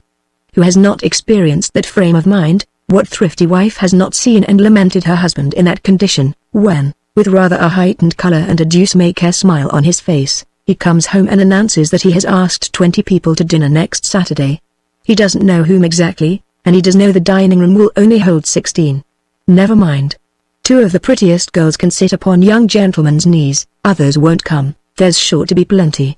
In an intoxication of love people venture upon this dangerous sort of housekeeping. They don't calculate the resources of their dining table, or those inevitable butchers' and fishmongers' bills which will be brought to the ghastly housekeeper at the beginning of the month. Yes, it was rather selfish of my Lady Maria to seat herself at Huggins' table and take the cream off the milk, and the wings of the chickens, and the best half of everything where there was only enough before, and no wonder the poor old mamma-in-law was disposed to grumble. But what was her outcry compared to the clamour at Kensington among Lady Maria's noble family? Think of the talk and scandal all over the town. Think of the titters and whispers of the ladies in attendance at the princess's court, where Lady Fanny had a place, of the jokes of Mr. Will's brother officers at the usher's table, of the waggeries in the daily prints and the magazines, of the comments of outraged prudes, of the laughter of the clubs and the sneers of the ungodly. At the receipt of the news Madame Bernstein had fits and ran off to the solitude of her dear rocks at Tunbridge Wells, where she did not see above 40 people of a night at cards. My lord refused to see his sister, and the countess in mourning, as we have said, waited upon one of her patronesses, a gracious princess, who was pleased to condole with her upon the disgrace and calamity which had befallen her house. For 1, 2, 3 whole days the town was excited and amused by the scandal. Then there came other news: a victory in Germany, doubtful accounts from America, a general officer coming home to take his trial, an exquisite new soprano singer from Italy, and the public forgot Lady Maria in her garret, eating the hard-earned meal of the actor's family. This is an extract from Mr. George Warrington's letter to his brother, in which he describes other personal matters, as well as a visit he had paid to the newly married pair. My dearest little Theo, he writes, was eager to accompany her mamma upon this errand of charity, but I thought Aunt Lambert's visit would be best under the circumstances, and without the attendance of her little spinster aide-de-camp. Cousin Huggin was out when we called. We found her ladyship in a loose undress, and with her hair in not the neatest papers, playing at cribbage with a neighbour from the second floor, while good Mrs. Huggin sate on the other side of the fire with a glass of punch, and the whole duty of man. Maria, your Maria once, cried a little when she saw us, and Aunt Lambert, you may be sure, was ready with her sympathy. While she bestowed it on Lady Maria, I paid the best compliments I could invent to the old lady. When the conversation between Aunt El and the bride began to flag, I turned to the latter, and between us we did our best to make a dreary interview pleasant. Our talk was about you, about Wolf, about war. You must be engaged face to face with a Frenchman by this time, and God send my dearest brother safe and victorious out of the battle. Be sure we follow your steps anxiously. We fancy you at Cape Breton. We have plans of Quebec, and charts of the Street Lawrence. Shall I ever forget your face of joy that day when you saw me return safe and sound from the little combat with the little Frenchman? So will my Harry, I know, return from his battle.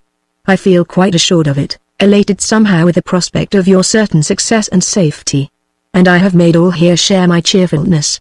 We talk of the campaign as over, and Captain Warrington's promotion as secure. Pray heaven, all our hopes may be fulfilled one day ere long. How strange it is that you who are the mettlesome fellow, you know you are, should escape quarrels hitherto, and I, who am a peaceful youth, wishing no harm to anybody, should have battles thrust upon me. What do you think actually of my having had another affair upon my wicked hands, and with whom, think you? With no less a personage than your old enemy, our kinsman, Mr. Will. What or who set him to quarrel with me, I cannot think. Spencer, who acted as second for me, for matters actually have gone this length. Don't be frightened, it is all over, and nobody is a scratch the worse. Thinks someone set Will on me. But who, I say? His conduct has been most singular. His behavior quite unbearable. We have met pretty frequently lately at the house of good Mr. Van den Bosch, whose pretty granddaughter was consigned to both of us by our good mother. Oh, dear mother! Did you know that the little thing was to be such a causabilly, and to cause swords to be drawn, and precious lives to be menaced? But so it has been.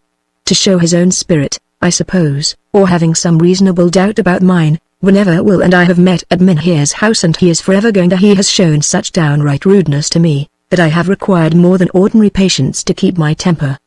He has contradicted me once, twice, thrice in the presence of the family, and out of sheer spite and rage, as it appeared to me.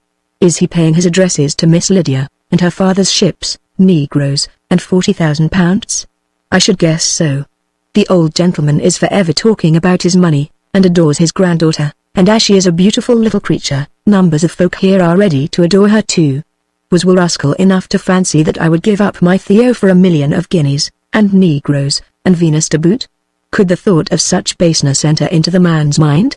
I don't know that he has accused me of stealing Van den Bosch's spoons and tankards when we dine there, or of robbing on the highway. But for one reason or the other he has chosen to be jealous of me, and as I have buried his impertinences with little sarcastic speeches, though perfectly civil before company, perhaps I have once or twice made him angry. Our little Miss Lydia has unwittingly added fuel to the fire on more than one occasion, especially yesterday, when there was talk about your worship. Ah, says the heedless little thing, as we sat over our dessert, "'Tis lucky for you, Mr. Esmond, that Captain Harry is not here." "Why, miss?" asks he, with one of his usual conversational ornaments. He must have offended some fairy in his youth, who has caused him to drop curses forever out of his mouth, as she did the girl to spit out toads and serpents. I know someone from whose gentle lips there only fall pure pearls and diamonds. "Why?" says Will, with a cannonade of oaths. "Oh fie," says she, putting up the prettiest little fingers to the prettiest little rosy ears in the world. "Oh fie, sir, to use such naughty words. 'Tis lucky the captain is not here, because he might quarrel with you, and Mr. George is so peaceable and quiet, that he won't." "Have you heard from the captain, Mr. George?" "From Cape Breton," says I. "He is very well, thank you." That is, I couldn't finish the sentence, for I was in such a rage that I scarce could contain myself. "From the captain, as you call him, Miss Lydia," says Will. "He'll distinguish himself as he did at St. Caz." "Ho, ho, so I apprehend he did, sir," says Will's brother. "Did he?" says our dear cousin. "Always thought he ran away, took to his legs, got a ducking, and ran away as if a bailiff was after him." "La," says Miss, "did the captain ever have a bailiff after him, didn't he?" "Ho, ho," laughs Mr. Will. I suppose I must have looked very savage, for Spencer, who was dining with us, trod on my foot under the table. "Don't laugh so loud, cousin," I said, very gently, "you may wake good old Mr. Van den Bosch." The good old gentleman was asleep in his armchair, to which he commonly retires for a nap after dinner. "Oh, indeed, cousin," says Will, and he turns and winks at a friend of his, Captain Deuceace, whose own and whose wife's reputation I dare say you heard of when you frequented the clubs, and whom Will has introduced into this simple family as a man of the highest fashion. Don't be afraid, miss, says Mr. Will, nor my cousin needn't be. Oh, what a comfort, cries Miss Lydie. Keep quite quiet, gentlemen, and don't quarrel, and come up to me when I send to say the tea is ready. And with this she makes a sweet little curtsy, and disappears. Hang it, Jack, pass the bottle, and don't wake the old gentleman, continues Mr. Will. Won't you help yourself, cousin? He continues, being particularly facetious in the tone of that word cousin. I am going to help myself, I said, but I am not going to drink the glass, and I'll tell you what I am going to do with it, if you will be quite quiet, cousin. Desperate kicks from Spencer all this time, and what the deuce do I care what you are going to do with it? Asks Will, looking rather white. I am going to fling it into your face, cousin, says I, very rapidly performing that feat. By Jove, and no mistake, cries Mr. Deuceace, and as he and William roared out an oath together, good old Van den Bosch woke up, and, taking the pocket handkerchief off his face, asked what was the matter. I remarked it was only a glass of wine gone the wrong way, and the old man said, well, there is more where that came from. Let the butler bring you what you please, young gentleman. And he sank back in his great chair, and began to sleep again. From the back of Montague House Gardens there is a beautiful view of Hampstead at 6 o'clock in the morning, and the statue of the King on St. George's Church is reckoned elegant, cousin, says I, resuming the conversation. The statue, begins Will, but I said, don't, cousin, or you will wake up the old gentleman. Had we not best go upstairs to Miss Lydie's tea table? We arranged a little meeting for the next morning, and a coroner might have been sitting upon one or other, or both, of our bodies this afternoon, but, would you believe it?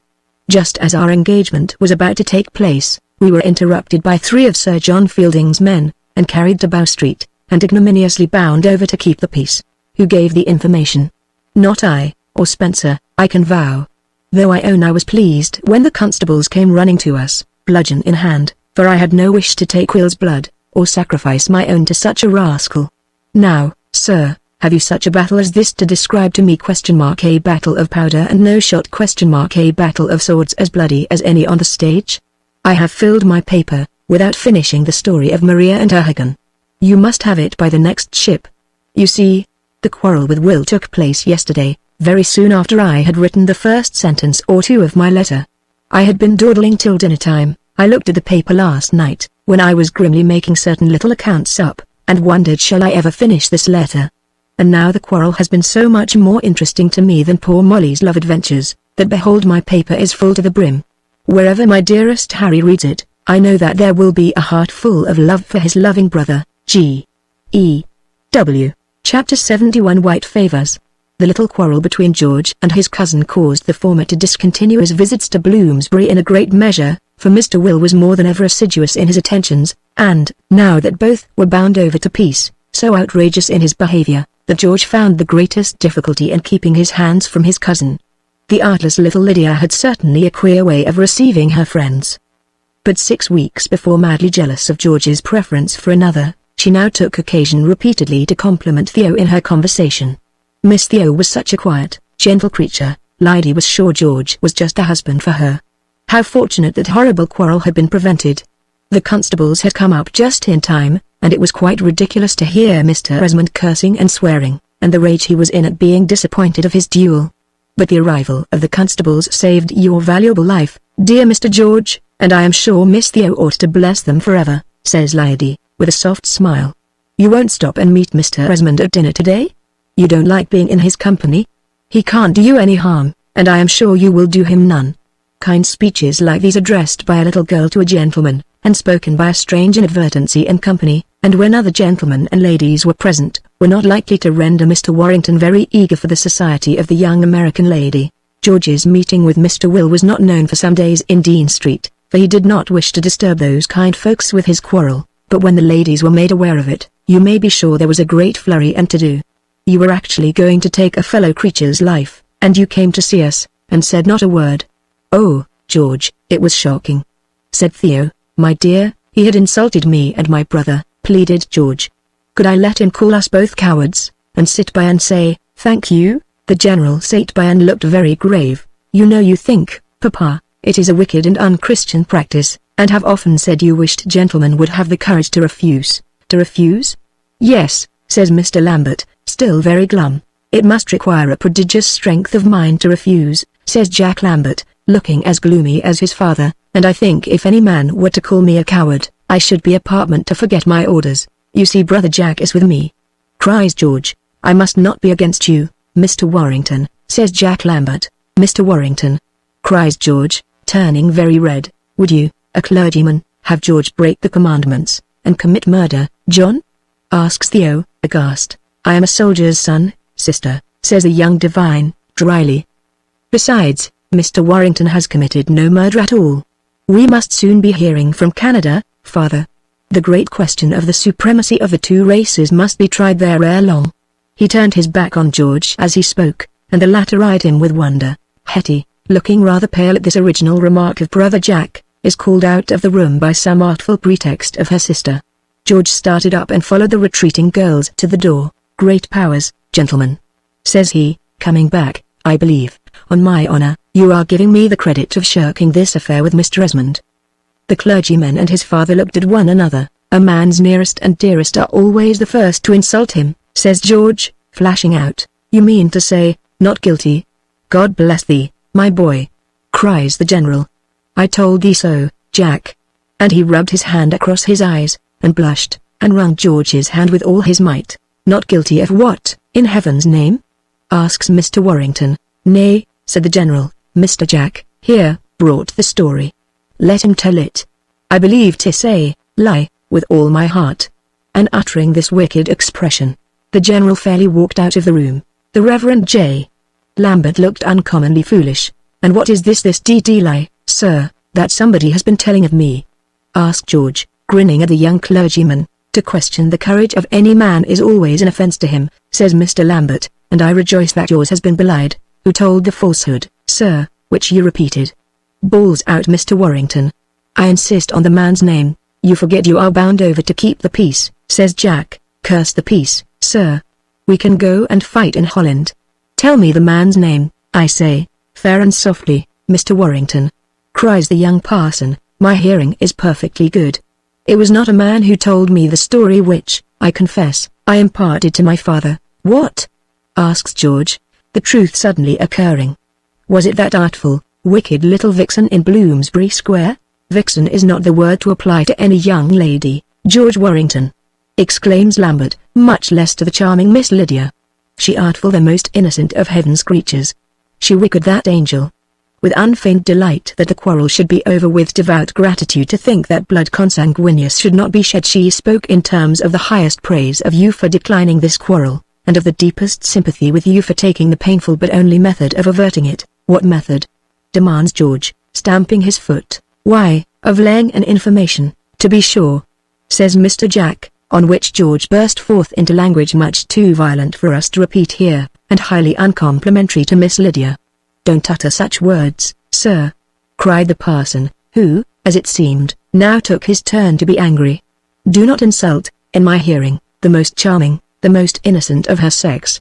If she has been mistaken in her information regarding you, and doubted your willingness to commit what, after all, is a crime, for a crime homicide is, and of the most awful description, you, sir, have no right to blacken that angel's character with foul words, and, innocent yourself, should respect the most innocent as she is the most lovely of women. Oh, George, are you to be my brother? I hope to have that honor, answered George, smiling. He began to perceive the other's drift. What, then, what though 'tis too much bliss to be hoped for by sinful man? What, if she should one day be your sister? Who could see her charms without being subjugated by them? I own that I am a slave. I own that those Latin sapphics in the September number of the Gentleman's Magazine, beginning Lydici quondam susinit Venusti, with an English version by my friend Hickson of Corpus, were mine. I have told my mother what hath passed between us, and Mrs. Lambert also thinks that the most lovely of her sex has deigned to look favourably on me. I have composed a letter, she another. She proposes to wait on Miss Lydia's grandpapa this very day, and to bring me the answer, which shall make me the happiest or the most wretched of men. It was in the unrestrained intercourse of family conversation that I chanced to impart to my father the sentiments which my dear girl had uttered. Perhaps I spoke slightingly of your courage, which I don't doubt, by heaven, I don't doubt. It may be, She has erred, too, regarding you. It may be that the fiend jealousy has been gnawing at my bosom, and horrible suspicion ! That I thought my sister's lover found too much favor with her I would have all my own. Ah, dear George, who knows his faults? I am as one distracted with passion. Confound it, sir. What right have you to laugh at me? I would have you to know that risu inepto. What, have you two boys made it up? Cries the general, entering at this moment, in the midst of a roar of laughter from George. I was giving my opinion to Mr. Warrington upon laughter, and upon his laughter in particular, says Jack Lambert, in a fume. George is bound over to keep the peace, Jack. Thou canst not fight him for 2 years, and between now and then, let us trust you will have made up your quarrel. Here is dinner, boys. We will drink absent friends, and an end to the war, and no fighting out of the profession. George pleaded an engagement, as a reason for running away early from his dinner, and Jack must have speedily followed him, for when the former, after transacting some brief business at his own lodgings, came to Mr. Van den Bosch's door, in Bloomsbury Square, he found the young parson already in parley with a servant there. His master and mistress had left town yesterday, the servant said. Poor Jack. And you had the decisive letter in your pocket? George asked of his future brother-in-law. Well, yes, Jack owned he had the document, and my mother has ordered a chair, and was coming to wait on Miss Lydie, he whispered piteously, as the young men lingered on the steps. George had a note, too, in his pocket for the young lady, which he had not cared to mention to Jack. In truth, his business at home had been to write a smart note to Miss Lydie, with a message for the gentleman who had brought her that funny story of his giving information regarding the duel. The family being absent, George, too, did not choose to leave his note. If Cousin Will has been the slander-bearer, I will go and make him recant, thought George. Will the family soon be back? He blandly asked. They are gone to visit the quality, the servant replied. Here is the address on this paper, and George read, in Miss Lydia's hand, the box from Madam Hawkes to be sent by the Farnham flying coach, addressed to Miss Van den Bosch, at the Right Honourable the Earl of Castlewood's. Castlewood, Hants, where? Cried poor Jack, aghast. His lordship and their ladyships have been here often, the servant said, with much importance. The families is quite intimate. This was very strange, for, in the course of their conversation, Lydie had owned but to one single visit from Lady Castlewood, and they must be going to stay there some time, for Miss Have took a power of boxes and gowns with her. The man added. And the young men walked away, each crumpling his letter in his pocket. What was that remark you made? Asked George of Jack, at some exclamation of the latter. I think you said. Distraction. I am beside myself, George. I scarce know what I am saying, groans the clergyman. She is gone to Hampshire, and Mr. Esmond is gone with her. Othello could not have spoken better. And she has a pretty scoundrel in her company, says Mr. George. Ha! Here is your mother's chair. Indeed. At this moment poor Aunt Lambert came swinging down Great Russell Street, preceded by her footman. "'Tis no use going farther, Aunt Lambert," cries George. "Our little bird has flown." "What little bird?" "The bird Jack wished to pair with the Lydie bird, Aunt." "Why, Jack, I protest you are swearing again. This morning 'twas the 6th commandment you wanted to break, and now, confound it. Leave me alone, Mr. Warrington, do you hear?" growls Jack, looking very savage, and away he strides far out of the reach of his mother's bearers. "What is the matter, George?" asks the lady. George, who has not been very well pleased with Brother Jack's behavior all day, says, "Brother Jack has not a fine temper, Aunt Lambert. He informs you all that I am a coward, and remonstrates with me for being angry. He finds his mistress gone to the country, and he bawls, and stamps, and swears. Oh fie! Oh, Aunt Lambert, beware of jealousy. Did the General ever make you jealous? You will make me very angry if you speak to me in this way," says poor Aunt Lambert from her chair. "I am respectfully dumb. I make my bow." "I withdraw," says George, with a low bow, and turns towards Holborn. His soul was wroth within him. He was bent on quarrelling with somebody. Had he met Cousin Will that night, it had gone ill with his sureties. He sought Will at all his haunts, at Arthur's, at his own house. The Lady Castlewood's servants informed him that they believed Mr. Esmond had gone to join the family in Hants. He wrote a letter to his cousin. "My dear, kind cousin William," he said, "you know I am bound over, and would not quarrel with anyone, much less with a dear, truth-telling, affectionate kinsman, whom my brother insulted by caning. But if you can find anyone who says that I prevented a meeting the other day by giving information, Will you tell your informant that I think it is not I but somebody else is the coward? And I write to Mr. Van den Bosch by the same post, to inform him and Miss Lydie that I find some rascal has been telling them lies to my discredit, and to beg them to have a care of such persons. And, these neat letters being dispatched, Mr. Warrington dressed himself, showed himself at the play, and took supper cheerfully at the Bedford. In a few days George found a letter on his breakfast table franked Castlewood, and, indeed, written by that nobleman. Dear cousin, my lord wrote, there has been so much annoyance in our family of late, that I am sure 'tis time our quarrels should cease. 2 days since my brother William brought me a very angry letter, signed G. Warrington, and at the same time, to my great grief and pain, acquainted me with a quarrel that had taken place between you, in which, to say the least, your conduct was violent. 'Tis an use to put good wine to that to which you applied good Mr. Van den Bosch's. Sure, before an old man, young ones should be more respectful. I do not deny that William's language and behavior are often irritating. I know he has often tried my temper, and that within the 24 hours. Why should we not all live happily together? You know, cousin, I have ever professed a sincere regard for you, that I am a sincere admirer of the admirable young lady to whom you are engaged, and to whom I offer my most cordial compliments and remembrances. I would live in harmony with all my family where 'tis possible, the more because I hope to introduce to it a Countess of Castlewood. At my mature age, 'tis not uncommon for a man to choose a young wife. My Lydia, you will divine that I am happy in being able to call mine the elegant Miss Van den Bosch, will naturally survive me. After soothing my declining years, I shall not be jealous if at their close she should select some happy man to succeed me, though I shall envy him the possession of so much perfection and beauty.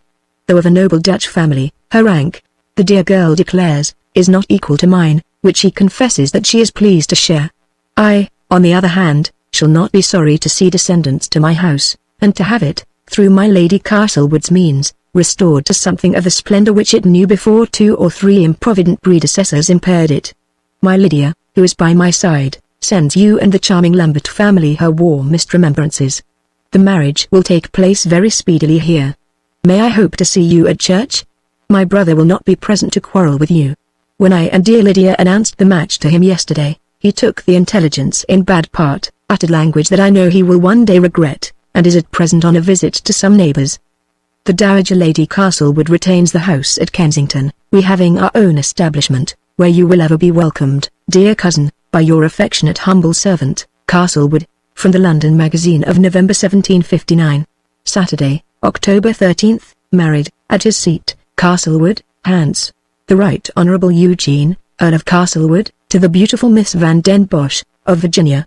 £70,000. Chapter 72, from the Warrington Miss, in which my lady is on the top of the ladder, looking across the fire, towards her accustomed chair, who has been the beloved partner of my hearth during the last half of my life. I often ask, for middle-aged gentlemen have the privilege of repeating their jokes, their questions, their stories, whether 2 young people ever were more foolish and imprudent than we were when we married, as we did, in the year of the old king's death.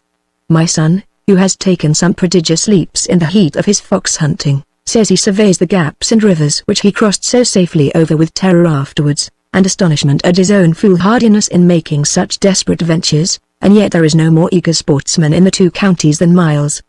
He loves his amusement so much that he cares for no other. He has broken his collarbone, and had 100 tumbles, to his mother's terror, but so has his father, thinking, perhaps, of a copy of verse, or his speech at quarter sessions, been thrown over his old mare's head, who has slipped on a stone as they were both dreaming along a park road at 4 miles an hour, and Miles's reckless sport has been the delight of his life, as my marriage has been the blessing of mine, and I never think of it but to thank heaven. Mind, I don't set up my worship as an example. I don't say to all young folks, go and marry upon 2pence a year, or people would look very black at me at our vestry meetings. But my wife is known to be a desperate matchmaker, and when Hodge and Susan appear in my justice room with a talk of allowance, we urge them to spend their £half-crown a week at home, add a little contribution of our own, and send for the vicar. Now, when I ask a question of my dear oracle, I know what the answer will be, and hence, no doubt, the reason why I so often consult her. I have but to wear a particular expression of face and my Diana takes her reflection from it. Suppose I say, my dear, don't you think the moon was made of cream cheese tonight? She will say, well, Papa, it did look very like cream cheese. Indeed there's nobody like you for droll similes. Or, Suppose I say, my love, Mr. Pitt's speech was very fine, but I don't think he is equal to what I remember his father. Nobody was equal to my Lord Chatham, says my wife. And then one of the girls cries, why, I have often heard our papa say Lord Chatham was a charlatan. On which Mama says, how like she is to her Aunt Hetty. As for Miles, Tros Tyrius was all one to him. He only reads the sporting announcements in the Norwich paper. So long as there is good scent, he does not care about the state of the country. I believe the rascal has never read my poems, much more my tragedies, for I mentioned Pocahontas to him the other day, and the dunce thought she was a river in Virginia, and with respect to my Latin verses, how can he understand them when I know he can't construe Corderius? Why, this notebook lies publicly on the little table at my corner of the fireside, and anyone may read in it who will take the trouble of lifting my spectacles off the cover, but Miles never hath. I insert in the loose pages caricatures of Miles, jokes against him, but he never knows nor heeds them. Only once, in place of a neat drawing of mine, in China ink, representing Miles asleep after dinner, and which my friend Bunbury would not disown, I found a rude picture of myself going over my mare Sultana's head, and entitled The Squire on Horseback, or Fish Out of Water. And the fellow to roar with laughter, and all the girls to titter, when I came upon the page. My wife said she never was in such a fright as when I went to my book, but I can bear a joke against myself, and have heard many, though, strange to say, for one who has lived among some of the chief wits of the age, I never heard a good one in my life. Never mind, Miles, though thou art not a wit, I love thee none the worse. There never was any love lost between two wits in a family, though thou hast no great beauty. Thy mother thinks thee as handsome as Apollo, or His Royal Highness the Prince of Wales, who was born in the very same year with thee. Indeed, she always thinks Coates's picture of the prince is very like her eldest boy, and has the print in her dressing room to this very day. Note, in a female hand, my son is not a spendthrift, nor a breaker of women's hearts, as some gentlemen are, but that he was exceeding like HRH when they were both babies, is most certain, the Duchess of Leicester having herself remarked him in St. James's Park, where Gumbo and my poor Molly used often to take him for an airing. T.H.W. In that same year, with what different prospects. My Lord Desmond, Lord Castlewood's son, likewise appeared to adorn the world. My Lord C. and his humble servant had already come to a coolness at that time, and, heaven knows, my honest Miles's godmother, at his entrance into life, brought no gold pap boats to his christening. Matters have mended since, laus Deo, indeed. For I suspect neither Miles nor his father would ever have been able to do much for themselves, and by their own wits.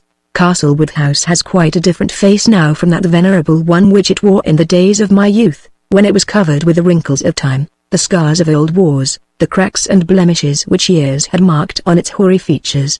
I love best to remember it in its old shape, as I saw it when young Mr. George Warrington went down at the owner's invitation, to be present at his lordship's marriage with Miss Lydia Van den Bosch, an American lady of noble family of Holland, as the county paper announced her ladyship to be.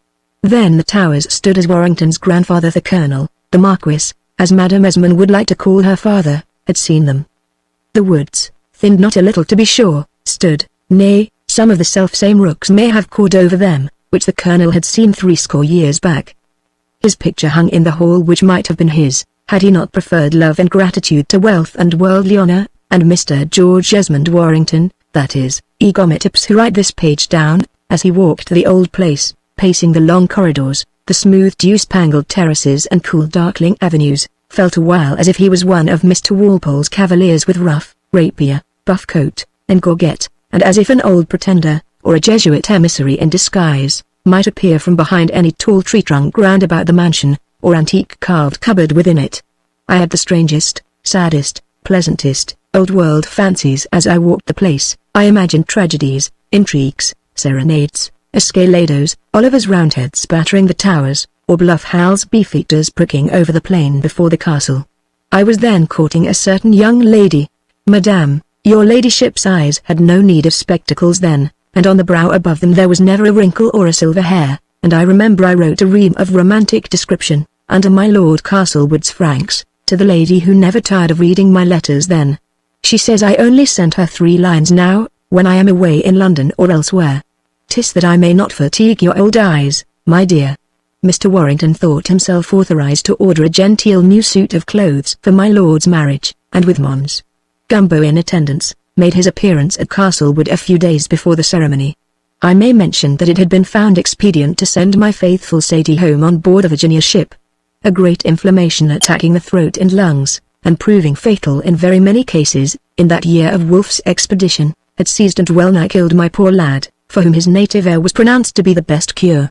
We parted with an abundance of tears, and Gumbo shed as many when his master went to Quebec, but he had attractions in this country and none for the military life, so he remained attached to my service. We found Castlewood House full of friends, relations, and visitors. Lady Fanny was there upon compulsion, a sulky bridesmaid. Some of the virgins of the neighborhood also attended the young countess. A bishop's widow herself, the Baroness Beatrix, brought a holy brother-in-law of the bench from London to tie the holy knot of matrimony between Eugene Earl of Castlewood and Lydia van den Bosch, spinster, and for some time before and after the nuptials the old house in Hampshire wore an appearance of gaiety to which it had long been unaccustomed. The country families came gladly to pay their compliments to the newly married couple. The lady's wealth was the subject of everybody's talk, and no doubt did not decrease in the telling. Those naughty stories which were rife in town, and spread by her disappointed suitors there, took some little time to travel into Hampshire, and when they reached the country found it disposed to treat Lord Castlewood's wife with civility, and not inclined to be too curious about her behavior in town. Suppose she had jilted this man, and laughed at the other? It was her money they were anxious about, and she was no more mercenary than they. The Hampshire folks were determined that it was a great benefit to the country to have Castlewood House once more open, with beer in the cellars, horses in the stables, and spits turning before the kitchen fires. The new lady took her place with great dignity, and 'twas certain she had uncommon accomplishments and wit. Was it not written, in the marriage advertisements, that her ladyship brought her noble husband £70,000? On a beaucoup d'esprit with £70,000. The Hampshire people said this was only a small portion of her wealth. When the grandfather should fall, ever so many plums would be found on that old tree. That quiet old man, and keen reckoner, began quickly to put the dilapidated Castlewood accounts in order, of which long neglect, poverty, and improvidence had hastened the ruin. The business of the old gentleman's life now, and for some time henceforth, was to advance, improve, mend my lord's finances, to screw the rents up where practicable, to pare the expenses of the establishment down. He could, somehow, look to every yard of worsted lace on the footmen's coats, and every pound of beef that went to their dinner. A watchful old eye noted every flagon of beer which was fetched from the buttery, and marked that no waste occurred in the larder. The people were fewer, but more regularly paid, the liveries were not so ragged, and yet the tailor had no need to dun for his money. The gardeners and grooms grumbled, though their wages were no longer overdue, but the horses fattened on less corn, and the fruit and vegetables were ever so much more plentiful. So keenly did my lady's old grandfather keep a watch over the household affairs, from his lonely little chamber in the turret. These improvements, though here told in a paragraph or two, were the affairs of months and years at Castlewood, where, with thrift, order, and judicious outlay of money, however, upon some pressing occasions, my lord might say he had none. The estate and household increased in prosperity. That it was a flourishing and economical household no one could deny, not even the dowager lady and her 2 children, who now seldom entered within Castlewood gates, my lady considering them in a light of enemies for who, indeed, would like a stepmother-in-law. The little reigning countess gave the dowager battle, and routed her utterly and speedily. Though educated in the colonies, and ignorant of polite life during her early years, the Countess Lydia had a power of language and a strength of will that all had to acknowledge who quarrelled with her. The dowager and my Lady Fanny were no match for the young American. They fled from before her to their jointure house in Kensington, and no wonder their absence was not regretted by my lord, who was in the habit of regretting no one whose back was turned. Could Cousin Warrington, whose hand his lordship pressed so affectionately on coming and parting, with whom Cousin Eugene was so gay and frank and pleasant when they were together, expect or hope that his lordship would grieve at his departure, at his death, at any misfortune which could happen to him, or any souls alive? Cousin Warrington knew better. Always of a sceptical turn, Mr. W. took a grim delight in watching the peculiarities of his neighbors, and could like this one even though he had no courage and no heart. Courage? Heart? What are these to you and me in the world? A man may have private virtues as he may have $500,000 in the funds. What we do must expect is, that he should be lively, agreeable, keep a decent figure, and pay his way. Colonel Esmond Warrington's grandfather, in whose history and dwelling place Mr. W. took an extraordinary interest, might once have been owner of this house of Castlewood, and of the titles which belonged to its possessor. The gentleman often looked at the Colonel's grave picture as it still hung in the saloon, a copy or replica of which piece Mr. Warrington fondly remembered in Virginia. "He must have been a little touched here," my lord said, tapping his own tall, placid forehead. "There are certain actions, simple and common with some men, which others cannot understand, and deny as utter lies, or deride as acts of madness. I do you the justice to think, cousin," says Mr. Warrington to his lordship, "that you would not give up any advantage for any friend in the world. I am selfish, but am I more selfish than the rest of the world?" asks my lord, with a French shrug of his shoulders, and a pinch out of his box. Once, in their walks in the fields, his lordship happening to wear a fine scarlet coat, a cow ran towards him, and the ordinarily languid nobleman sprang over a stile with the agility of a schoolboy. He did not conceal his tremor, or his natural want of courage. "I dare say you respect me no more than I respect myself, George," he would say, in his candid way, and begin a very pleasant sardonical discourse upon the fall of man, and his faults, and shortcomings, and wonder why heaven had not made us all brave and tall, and handsome and rich. As for Mr. Warrington, who very likely loved to be king of his company, as some people do, he could not help liking this kinsman of his, so witty, graceful, polished, high-placed in the world, so utterly his inferior. Like the animal in Mr. Sterne's famous book, "Do Not Beat Me," his lordship's look seemed to say, "But, if you will, you may." No man, save a bully and coward himself, deals hardly with a creature so spiritless. Chapter 73. We keep Christmas at Castlewood. 1759. We know, my dear children, from our favorite fairy storybooks, how at all christenings and marriages someone is invariably disappointed, and vows vengeance, and so need not wonder that good cousin Will should curse and rage energetically at the news of his brother's engagement with the colonial heiress. At first, Will fled the house, in his wrath, swearing he would never return. But nobody, including the swearer, believed much in Master Will's oaths, and this unrepentant prodigal, after a day or two, came back to the paternal house. The fumes of the marriage feast allured him. He could not afford to resign his knife and fork at Castlewood table. He returned, and drank and ate there in token of revenge. He pledged the young bride in a bumper, and drank perdition to her under his breath. He made responses of smothered maledictions as her father gave her away in the chapel, and my lord vowed to love, honor and cherish her. He was not the only grumbler respecting that marriage. As Mr. Warrington knew, he heard, then and afterwards, no end of abuse of my lady and her grandfather. The old gentleman's city friends, his legal adviser, the dissenting clergyman at whose chapel they attended on their first arrival in England, and poor Jack Lambert, the orthodox young divine, whose eloquence he had fondly hoped had been exerted over her in private, were bitter against the little lady's treachery, and each had a story to tell of his having been enslaved, encouraged, jilted, by the young American.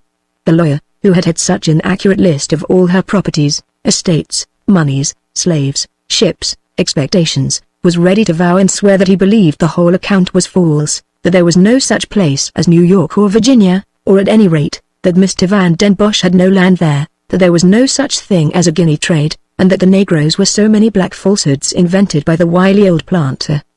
The dissenting pastor moaned over his stray lambling, if such a little, wily, mischievous monster could be called a lamb at all. Poor Jack Lambert truthfully acknowledged to his mamma the possession of a lock of black hair, which he bedewed with tears and apostrophized in quite unclerical language, and, as for Mr. William Esmond, he, with the shrieks and curses in which he always freely indulged, even at Castlewood, under his sister-in-law's own pretty little nose, when under any strong emotion, called Acheron to witness, that out of that region there did not exist such an artful young devil as Miss Lydia.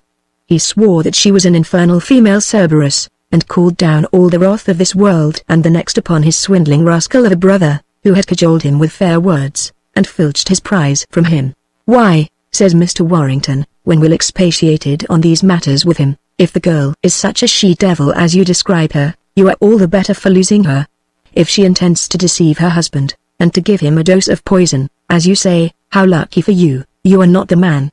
You ought to thank the gods, Will, instead of cursing them, for robbing you of such a fury, and can't be better revenged on Castlewood than by allowing him her sole possession." All this was very well, Will Esmond said, but not unjustly. Perhaps remarked that his brother was not the less a scoundrel for having cheated him out of the fortune which he expected to get, and which he had risked his life to win, too. George Warrington was at a loss to know how his cousin had been made so to risk his precious existence, for which, perhaps, A rope's end had been a fitting termination, on which Will Esmond, with the utmost candour, told his kinsman how the little Cerberus had actually caused the meeting between them, which was interrupted somehow by Sir John Fielding's men, how she was always saying that George Warrington was a coward for ever sneering at Mr. Will, and the latter doubly a poltroon for not taking notice of his kinsman's taunts, how George had run away and nearly died of fright in Braddock's expedition, and deuce take me, says Will, I never was more surprised, cousin, than when you stood to your ground so coolly in Tottenham Court Fields yonder, for me and my second offer to wager that you would never come. Mr. Warrington laughed, and thanked Mr. Will for this opinion of him, though, says he, cousin, 'twas lucky for me the constables came up, or you would have whipped your sword through my body in another minute. Didn't you see how clumsy I was as I stood before you? And you actually turned white and shook with anger. Yes, curse me, says Mr. Will, who turned very red this time, that's my way of showing my rage, and I was confoundedly angry with you, cousin. But now 'tis my brother I hate, and that little devil of a countess, a countess. A pretty countess, indeed. And with another rumbling cannonade of oaths, Will saluted the reigning member of his family. Well, cousin, says George, looking him queerly in the face, you let me off easily, and I dare say I owe my life to you, or at any rate a whole waistcoat, and I admire your forbearance and spirit. What a pity that a courage like yours should be wasted as a mere court usher. You are a loss to His Majesty's army. You positively are. I never know whether you are joking or serious, Mr. Warrington, growls Will. I should think very few gentlemen would dare to joke with you, cousin, if they had a regard for their own lives or ears, cries Mr. Warrington, who loved this grave way of dealing with his noble kinsman, and used to watch, with a droll interest, the other choking his curses, grinding his teeth because afraid to bite, and smothering his cowardly anger. And you should moderate your expressions, cousin, regarding the dear countess and my lord your brother, Mr. Warrington resumed. Of you they always speak most tenderly. Her ladyship has told me everything. What everything? Cries Will, aghast. As much as women ever do tell, cousin. She owned that she thought you had been a little epris with her. What woman can help liking a man who has admired her? Why, she hates you, and says you are wild about her, Mr. Warrington. Says Mr. Esmond, 's pretty injuria for me, cousin. For me what's for me? Asks the other. I never did care for her, and hence, perhaps, she does not love me. Don't you remember that case of the wife of the captain of the guard? Which guard? Asks Will. My Lord Potiphar, says Mr. Warrington. Lord who? My Lord Falmouth is captain of the yeomen of the guard, and my Lord Berkeley of the pensioners. My Lord Hobart had 'em before. Suppose you haven't been long enough in England to know who's who, cousin, remarks Mr. William. But Mr. Warrington explained that he was speaking of a captain of the guard of the King of Egypt, whose wife had persecuted one Joseph for not returning her affection for him. On which Will said that, as for Egypt, he believed it was a confounded long way off, and that if Lord What d'ye call's wife told lies about him, it was like her sex, who he supposed were the same everywhere. Now the truth is, that when he paid his marriage visit to Castlewood, Mr. Warrington had heard from the little countess her version of the story of differences between Will Esmond and herself. And this tale differed, in some respects, though he is far from saying it is more authentic than the ingenuous narrative of Mr. Will. The lady was grieved to think how she had been deceived in her brother-in-law. She feared that his life about the court in town had injured those high principles which all the Esmonds are known to be born with, that Mr. Will's words were not altogether to be trusted, that a loose life and pecuniary difficulties had made him mercenary, blunted his honor, perhaps even impaired the high chivalrous courage which we Esmonds, cousin, the little lady said, tossing her head, which we Esmonds must always possess, leastways, you and me, and my lord, and my cousin Harry have it, I know. Says the countess. Oh, cousin George. And must I confess that I was led to doubt of yours, without which a man of ancient and noble family like ours isn't worthy to be called a man. I shall try, George, as a Christian lady, and the head of one of the first families in this kingdom and the whole world, to forgive my brother William for having spoke ill of a member of our family, though a younger branch and by the female side, and made me for a moment doubt of you. He did so. Perhaps he told me ever so many bad things you had said of me. My dear lady, cries Mr. Warrington, which he said you said of me, cousin, and I hope you didn't, and heartily pray you didn't, and I can afford to despise him.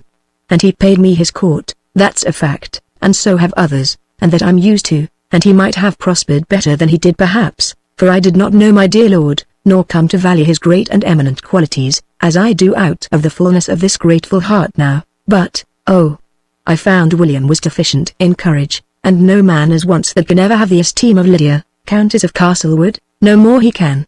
He said 'twas you that wanted for spirit, cousin, and angered me by telling me that you was always abusing of me.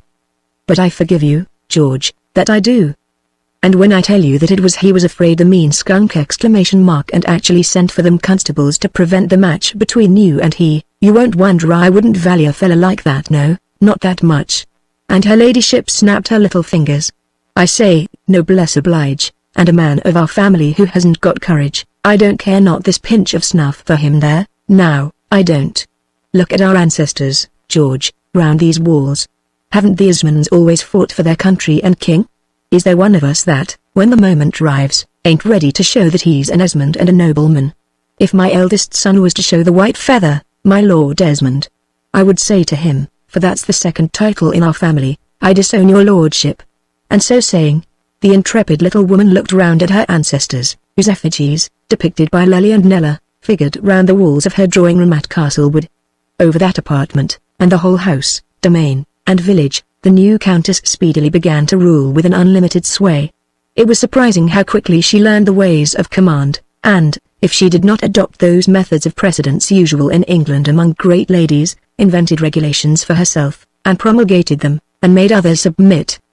Having been bred a dissenter, and not being over-familiar with the established church service, Mr. Warrington remarked that she made a blunder or two during the office, not knowing, for example, when she was to turn her face towards the east, a custom not adopted, I believe, in other reforming churches besides the English, but between Warrington's first bridal visit to Castlewood and his second, my lady had got to be quite perfect in that part of her duty, and sailed into chapel on her cousin's arm, her 2 footmen bearing her ladyship's great prayer book behind her, as demurely as that delightful old devotee with her lackey, in Mr. Hogarth's famous picture of mourning, and as if my Lady Lydia had been accustomed to have a chaplain all her life.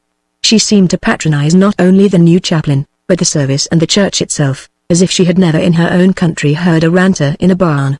She made the oldest established families in the country grave baronets and their wives worthy squires of 20 descents, who rode over to Castlewood to pay the bride and bridegroom on know their distance, as the phrase is, and give her the pas. She got an old heraldry book, and a surprising old maiden lady from Winton, learned in politeness and genealogies, from whom she learned the court etiquette, as the old Winton lady had known it in Queen Anne's time, and ere long she jabbered gules and sables, bends and saltires, not with correctness always, but with a wonderful volubility and perseverance. She made little progresses to the neighbouring towns in her gilt coach and six, or to the village in her chair, and asserted a quasi-regal right of homage from her tenants and other clodpoles. She lectured the parson on his divinity, the bailiff on his farming, instructed the astonished housekeeper how to preserve and pickle, would have taught the great London footman to jump behind the carriage, only it was too high for her little ladyship to mount, gave the village gossips instructions how to nurse and take care of their children long before she had one herself, and as for physic, Madam Esmond in Virginia was not more resolute about her pills and draughts than Miss Lydia, the Earl's new bride. Do you remember the story of the fisherman and the genie, in the Arabian Nights? So one wondered with regard to this lady, how such a prodigious genius could have been corked down into such a little bottle as her body. When Mr. Warrington returned to London after his first nuptial visit, she brought him a little present for her young friends in Dean Street, as she called them, Theo being older, and Hetty scarce younger than herself, and sent a trinket to one and a book to the other. Warrington always vowing that Theo's present was a doll, while Hetty's share was a nursery book with words of one syllable. As for Mr. Will, her younger brother-in-law, she treated him with a maternal gravity and tenderness, and was in the habit of speaking of and to him with a protecting air, which was infinitely diverting to Warrington, although Will's usual curses and blasphemies were sorely increased by her behaviour. As for old age, my Lady Lydia had little respect for that accident in the life of some gentlemen and gentlewomen, and, once the settlements were made in her behalf, treated the ancient Van den Bosch and his large periwig with no more ceremony than Dinah her black attendant, whose great ears she would pinch, and whose woolly pate she would pull without scruple, upon offence given. So at least Dinah told Gumbo, who told his master. All the household trembled before my lady the Countess, the housekeeper, of whom even my lord and the Dowager had been in awe, the pampered London footman, who used to quarrel if they were disturbed at their cards, and grumble as they swilled the endless beer, now stepped nimbly about their business when they heard her ladyship's call. Even old Lockwood, who had been gate porter for half a century or more, tried to rally his poor old wandering wits when she came into his lodges to open his window, inspect his wood closet, and turn his old dogs out of doors. Lockwood bared his old bald head before his new mistress, turned an appealing look towards his niece, and vaguely trembled before her little ladyship's authority. Gumbo, dressing his master for dinner, talked about Lisha, of whom he had heard the chaplain read in the morning, and his bald head and boys who call names, and bars eat up, and serve right, says Gumbo. But as for my lady, when discoursing with her cousin about the old porter, pooh, pooh. Stupid old man, says she, past his work, he and his dirty old dogs. They are as old and ugly as those old fish in the pond. Here she pointed to two old monsters of carp that had been in a pond in Castlewood Gardens for centuries, according to tradition, and had their backs all covered with a hideous grey mould. Lockwood must pack off, the workhouse is the place for him, and I shall have a smart, good-looking, tall fellow in the lodge that will do credit to our livery. He was my grandfather's man, and served him in the wars of Queen Anne, interposed Mr. Warrington. On which my lady cried, petulantly, "Oh Lord! Queen Anne's dead, I suppose, and we ain't a-going into mourning for her." This matter of Lockwood was discussed at the family dinner, when her ladyship announced her intention of getting rid of the old man. "I am told," demurely remarks Mr. Van den Bosch, "that, by the laws, poor servants and poor folks of all kinds are admirably provided in their old age here in England. I am sure I wish we had such an asylum for our folks at home, and that we were eased of the expense of keeping our old hands. If a man can't work he ought to go," cries her ladyship. "Yes, indeed, and that's a fact," says grandpapa. "What? An old servant?" asks my lord. "Mr. Van den Bosch possibly was independent of servants when he was young," remarks Mr. Warrington. "Greased my own boots, opened my own shutters, sanded and watered my own sugar, sir?" says my lord. "No, floor, son-in-law," says the old man, with a laugh, "though there is such tricks, in grocery stores, saving your ladyship's presence, la, pa. What should I know about stores and groceries?" cries her ladyship. "He remember stealing the sugar, and what came on it, my dear ladyship," says grandpapa. "At any rate, a handsome, well-grown man in our livery will look better than that shriveled old porter creature," cries my lady. "No livery is so becoming as old age, madame, and no lace as handsome as silver hairs," says Mr. Warrington. "What will the county say if you banish old Lockwood?" "Oh, if you plead for him, sir, I suppose he must stay. Hadn't I better order a couch for him out of my drawing-room, and send him some of the best wine from the cellar?" "Indeed your ladyship couldn't do better," Mr. Warrington remarked, very gravely, and my lord said, yawning, "Cousin George is perfectly right, my dear. To turn away such an old servant as Lockwood would have an ill look. You see those mouldy old carps are, after all, a curiosity, and attract visitors," continues Mr. Warrington, gravely. "Your ladyship must allow this old wretch to remain. It won't be for long, and you may then engage the tall porter. It is very hard on us, Mr. Van den Bosch, that we are obliged to keep our old negroes when they are past work. I shall sell that rascal Gumbo in 8 or 10 years. Don't think you will, master," says Gumbo, grinning. "Hold your tongue, sir. He doesn't know English ways, you see, and perhaps thinks an old servant has a claim on his master's kindness," says Mr. Warrington. The next day, to Warrington's surprise, my lady absolutely did send a basket of good wine to Lockwood, and a cushion for his armchair. "I thought of what you said, yesterday, at night when I went to bed, and guess you know the world better than I do, cousin, and that it's best to keep the old man, as you say." And so this affair of the porter's lodge ended, Mr. Warrington wondering within himself at this strange little character out of the West, with her naivete and simplicities, and a heartlessness would have done credit to the most battered old dowager who ever turned trumps in St. James's. "You tell me to respect old people. Why? I don't see nothing to respect in the old people, I know," she said to Warrington. "They ain't so funny, and I'm sure they ain't so handsome. Look at grandfather, look at Aunt Bernstein. They say she was a beauty once. That picture painted from her. I don't believe it, nohow. No one shall tell me that I shall ever be as bad as that. When they come to that, people oughtn't to live. No, that they oughtn't." Now, at Christmas, Aunt Bernstein came to pay her nephew and niece a visit, in company with Mr. Warrington. They travelled at their leisure in the Baroness's own landau, the old lady being in particular good health and spirits, the weather delightfully fresh and not too cold, and, as they approached her paternal home, Aunt Beatrice told her companion 100 stories regarding it and old days. Though often lethargic, and not seldom, it must be confessed, out of temper, the old lady would light up at times, when her conversation became wonderfully lively. Her wit and malice were brilliant, and her memory supplied her with 100 anecdotes of a bygone age and society.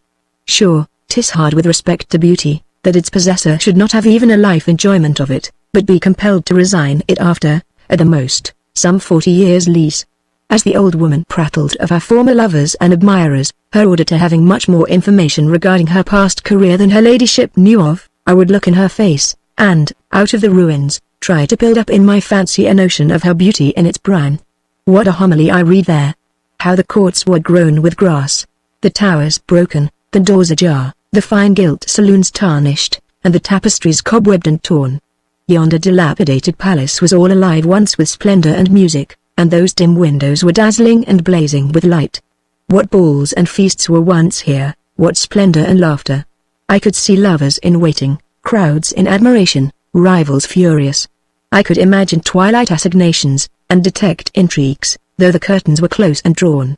I was often minded to say to the old woman as she talked, "Madame, I know the story was not as you tell it, but so and so, I had read at home the history of her life, as my dear old grandfather had wrote it, and my fancy wandered about in her, amused and solitary, as I had walked about our father's house at Castlewood, meditating on departed glories, and imagining ancient times. When Aunt Bernstein came to Castlewood, her relatives the more, I think, on account of her own force of character, imperiousness, and sarcastic wit, than from their desire to possess her money, were accustomed to pay her a great deal of respect and deference, which she accepted as her due. She expected the same treatment from the new countess, whom she was prepared to greet with special good humor. The match had been of her making. "As you silly creature, would not have the heiress," she said, "I was determined she should not go out of the family," and she laughingly told of many little schemes for bringing the marriage about. She had given the girl a coronet and her nephew £100,000. Of course she should be welcome to both of them. She was delighted with the little countess's courage and spirit in rooting the Dowager and Lady Fanny.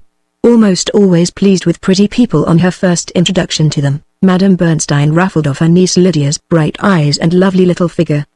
The marriage was altogether desirable. The old man was an obstacle, to be sure, and his talk and appearance somewhat too homely. But he will be got rid of. He is old and in delicate health. He will want to go to America, or perhaps farther, says the Baroness, with a shrug. As for the child, she had great fire and liveliness, and a Cherokee manner which is not without its charm, said the pleased old Baroness. Your brother had it, so have you, Master George? Nous la formerons, said Petite. Eugene wants character and vigor, but he is a finished gentleman, and between us we shall make the little savage perfectly presentable. In this way we discoursed on the second afternoon as we journeyed towards Castlewood.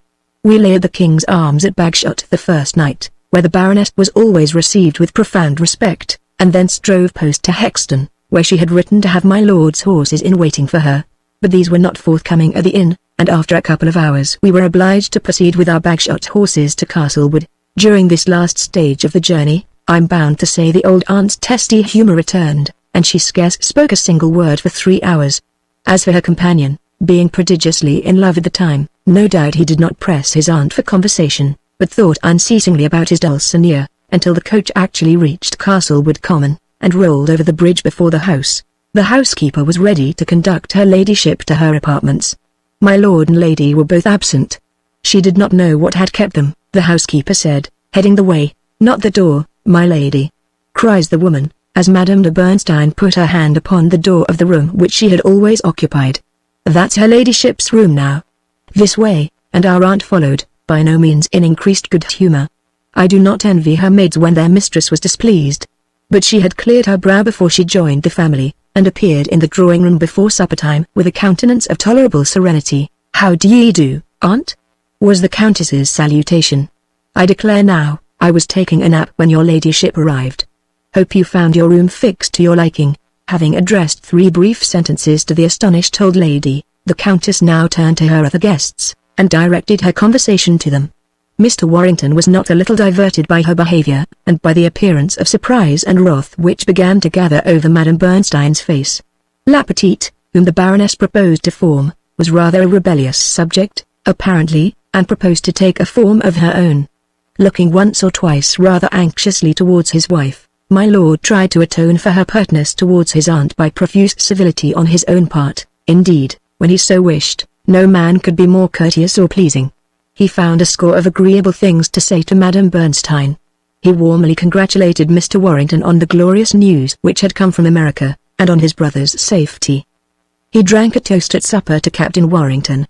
"Our family is distinguishing itself, cousin," he said, and added, looking with fond significance towards his countess, "I hope the happiest days are in store for us all." "Yes, George," says the little lady. "You'll write and tell Harry that we are all very much pleased with him. This action at Quebec is a most glorious action, and now we have turned the French king out of the country, shouldn't be at all surprised if we set up for ourselves in America." "My love, you are talking treason," cries Lord Castlewood. "I am talking reason, anyhow, my lord. I've no notion of folks being kept down, and treated as children forever, George." "Harry, I protest I was almost as much astonished as amused.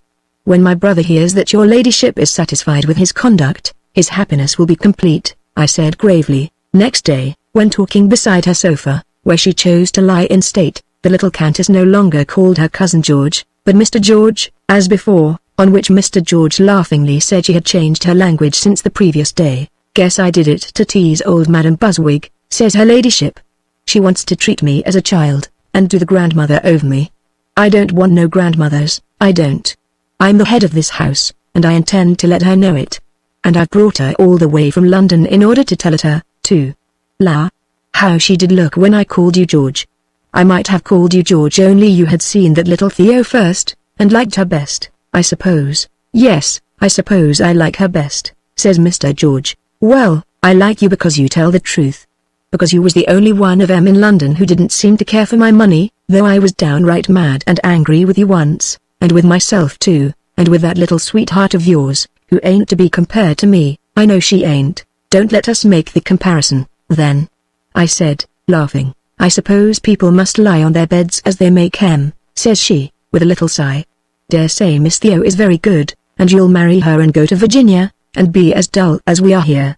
We were talking of Miss Lambert, my lord, and I was wishing my cousin joy. "How is old Goody today? What a supper she did eat last night, and drink! Drink like a dragoon. No wonder she has got a headache, and keeps her room. Guess it takes her ever so long to dress herself. You, too, may be feeble when you are old, and require rest and wine to warm you," says Mr. Warrington. "Hope I shan't be like her when I'm old, anyhow," says the lady. "Can't see why I am to respect an old woman, because she hobbles on a stick, and has shaky hands, and false teeth." And the little hen sank back on her couch, and showed 24 pearls of her own. "Law," she adds, after gazing at both her hearers through the curled lashes of her brilliant dark eyes. "How frightened you both look. My lord has already given me ever so many sermons about old Goody. You are both afraid of her, and I ain't, that's all. Don't look so scared at one another. I ain't a-going to bite her head off. We shall have a battle, and I intend to win. How did I serve the Dowager, if you please, and my Lady Fanny, with their high and mighty airs, when they tried to put down the Countess of Castlewood in her own house, and laugh at the poor American girl? We had a fight, and which got the best of it, pray? Me and Goody will have another, and when it is over, you will see that we shall both be perfect friends." When at this point of our conversation the door opened, and Madame Beatrix, elaborately dressed according to her wont, actually made her appearance, I, for my part, am not ashamed to own that I felt as great a panic as ever coward experienced. My lord, with his profoundest bows and blandest courtesies, greeted his aunt and led her to the fire, by which my lady, who was already hoping for an heir to Castlewood, lay reclining on her sofa. She did not attempt to rise, but smiled a greeting to her venerable guest. And then, after a brief talk, in which she showed a perfect self-possession, while the two gentlemen blundered and hesitated with a most dastardly tremor, my lord said, "If we are to look for those pheasants, cousin, we had better go now, and I and aunt will have a cozy afternoon. And you will tell me about Castlewood in the old times, won't you, Baroness?" says the new mistress of the mansion. "Ole lackes kale homs." I was so frightened, that I scarce saw anything, but vaguely felt that Lady Castlewood's dark eyes were following me. My lord gripped my arm in the corridor. We quickened our paces till our retreat became a disgraceful run. We did not breathe freely till we were in the open air in the courtyard, where the keepers and the dogs were waiting. And what happened? I protest, children, I don't know. But this is certain, If your mother had been a woman of the least spirit, or had known how to scold for 5 minutes during as many consecutive days of her early married life, there would have been no more humble, henpecked wretch in Christendom than your father. When Parson Blake comes to dinner, don't you see how at a glance from his little wife he puts his glass down and says, "No, thank you, Mr. Gumbo," when old Gum brings him wine? Blake wore a red coat before he took to black, and walked up Breed's Hill with 1,000 bullets whistling round his ears, before ever he saw our Bunker Hill in Suffolk. And the fire-eater of the 43rd now dare not face a glass of old port wine. 'Tis his wife has subdued his courage. The women can master us, and did they know their own strength, were invincible. Well, then, what happened I know not on that disgraceful day of panic when your father fled the field, nor dared to see the heroines engage, but when we returned from our shooting, the battle was over. America had revolted, and conquered the mother country. Chapter 74 News from Canada. Our Castlewood relatives kept us with them till the commencement of the new year, and after a fortnight's absence, which seemed like an age to the absurd and infatuated young man, he returned to the side of his charmer. Madame de Bernstein was not sorry to leave the home of her father. She began to talk more freely as we got away from the place. What passed during that interview in which the battle royal between her and her niece occurred, she never revealed. But the old lady talked no more of forming cette petite, and, indeed, when she alluded to her, spoke in a nervous, laughing way, but without any hostility towards the young countess. Her nephew Eugene, she said, was doomed to be henpecked for the rest of his days. That she saw clearly. A little order brought into the house would do it all the good possible. The little old vulgar American gentleman seemed to be a shrewd person, and would act advantageously as a steward. The countess's mother was a convict, she had heard, sent out from England, where no doubt she had beaten hemp in most of the jails, but this news need not be carried to the town crier, and, after all, in respect to certain kind of people, what mattered what their birth was? The young woman would be honest for her own sake now, was shrewd enough, and would learn English presently, and the name to which she had a right was great enough to get her into any society. A grocer, a smuggler, a slave dealer, what mattered Mr. Van den Bosch's pursuit or previous profession? The Countess of Castlewood could afford to be anybody's daughter, and as soon as my nephew produced her, says the old lady, it is our duty to stand by her. The ties of relationship binding Madame de Bernstein strongly to her nephew, Mr. Warrington hoped that she would be disposed to be equally affectionate to her niece, and spoke of his visit to Mr. Hagan and his wife, for whom he entreated her aunt's favour. But the old lady was obdurate regarding Lady Maria, begged that her name might never be mentioned, and immediately went on for 2 hours talking about no one else. She related a series of anecdotes regarding her niece, which, as this book lies open virginibus puerisque, to all the young people of the family, I shall not choose to record. But this I will say of the kind creature, that if she sinned, she was not the only sinner of the family, and if she repented, that others will do well to follow her example. Hagan, 'tis known, after he left the stage, led an exemplary life, and was remarkable for elegance and eloquence in the pulpit. His lady adopted extreme views, but was greatly respected in the sect which she joined, and when I saw her last, talked to me of possessing a peculiar spiritual illumination, which I strongly suspected at the time to be occasioned by the too free use of liquor, but I remember when she and her husband were good to me and mine, at a period when sympathy was needful, and many a Pharisee turned away. I have told how easy it was to rise and fall in my fickle aunt's favour, and how each of us brothers, by turns, was embraced and neglected. My turn of glory had been after the success of my play. I was introduced to the town wits, held my place in their company tolerably well, was pronounced to be pretty well bred by the macaronis and people of fashion, and might have run a career amongst them had my purse been long enough, had I chose to follow that life, had I not loved at that time a pair of kind eyes better than the brightest orbs of the Gunnings or Chudleys, or all the painted beauties of the Reine la Ring. Because I was fond of your mother, will it be believed, children, that my tastes were said to be low, and deplored by my genteel family?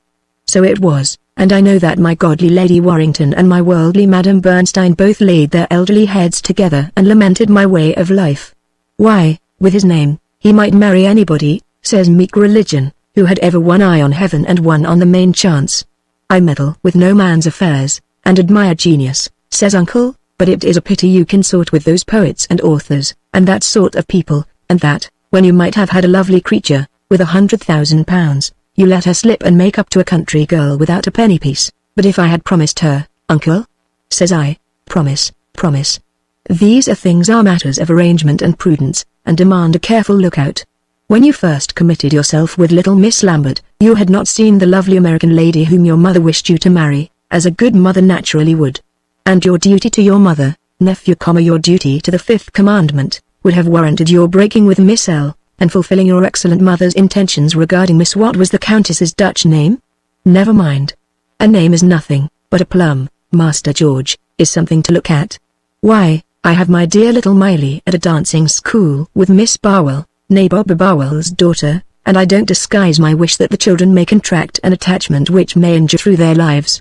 I tell the Nabob so. We went from the House of Commons one dancing day and saw them. 'Twas beautiful to see the young things walking a minuet together. It brought tears into my eyes, for I have a feeling heart, George, and I love my boy, but if I prefer Miss Lambert, uncle, with twopence to her fortune, to the Countess, with her £100,000, why then, sir, you have a singular taste, that's all, says the old gentleman, turning on his heel and leaving me. And I could perfectly understand his vexation at my not being able to see the world as he viewed it, nor did my Aunt Bernstein much like the engagement which I had made, or the family with which I passed so much of my time. Their simple ways wearied, and perhaps annoyed, the old woman of the world, and she no more relished their company than a certain person, who is not so black as he is painted, likes holy water. The old lady chafed at my forever dangling at my sweetheart's lap.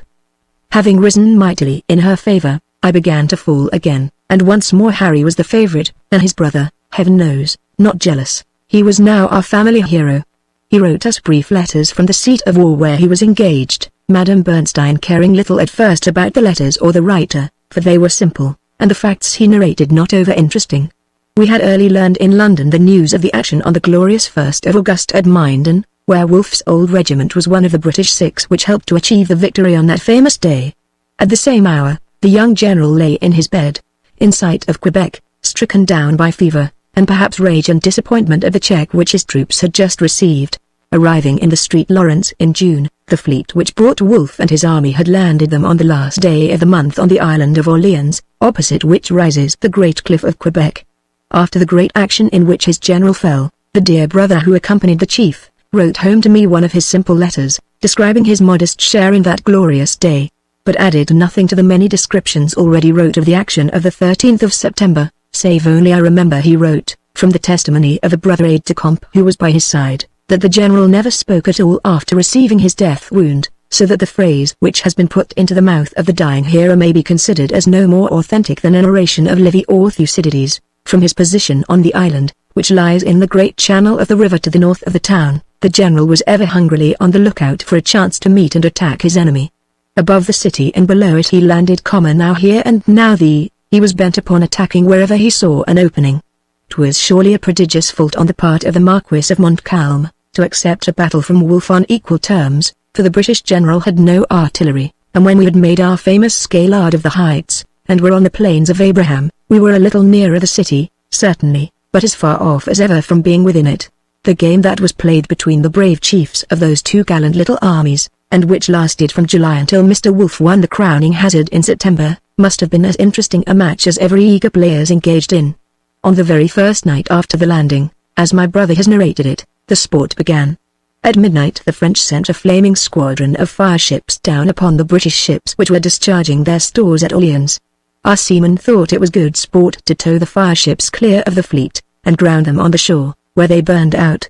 As soon as the French commander heard that our ships had entered the river, he marched to port in advance of the city and took up a strong position. When our stores and hospitals were established, our general crossed over from his island to the left shore, and drew nearer to his enemy. He had the ships in the river behind him, but the whole country in face of him was in arms. The Indians in the forest seized our advanced parties as they strove to clear it, and murdered them with horrible tortures. The French were as savage as their Indian friends. The Montmorency River rushed between Wolfe and the enemy. He could neither attack these nor the city behind them. Bent on seeing whether there was no other point at which his foe might be assailable, the general passed round the town of Quebec and skirted the left shore beyond. Everywhere it was guarded, as well as in his immediate front, and having run the gauntlet of the batteries up and down the river, he returned to his post at Montmorency. On the right of the French position, across the Montmorency River, which was fordable at low tide, was a redoubt of the enemy. He would have that. Perhaps, to defend it the French chief would be forced out from his lines, and a battle be brought on. Wolfe determined to play these odds. He would fetch over the body of his army from the island of Orleans, and attack from the Street Lawrence. He would time his attack, so that, at shallow water, his lieutenants, Murray and Townsend, might cross the Montmorency, and, at the last day of July, he played this desperate game, he first, and General Monckton, his second in command, setting out from Point Levi, which he occupied, crossed over the Street Lawrence from their respective stations, being received with a storm of shot and artillery as they rowed to the shore. No sooner were the troops landed than they rushed at the French redoubt without order, were shot down before it in great numbers, and were obliged to fall back. At the preconcerted signal the troops on the other side of the Montmorency advanced across the river in perfect order. The enemy even evacuated the redoubt and fell back to their lines, but from these the assailants were received with so severe a fire that an impression on them was hopeless, and the general had to retreat. The Battle of Montmorency, which my brother Harry and I have fought again many a time over our wine, formed the dismal burthen of the first dispatch from Mr. Wolfe, which reached England and plunged us all in gloom. What more might one expect of a commander so rash? What disasters might one not foretell? Was ever scheme so wild as to bring 3 great bodies of men, across broad rivers, in the face of murderous batteries, merely on the chance of inducing an enemy, strongly entrenched and guarded, to leave his position and come out and engage us? 'Twas the talk of the town. No wonder grave people shook their heads, and prophesied fresh disaster. The general, who took to his bed after this failure, shuddering with fever, was to live barely 6 weeks longer, and die mortal. How is it, and by what, and whom, that greatness is achieved? Is merit his madness the patron? Is it frolic or fortune? Is it faith that awards successes and defeats? Is it the just cause that ever wins? How did the French gain Canada from the savage, and we from the French, and after which of the conquests was the right time to sink dumb? We are always for implicating heaven in our quarrels, and causing the gods to intervene whatever the nodus may be. Does Broughton, after pummeling and beating Slack, lift up a black eye to Jove and thank him for the victory? And if 10,000 boxers are to be so heard, why not one? And if Broughton is to be grateful, what is Slack to be? By the list of disabled officers, many of whom are of rank, you may perceive, sir, that the army is much weakened. By the nature of this river the most formidable part of the armament is deprived of the power of acting, yet we have almost the whole force of Canada to oppose. In this situation there is such a choice of difficulties, that I own myself at a loss how to determine. The affairs of Great Britain, I know, require the most vigorous measures, but then the courage of a handful of brave men should be exerted only where there is some hope of a favorable event. The Admiral and I have examined the town with a view to a general assault, and he would readily join in this or any other measure for the public service, but I cannot propose to him an undertaking of so dangerous a nature, and promising so little success. I found myself so ill, and am still so weak, that I begged the general officers to consult together for the public utility. They are of opinion that they should try by conveying up a corps of 4,000 or 5,000 men, which is nearly the whole strength of the army, after the points of Levi and Orleans are put in a proper state of defense, to draw the enemy from their present position, and bring them to an action. I have acquiesced in their proposal, and we are preparing to put it into execution. So wrote the general, of whose noble letters it is clear our dear scribe was not the author or secretary. From his headquarters at Montmorency Falls on 2nd day of September, and on the 14th of October following, the Rodney cutter arrived with the sad news in England. The attack had failed. The chief was sick, the army dwindling, the menaced city so strong that assault was almost impossible. The only chance was to fight the Marquis of Montcalm upon terms of less disadvantage than attacking his entrenchments, and, if possible, to draw him from his present position. Would the French chief, whose great military genius was known in Europe, fall into such a snare? No wonder there were pale looks in the city at the news, and doubt and gloom wheresoever it was known. 3 days after this first melancholy intelligence, came the famous letters announcing that wonderful consummation of fortune with which Mr. Wolfe's wonderful career ended. If no man is to be styled happy till his death, what shall we say of this one? His end was so glorious, that I protest not even his mother nor his mistress ought to have deplored it, or at any rate have wished him alive again. I know it is a hero we speak of, and yet I vow I scarce know whether in the last act of his life I admire the result of genius, invention, and daring, or the boldness of a gambler winning surprising odds. Suppose his ascent discovered a half-hour sooner, and his people, as they would have been assuredly, beaten back? Suppose the Marquis of Montcalm not to quit his entrenched lines to accept that strange challenge? Suppose these points and none of them depend upon Mr. Wolf at all, and what becomes of the glory of the young hero, of the great minister who discovered him, of the intoxicated nation which rose up frantic with self-gratulation at the victory? I say, what fate is it that shapes our ends, or those of nations?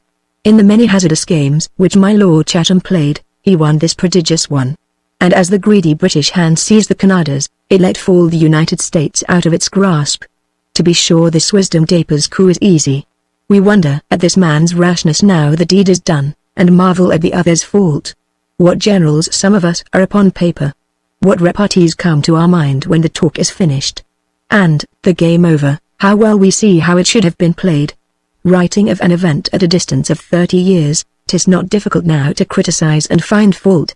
But at the time when we first heard of Wolfe's glorious deeds upon the plains of Abraham, of that army marshalled in darkness and carried silently up the midnight river, of those rocks scaled by the intrepid leader and his troops, of that miraculous security of the enemy, of his present acceptance of our challenge to battle, and of his defeat on the open plain by the sheer valor of his conqueror, we were all intoxicated in England by the news. The whole nation rose up and felt itself the stronger for Wolfe's victory. Not merely all men engaged in the battle, but those at home who had condemned its rashness, felt themselves heroes. Our spirit rose as that of our enemy faltered. Friends embraced each other when they met. Coffee houses and public places were thronged with people eager to talk the news. Courtiers rushed to the king and the great minister by whose wisdom the campaign had been decreed. When he showed himself, the people followed him with shouts and blessings. People did not deplore the dead warrior, but admired his euthanasia. Should James Wolfe's friends weep and wear mourning, because a chariot had come from the skies to fetch him away? Let them watch with wonder, and see him departing, radiant, rising above us superior. To have a friend who had been near or about him was to be distinguished. Every soldier who fought with him was a hero. In our fond little circle I know it was a distinction to be Harry's brother. We should not in the least wonder but that he, from his previous knowledge of the place, had found the way up the heights which the British army took, and pointed it out to his general. His promotion would follow as a matter of course. Why, even our Uncle Warrington wrote letters to bless heaven and congratulate me and himself upon the share Harry had had in the glorious achievement. Our Aunt Beatrix opened her house and received company upon the strength of the victory. I became a hero from my likeness to my brother. As for Parson Sampson, he preached such a sermon that his auditors, some of whom had been warned by his reverence of the coming discourse, were with difficulty restrained from hutsaying the orator, and were mobbed as they left the chapel. "Don't talk to me, madame, about grief," says General Lambert to his wife, who, dear soul, was for allowing herself some small indulgence of her favourite sorrow on the day when Wolfe's remains were gloriously buried at Greenwich. "If our boys could come by such deaths as James's, you know you wouldn't prevent them from being shot, but would scale the Abraham Heights to see the thing done. Wouldst thou mind dying in the arms of victory, Charlie?" He asks of the little hero from the Chartreux. "That I wouldn't," says the little man, and the doctor gave us a holiday, too. Our Harry's promotion was ensured after his share in the famous battle, and our aunt announced her intention of purchasing a company for him. Chapter 75 The Course of True Love. Had your father, young folks, possessed the commonest share of prudence, not only would this chapter of his history never have been written, but you yourselves would never have appeared in the world to plague him in 100 ways, to shout and laugh in the passages when he wants to be quiet at his books, to wake him when he is dozing after dinner, as a healthy country gentleman should, to mislay his spectacles for him, and steal away his newspaper when he wants to read it, to ruin him with tailor's bills, mansion maker's bills, tutor's bills, as you all of you do, to break his rest of nights when you have the impudence to fall ill, and when he would sleep undisturbed, but that your silly mother will never be quiet for half an hour, and when Joan can't sleep, what use, pray, is there in Darby putting on his nightcap? Every trifling ailment that any one of you has had, has scared her so that I protest I have never been tranquil, and, were I not the most long-suffering creature in the world, would have liked to be rid of the whole pack of you. And now, forsooth, that you have grown out of childhood, long petticoats, chicken pox, smallpox, whooping cough, scarlet fever, and the other delectable accidents, or puerile life, what must that unconscionable woman propose but to arrange the south rooms as a nursery for possible grandchildren, and set up the captain with a wife, and make him marry early because we did? He is too fond, she says, of Brookses and gooseberries when he is in London. She has the perversity to hint that, though an entree to Carlton House may be very pleasant, 'tis very dangerous for a young gentleman, and she would have Miles live away from temptation, and sow his wild oats, and marry, as we did. Marry? My dear creature, We had no business to marry at all. By the laws of common prudence and duty, I ought to have backed out of my little engagement with Miss Theo, who would have married somebody else, and taken a rich wife. Your Uncle John was a parson and couldn't fight, poor Charlie was a boy at school, and your grandfather was too old a man to call me to account with sword and pistol. I repeat, there never was a more foolish match in the world than ours, and our relations were perfectly right in being angry with us. What are relations made for, indeed, but to be angry and find fault? When Hester marries, do you mind, Master George, to quarrel with her if she does not take a husband of your selecting? When George has got his living, after being senior wrangler and fellow of his college, Miss Hester, do you toss up your little nose at the young lady he shall fancy? As for you, my little Theo, I can't part with you. You must not quit your old father, for he likes you to play hide to him, and peel his walnuts after dinner. On the blank leaf opposite this paragraph is written, in a large, girlish hand, I never intend to go. Theodosia, nor I.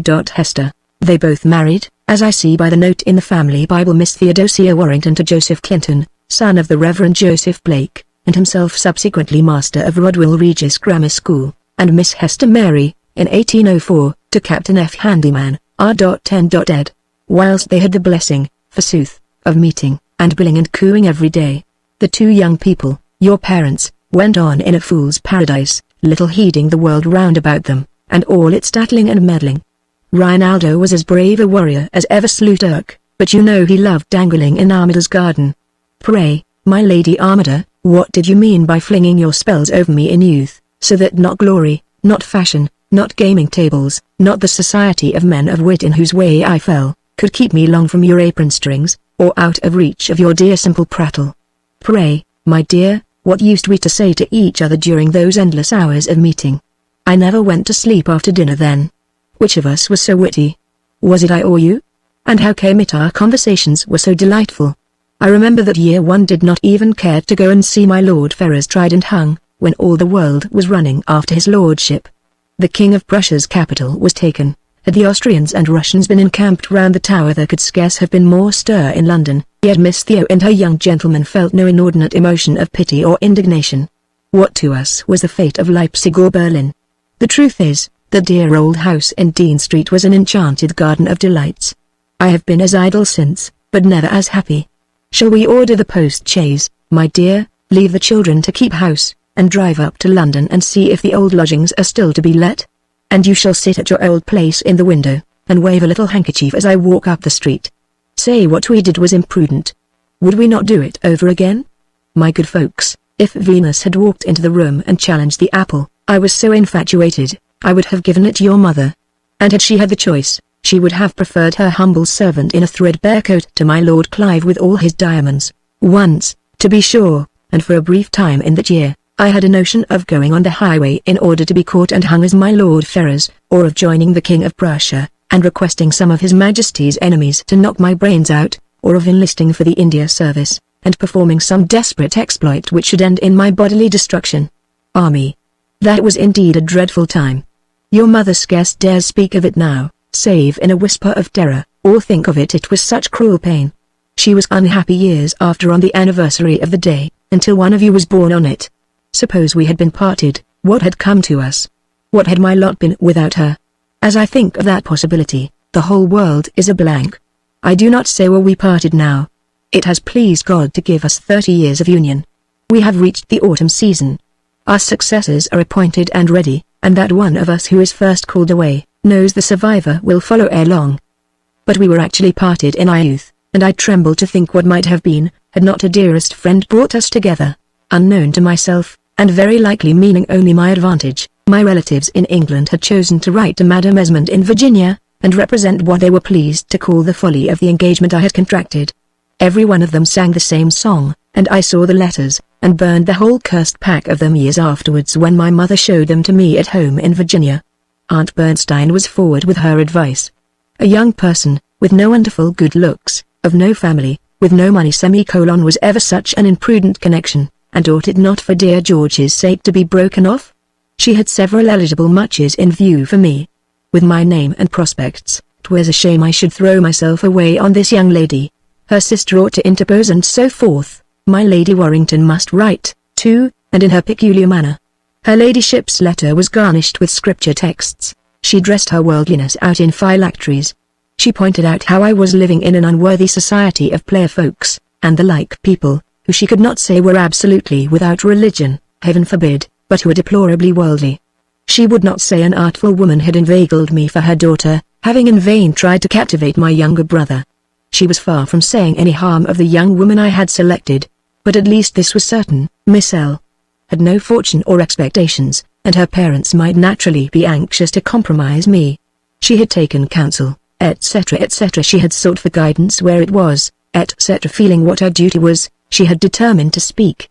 Sir Miles, a man of excellent judgment in the affairs of this world, though he knew and sought a better, fully agreed with her in opinion, nay, desired her to write, and entreat her sister to interfere, that the ill-advised match should not take place, and who besides must put a little finger into the pie by the new Countess of Castlewood. She wrote a majestic letter to Madame Esmond, and stated, that having been placed by Providence at the head of the Esmond family, it was her duty to communicate with her kinswoman and warn her to break off this marriage. I believe the three women laid their heads together previously, and, packet after packet, sent off their warnings to the Virginian lady. One raw April morning, as Corydon goes to pay his usual duty to Phyllis, he finds, not his charmer with her dear smile as usual ready to welcome him, but Mrs. Lambert, with very red eyes, and the General as pale as death. "Read this, George Warrington," says he, as his wife's head drops between her hands, and he puts a letter before me, of which I recognize the handwriting. I can hear now the sobs of the good Aunt Lambert, and to this day the noise of fire irons stirring a fire in a room overhead gives me a tremor. I heard such a noise that day in the girls' room where the sisters were together. Poor, gentle child. Poor Theo. "What can I do after this, George, my poor boy?" asks the General, pacing the room with desperation in his face. I did not quite read the whole of Madame Esmond's letter, for a kind of sickness and faintness came over me, but I fear I could say some of it now by heart. Its style was good, and its actual words temperate enough, though they only implied that Mr. and Mrs. Lambert had inveigled me into the marriage, that they knew such an union was unworthy of me, that, as Madame E. understood, they had desired a similar union for her younger son, which project, not unluckily for him, perhaps, was given up when it was found that Mr. Henry Warrington was not the inheritor of the Virginian property. If Mr. Lambert was a man of spirit and honor, as he was represented to be, Madame Esmond scarcely supposed that, after her representations, he would persist in desiring this match. She would not lay commands upon her son, whose temper she knew, but for the sake of Miss Lambert's own reputation and comfort, she urged that the dissolution of the engagement should come from her family, and not from the just unwillingness of Rachel Esmond Warrington of Virginia. "God help us, George," the General said, "and give us all strength to bear this grief, and these charges which it has pleased your mother to bring. They are hard, but they don't matter now. What is of most importance, is to spare as much sorrow as we can to my poor girl. I know you love her so well, that you will help me and her mother to make the blow as tolerable as we may to that poor gentle heart. Since she was born she has never given pain to a soul alive, and 'tis cruel that she should be made to suffer." And as he spoke he passed his hand across his dry eyes. "It was my fault, Martin. It was my fault," weeps the poor mother. "Your mother spoke us fair, and gave her promise," said the father. "And do you think I will withdraw mine?" cried I, and protested, with 1,000 frantic vows, what they knew full well, that I was bound to Theo before heaven, and that nothing should part me from her. She herself will demand the parting. She is a good girl, God help me, and a dutiful. She will not have her father and mother called schemers, and treated with scorn. Your mother knew not, very likely, what she was doing, but 'tis done. You may see the child, and she will tell you as much. Is Theo dressed, Molly? I brought the letter home from my office last evening after you were gone. The women have had a bad night." She knew at once by my face that there was bad news from America. She read the letter quite firmly. She said she would like to see you and say goodbye. "Of course, George, you will give me your word of honor not to try and see her afterwards. As soon as my business will let me we will get away from this, but mother and I think we are best all together. 'Tis you, perhaps, had best go. But give me your word, at any rate, that you will not try and see her. We must spare her pain, sir. We must spare her pain." And the good man sate down in such deep anguish himself that I, who was not yet under the full pressure of my own grief, actually felt his, and pitied it. It could not be that the dear lips I had kissed yesterday were to speak to me only once more. We were all here together, loving each other, sitting in the room where we met every day, my drawing on the table by her little workbox. She was in the chamber upstairs. She must come down presently. Who is this opens the door? I see her sweet face. It was like our little Mary's when we thought she would die of the fever. There was even a smile upon her lips. She comes up and kisses me. "Goodbye, dear George," she says. Great heaven! An old man sitting in this room, with my wife's workbox opposite, and she but 5 minutes away. My eyes grow so dim and full that I can't see the book before me. I am 23 years old again. I go through every stage of that agony. I once had it sitting in my own post-chaise, with my wife actually by my side. Who dared to sully her sweet love with suspicion? Who had a right to stab such a soft bosom?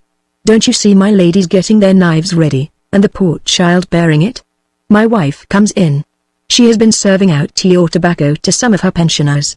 "What is it makes you look so angry, Papa?" she says. "My love." I say, "It is the 13th of April." A pang of pain shoots across her face, followed by a tender smile.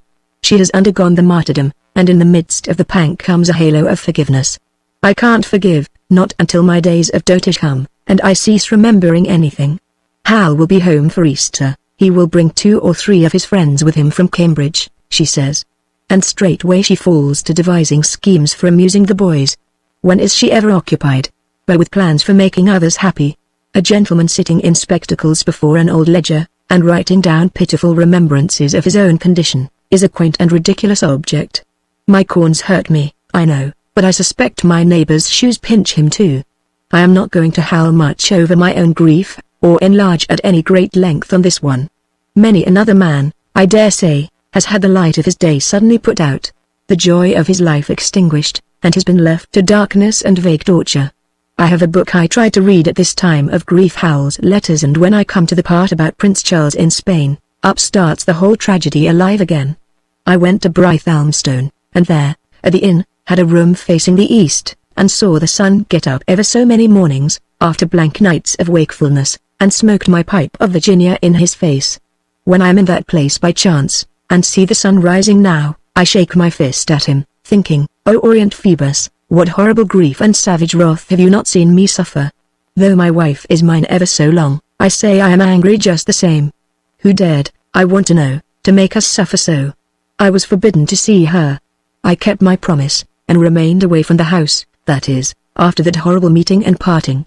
But at night I would go and look at her window, and watch the lamp burning there. I would go to the Charterworks, where I knew another boy, and call for her brother, and gorge him with cakes and half-crowns. I would meanly have her elder brother to dine, and almost kiss him when he went away. I used to breakfast at a coffee-house in Whitehall, in order to see Lambert go to his office, and we would salute each other sadly, and pass on without speaking. Why did not the women come out? They never did. They were practicing on her, and persuading her to try and forget me. Oh, the weary, weary days. Oh, the maddening time. At last a doctor's chariot used to draw up before the general's house every day. Was she ill? I fear I was rather glad she was ill. My own suffering was so infernal, that I greedily wanted her to share my pain. And would she not? What grief of mine has it not felt, that gentlest and the most compassionate of hearts? What pain would it not suffer to spare mine a pang? I sought that doctor out. I had an interview with him. I told my story, and laid bare my heart to him, with an outburst of passionate sincerity, which won his sympathy. My confession enabled him to understand his young patient's malady, for which his drugs had no remedy or anodyne. I had promised not to see her, or to go to her. I had kept my promise. I had promised to leave London. I had gone away. Twice, thrice I went back and told my sufferings to him. He would take my fee now and again, and always receive me kindly, and let me speak. Ah, how I clung to him! I suspect he must have been unhappy once in his own life. He knew so well and gently how to succor the miserable. He did not tell me how dangerously, though he did not disguise from me how gravely and seriously, my dearest girl had been ill. I told him everything, that I would marry her and brave every chance and danger, that, without her, I was a man utterly wrecked and ruined, and cared not what became of me. My mother had once consented, and had now chosen to withdraw her consent, when the tie between us had been, as I held, drawn so closely together, as to be paramount to all filial duty. I think, sir, if your mother heard you, and saw Miss Lambert, she would relent, said the doctor. Who was my mother to hold me in bondage, to claim a right of misery over me? and to take this angel out of my arms. He could not, he said, be a message carrier between young ladies who were pining and young lovers on whom the sweetheart's gates were shut. But so much he would venture to say, that he had seen me, and was prescribing for me, too. Yes, he must have been unhappy once, himself. I saw him, you may be sure, on the very day when he had kept his promise to me. He said she seemed to be comforted by hearing news of me. She bears her suffering with an angelical sweetness. I prescribe Jesuit spark, which she takes, but I am not sure the hearing of you has not done more good than the medicine. The women owned afterwards that they had never told the general of the doctor's new patient. I know not what wild expressions of gratitude I poured out to the good doctor for the comfort he brought me. His treatment was curing 2 unhappy sick persons. 'Twas but a drop of water, to be sure, but then a drop of water to a man raging in torment. I loved the ground he trod upon, blessed the hand that took mine, and had felt her pulse. I had a ring with a pretty cameo head of a Hercules on it. 'Twas too small for his finger, nor did the good old man wear such ornaments. I made him hang it to his watch chain, in hopes that she might see it, and recognize that the token came from me. How I fastened upon Spencer at this time, my friend of the temple who also had an unfortunate love match, and walked with him from my apartments to the temple, and he back with me to Bedford Gardens, and our talk was forever about our women. I dare say I told everybody my grief. My good landlady and Betty the housemaid pitied me. My son Miles, who, for a wonder, has been reading in my miss, says, "By Jove, sir, I didn't know you and my mother were took in this kind of way." The year one joined, I was hit very bad myself. An infernal little jilt that threw me over for Sir Craven Oaks of our regiment. I thought I should have gone crazy. And he gives a melancholy whistle, and walks away. The general had to leave London presently on one of his military inspections, as the doctor casually told me, but, having given my word that I could not seek to present myself at his house, I kept it, availing myself, however, as you may be sure, of the good physician's leave to visit him, and have news of his dear patient. His accounts of her were far from encouraging. "She does not rally," he said. "We must get her back to Kent again, or to the sea." I did not know then that the poor child had begged and prayed so piteously not to be moved, that her parents, divining, perhaps, the reason of her desire to linger in London, and feeling that it might be dangerous not to humour her, had yielded to her entreaty, and consented to remain in town. At last one morning I came, pretty much as usual, and took my place in my doctor's front parlour, whence his patients were called in their turn to his consulting room. Here I remained, looking heedlessly over the books on the table and taking no notice of any person in the room, which speedily emptied itself of all, save me and one lady who sate with her veil down. I used to stay till the last, for Osborne, the doctor's man, knew my business, and that it was not my own illness I came for. When the room was empty of all save me and the lady, she puts out 2 little hands, cries in a voice which made me start, "Don't you know me, George?" And the next minute I have my arms round her, and kissed her as heartily as ever I kissed in my life, and gave way to a passionate outgush of emotion the most refreshing, for my parched soul had been in rage and torture for 6 weeks past, and this was a glimpse of heaven. Who was it, children? You think it was your mother whom the doctor had brought to me? No. It was Hetty. Chapter 76 informs us how Mr. Warrington jumped into a landau. The emotion at the first surprise and greeting over, the little maiden began at once. "So you are come at last to ask after Theo, and you feel sorry that your neglect has made her so ill. For 6 weeks she has been unwell, and you have never asked a word about her. Very kind of you, Mr. George, I'm sure." "Kind," gasps out Mr. Warrington. "I suppose you call it kind to be with her every day and all day for a year, and then to leave her without a word? My dear, you know my promise to your father?" I reply, "Promise?" says Miss Hetty, shrugging her shoulders. "A very fine promise, indeed, to make my darling ill, and then suddenly, one fine day, to say, 'Goodbye, Theo,' and walk away forever. I suppose gentlemen make these promises, because they wish to keep him. I wouldn't trifle with a poor child's heart, and leave her afterwards, if I were a man. What has she ever done to you, but be a fool and too fond of you? Pray, sir, by what right do you take her away from all of us, and then desert her, because an old woman in America don't approve of her? She was happy with us before you came. She loved her sister. There never was such a sister until she saw you.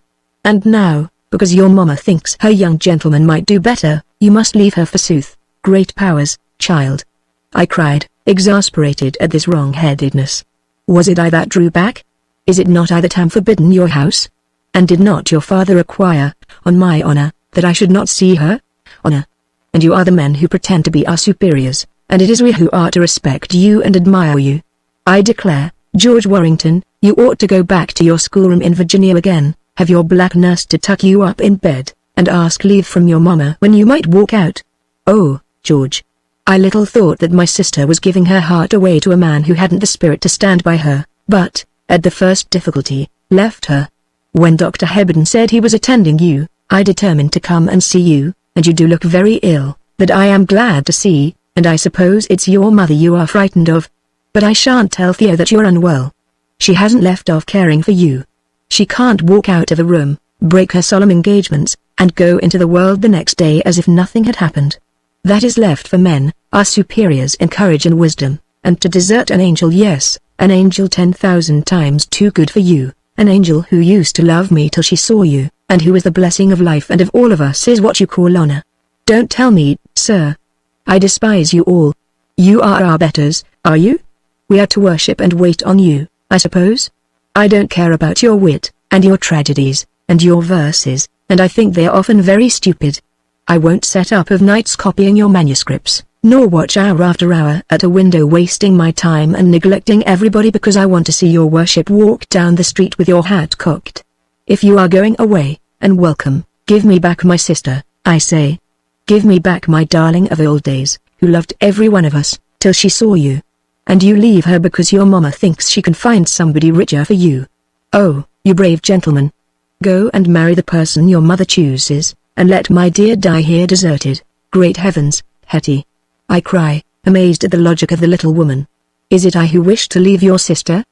Did I not offer to keep my promise, and was it not your father who refused me, and made me promise never to try and see her again?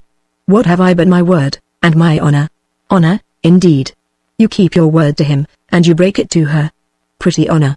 If I were a man, I would soon let you know what I thought of your honor. Only I forgot you are bound to keep the peace and mustn't.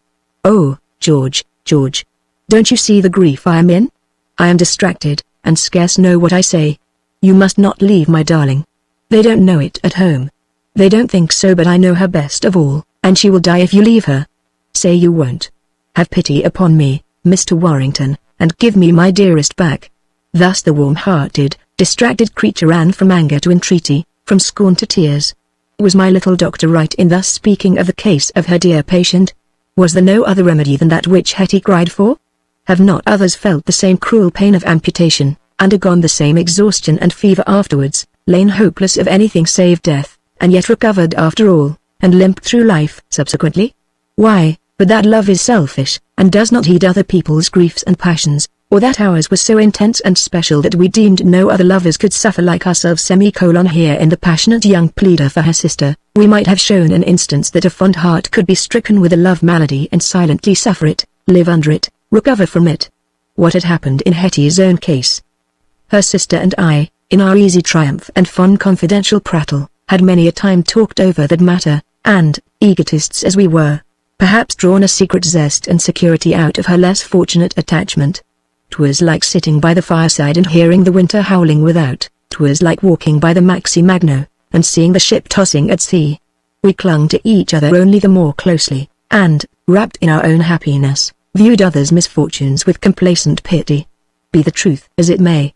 Grant that we might have been sundered, and after a while survived the separation, so much my skeptical old age may be disposed to admit.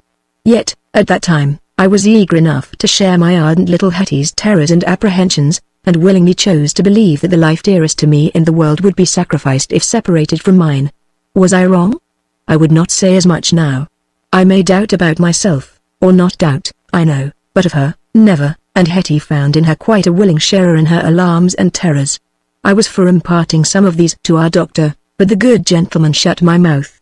Hush, says he, with a comical look of fright. I must hear none of this. If two people who happen to know each other chance to meet and talk in my patient's room, I cannot help myself. But as for matchmaking and love-making, I am your humble servant. What will the General do when he comes back to town? He will have me behind Montague House as sure as I am alive, doctor, and alive I wish to remain, my good sir. And he skips into his carriage, and leaves me the meditating. And you and Miss Hetty must have no meetings here again, mind you that. He had said previously. Oh no. Of course we would have none. We are gentlemen of honor, and so forth, and our word is our word. Besides, to have seen Hetty, was not that an inestimable boon, and would we not be forever grateful? I am so refreshed with that drop of water I have had, that I think I can hold out for ever so long a time now. I walk away with Hetty to Soho, and never once thought of arranging a new meeting with her. But the little emissary was more thoughtful, and she asks me whether I go to the museum now to read. And I say, oh yes, sometimes, my dear, but I am too wretched for reading now. I cannot see what is on the paper. I do not care about my books. Even Pocahontas is wearisome to me. I might have continued ever so much further, when, nonsense, she says, stamping her little foot. Why, I declare, George, you are more stupid than Harry. How do you mean, my dear child? I asked. When do you go? You go away at 3 o'clock. You strike across on the road to Tottenham Court. You walk through the village, and return by the green lane that leads back towards the new hospital. You know you do. If you walk for a week there, it can't do you any harm. Good morning, sir. You'll please not follow me any farther. And she drops me a curtsy, and walks away with a veil over her face. That green lane, which lay to the north of the new hospital, is built all over with houses now. In my time, when good old George II was yet king, 'twas a shabby rural outlet of London, so dangerous, that the city folks who went to their villas and junketing houses at Hampstead and the outlying villages, would return in parties of knights, and escorted by waiters with lanthorns, to defend them from the footpads who prowled about the town outskirts. Hampstead and Highgate churches, each crowning its hill, filled up the background of the view which you saw as you turned your back to London, and 1, 2, 3 days Mr. George Warrington had the pleasure of looking upon this landscape, and walking back in the direction of the new hospital. Along the lane were sundry small houses of entertainment, and I remember at one place, where they sold cakes and beer, at the sign of the Protestant hero, a decent woman smiling at me on the 3rd or 4th day, and curtsying in her clean apron, as she says, "It appears the lady don't come, sir. Your honor had best step in, and take a can of my cool beer." At length, as I am coming back through Tottenham Road, on the 25th of May, a date to be marked with the whitest stone exclamation mark a little way beyond Mr. Whitefield's tabernacle, I see a landau before me, and on the box seat by the driver is my young friend Charlie, who waves his hat to me and calls out, "George! George!" I ran up to the carriage, my knees knocking together so that I thought I should fall by the wheel, and inside I see Hetty, and by her my dearest Theo, propped with a pillow. How thin the little hand had become since last it was laid in mine. The cheeks were flushed and wasted, the eyes strangely bright, and the thrill of the voice when she spoke a word or two, smote me with a pang. I know not of grief or joy was it, so intimately were they blended. "I am taking her an airing to Hampstead," says Hetty, demurely. "The doctor says the air will do her good. I have been ill, but I am better now, George," says Theo. There came a great burst of music from the people in the chapel hard by, as she was speaking. I held her hand in mine. Her eyes were looking into mine once more. It seemed as if we had never been parted. I can never forget the tune of that psalm. I have heard it all through my life. My wife has touched it on her harpsichord, and her little ones have warbled it. Now, do you understand, young people, why I love it so? Because 'twas the music played at our amorous redintegratio. Because it sang hope to me, at the period of my existence the most miserable. Yes, the most miserable, for that dreary confinement of Duquesne had its tendernesses and kindly associations connected with it, and many a time in after days I have thought with fondness of the poor Biche and my tipsy jailer, and the reveille of the forest birds and the military music of my prison. Master Charlie looks down from his box seat upon his sister and me engaged in beatific contemplation, and Hetty listening to the music. I think I should like to go and hear it. And that famous Mr. Whitfield, perhaps he is going to preach this very day. Come in with me. Charlie and George can drive for half an hour with dear Theo towards Hampstead and back. Charlie did not seem to have any very strong desire for witnessing the devotional exercises of good Mr. Whitfield and his congregation, and proposed that George Warrington should take Hetty in, but Het was not to be denied. "I will never help you in another exercise as long as you live, sir," cries Miss Hetty, "if you don't come on," while the youth clambered down from his box seat, and they entered the temple together. Can any moralist, bearing my previous promises in mind, excuse me for jumping into the carriage and sitting down once more by my dearest Theo? Suppose I did break him? Will he blame me much? Reverend sir, you are welcome. I broke my promise, and if you would not do as much, good friend, You are welcome to your virtue. Not that I for a moment suspect my own children will ever be so bold as to think of having hearts of their own, and bestowing them according to their liking. No, my young people, you will let Papa choose for you, be hungry when he tells you, be thirsty when he orders, and settle your children's marriages afterwards. And now of course you are anxious to hear what took place when Papa jumped into the landau by the side of poor little Mama, propped up by her pillows. I am come to your part of the story, my dear, says I, looking over to my wife as she is plying her needles. To what, pray? Says my lady. You should skip all that part, and come to the grand battles, and your heroic defense of Fort Fiddlededdy in the year 1778, when I pulled off Mr. Washington's epaulette, gouged General Gates's eye, cut off Charles Lee's head, and pasted it on again. Let us hear all about the fighting, say the boys. Even the captain condescends to own he will listen to any military details, though only from a militia officer. Fair and softly, young people. Everything in its turn. I am not yet arrived at the war. I am only a young gentleman, just stepping into a landau, by the side of a young lady whom I promised to avoid. I am taking her hand, which, after a little ado, she leaves in mine. Do you remember how hot it was, the little thing, how it trembled, and how it throbbed and jumped 120 in a minute? And as we trot on towards Hampstead, I address Miss Lambert in the following terms: R, R, R. Say the girls in a chorus with Mademoiselle, their French governess, who cries, Nous Ectons maintenant.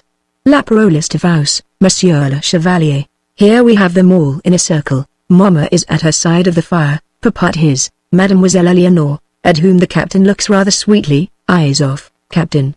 The two girls, listening like nymphs dissenters to Apollo, let us say, and John and Thomas, with obtuse ears, who are bringing in the tea trays and urns. Very good, says the squire, pulling out the miss, and waving it before him. We are going to tell your mother's secrets and mine. I am sure you may, Papa, cries the house matron. There's nothing to be ashamed of.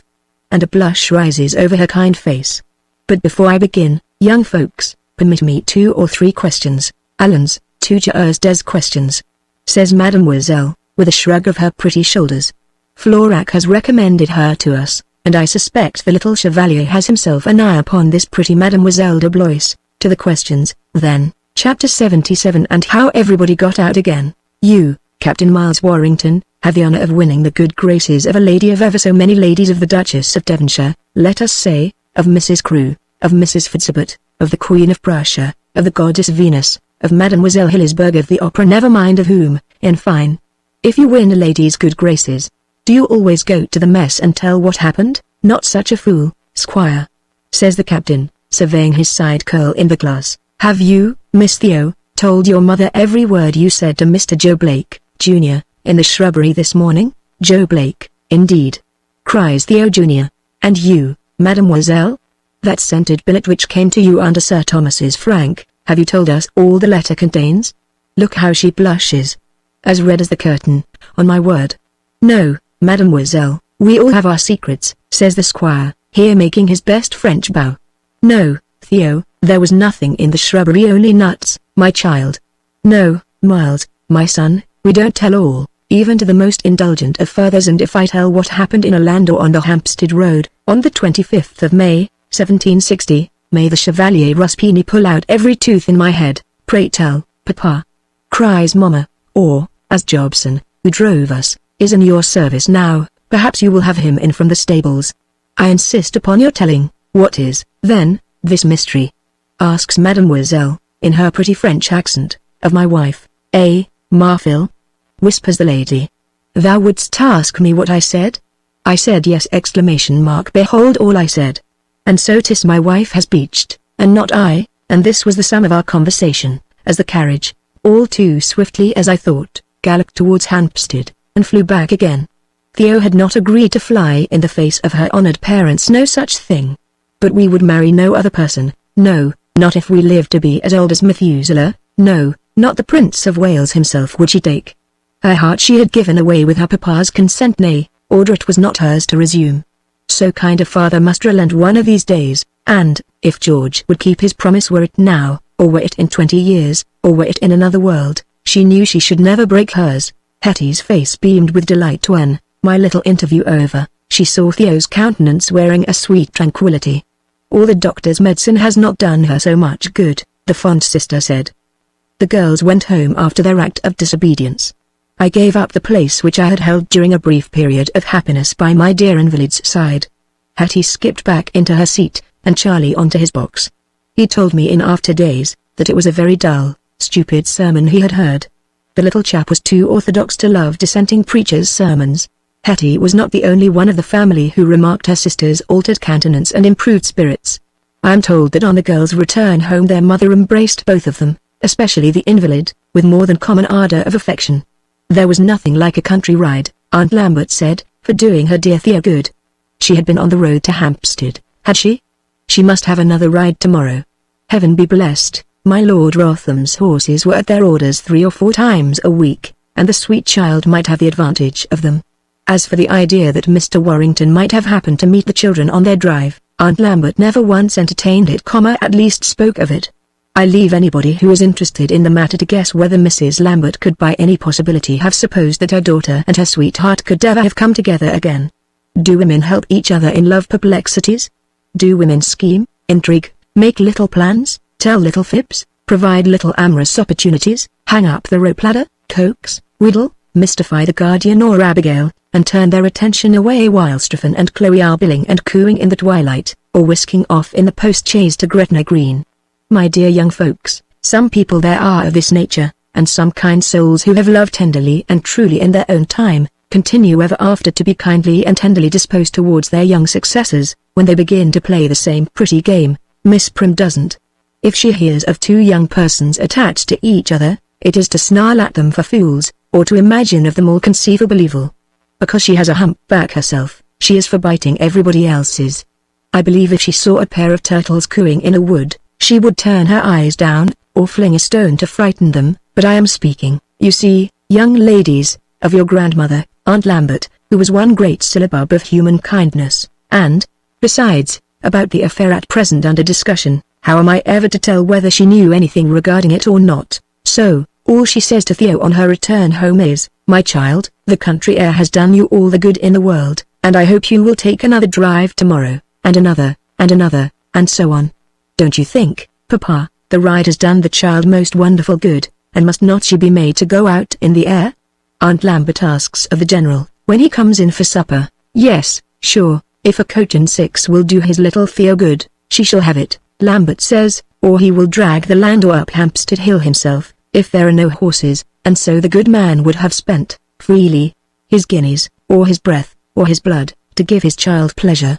He was charmed at his girl's altered countenance. She picked a bit of chicken with appetite, she drank a little negus, which he made for her. Indeed it did seem to be better than the kind doctor's best medicine, which hitherto, God wot, had been of little benefit. Mamma was gracious and happy. Hetty was radiant and rident. It was quite like an evening at home at Oakhurst. Never for months past, never since that fatal, cruel day, that no one spoke of, had they spent an evening so delightful. But, if the other women chose to coax and cajole the good, simple father, Theo herself was too honest to continue for long even that sweet and fond delusion. When, for the 3rd or 4th time, he comes back to the delightful theme of his daughter's improved health, and asks, what has done it? Is it the country air? Is it the Jesuit spark? Is it the new medicine? Can't you think, dear, what it is? She says, laying a hand upon her father's, with a tremor in her voice, perhaps, but eyes that are quite open and bright. And what is it, my child? Asks the General. It is because I have seen him again, Papa. She says. The other 2 women turn pale, and Theo's heart too begins to palpitate, and her cheek to whiten, as she continues to look in her father's scared face. It was not wrong to see him, she continues, more quickly. It would have been wrong not to tell you. Great God! Groans the father, drawing his hand back, and with such a dreadful grief in his countenance, that Hetty runs to her almost swooning sister, clasps her to her heart, and cries out, rapidly, Theo knew nothing of it, sir. It was my doing, it was all my doing. Theo lies on her sister's neck, and kisses it 20, 50 times. Women, women. Are you playing with my honor? Cries the father, bursting out with a fierce exclamation. Aunt Lambert sobs, wildly, Martin. Martin. Don't say a word to her. Again calls out Hetty, and falls back herself staggering towards the wall, for Theo has fainted on her shoulder. I was taking my breakfast next morning, with what appetite I might, when my door opens, and my faithful black announces, General Lambert. At once I saw, by the general's face, that the yesterday's transaction was known to him. Your accomplices did not confess, the general said, as soon as my servant had left us, but sided with you against their father, a proof how desirable clandestine meetings are. It was from Theo herself I heard that she had seen you. Accomplices, sir, I said, perhaps not unwilling to turn the conversation from the real point at issue. You know how fondly and dutifully your young people regard their father. If they side against you in this instance, it must be because justice is against you. A man like you is not going to set up sic volo sic jubeo as the sole law in his family. Sure, George, cries the general. For though we are parted, God forbid I should desire that we should cease to love each other. I had your promise that you would not seek to see her, nor did I go to her, sir, I said, turning red. No doubt, for though this was truth, I own it was untrue. You mean she was brought to you? Says Theo's father, in great agitation. Is it behind Hester's petticoat that you will shelter yourself?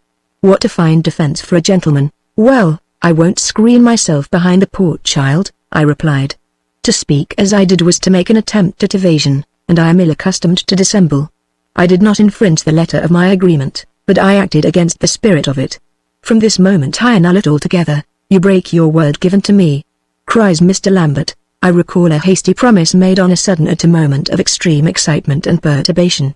No man can be forever bound by words uttered at such a time, and, what is more, no man of honor or humanity, Mr. Lambert, would try to bind him.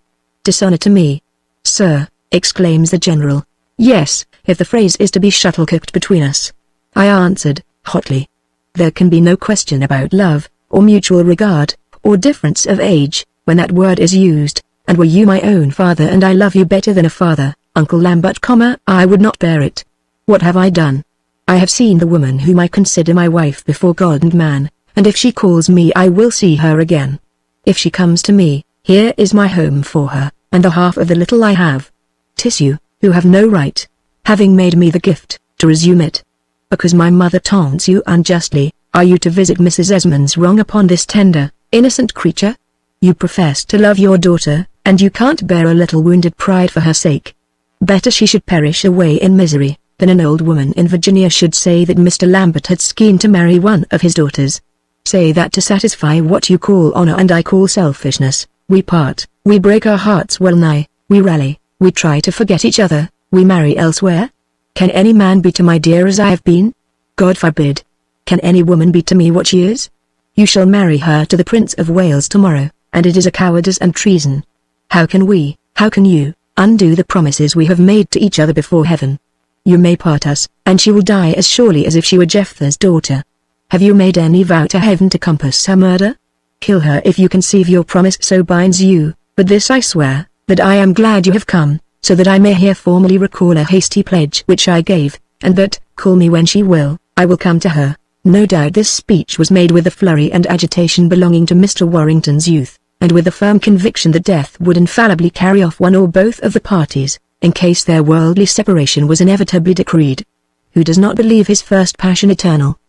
Having watched the world since, and seen the rise, progress, and alas, that I must say it decay of other amours, I may smile now as I think of my own youthful errors and ardours, but, if it be a superstition, I had rather hold it, I had rather think that neither of us could have lived with any other mate, and that, of all its innumerable creatures, heaven decreed these special two should be joined together. We must come, then, to what I had fain have spared myself, says the general, in reply to my outbreak, to an unfriendly separation.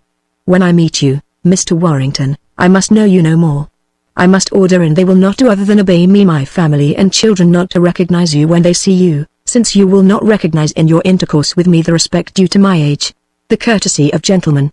I had hoped so far from your sense of honor, and the idea I had formed of you, that, in my present great grief and perplexity, I should have found you willing to soothe and help me as far as you might, for, God knows, I have need of everybody's sympathy.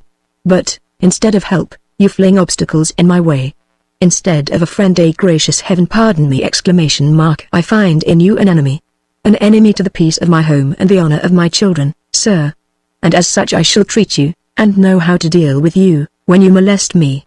And, waving his hand to me, and putting on his hat, Mr. Lambert hastily quitted my apartment. I was confounded, and believed, indeed, There was war between us. The brief happiness of yesterday was clouded over and gone, and I thought that never since the day of the first separation had I felt so exquisitely unhappy as now, when the bitterness of quarrel was added to the pangs of parting, and I stood not only alone but friendless. In the course of 1 year's constant intimacy I had come to regard Lambert with a reverence and affection which I had never before felt for any mortal man except my dearest Harry. That his face should be turned from me in anger was as if the sun had gone out of my sphere, and all was dark around me. And yet I felt sure that in withdrawing the hasty promise I had made not to see Theo, I was acting rightly, that my fidelity to her, as hers now to me, was paramount to all other ties of duty or obedience, and that, ceremony or none, I was hers, first and before all. Promises were passed between us, from which no parent could absolve either, and all the priests in Christendom could no more than attest and confirm the sacred contract which had tacitly been ratified between us. I saw Jack Lambert by chance that day, as I went mechanically to my not unusual haunt, the library of the new museum, and with the impetuousness of youth, and eager to impart my sorrow to someone, I took him out of the room and led him about the gardens, and poured out my grief to him.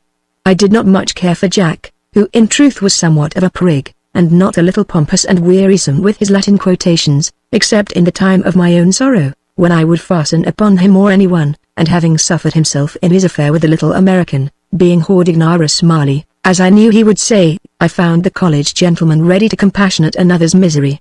I told him, what has here been represented at greater length, of my yesterday's meeting with his sister, of my interview with his father in the morning, of my determination at all hazards never to part with Theo.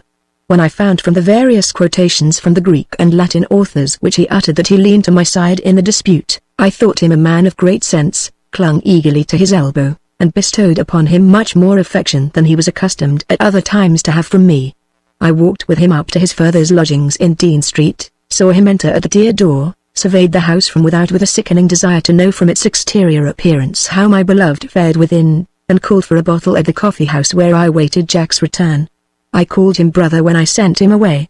I fondled him as the condemned wretch at Newgate hangs about the jailer or the parson, or anyone who is kind to him in his misery. I drank a whole bottle of wine at the coffee-house. By the way, Jack's coffee-house was its name, called another. I thought Jack would never come back. He appeared at length with rather a scared face, and, coming to my box, poured out for himself 2 or 3 bumpers from my second bottle, and then fell to his story, which, to me at least, was not a little interesting. My poor Theo was keeping the room, it appeared, being much agitated by the occurrences of yesterday, and Jack had come home in time to find dinner on table, after which his good father held forth upon the occurrences of the morning. Being anxious and able to speak more freely, he said, because his eldest son was present and Theodosia was not in the room. The general stated what had happened at my lodgings between me and him. He bade Hester be silent, who indeed was as dumb as a mouse, poor thing. He told Aunt Lambert, who was indulging in that mad affection of pocket handkerchiefs which I have before described, and with something much like an imprecation, that the women were all against him, and pimps.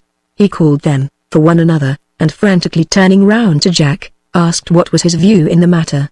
To his father's surprise and his mother's and sister's delight, Jack made a speech on my side.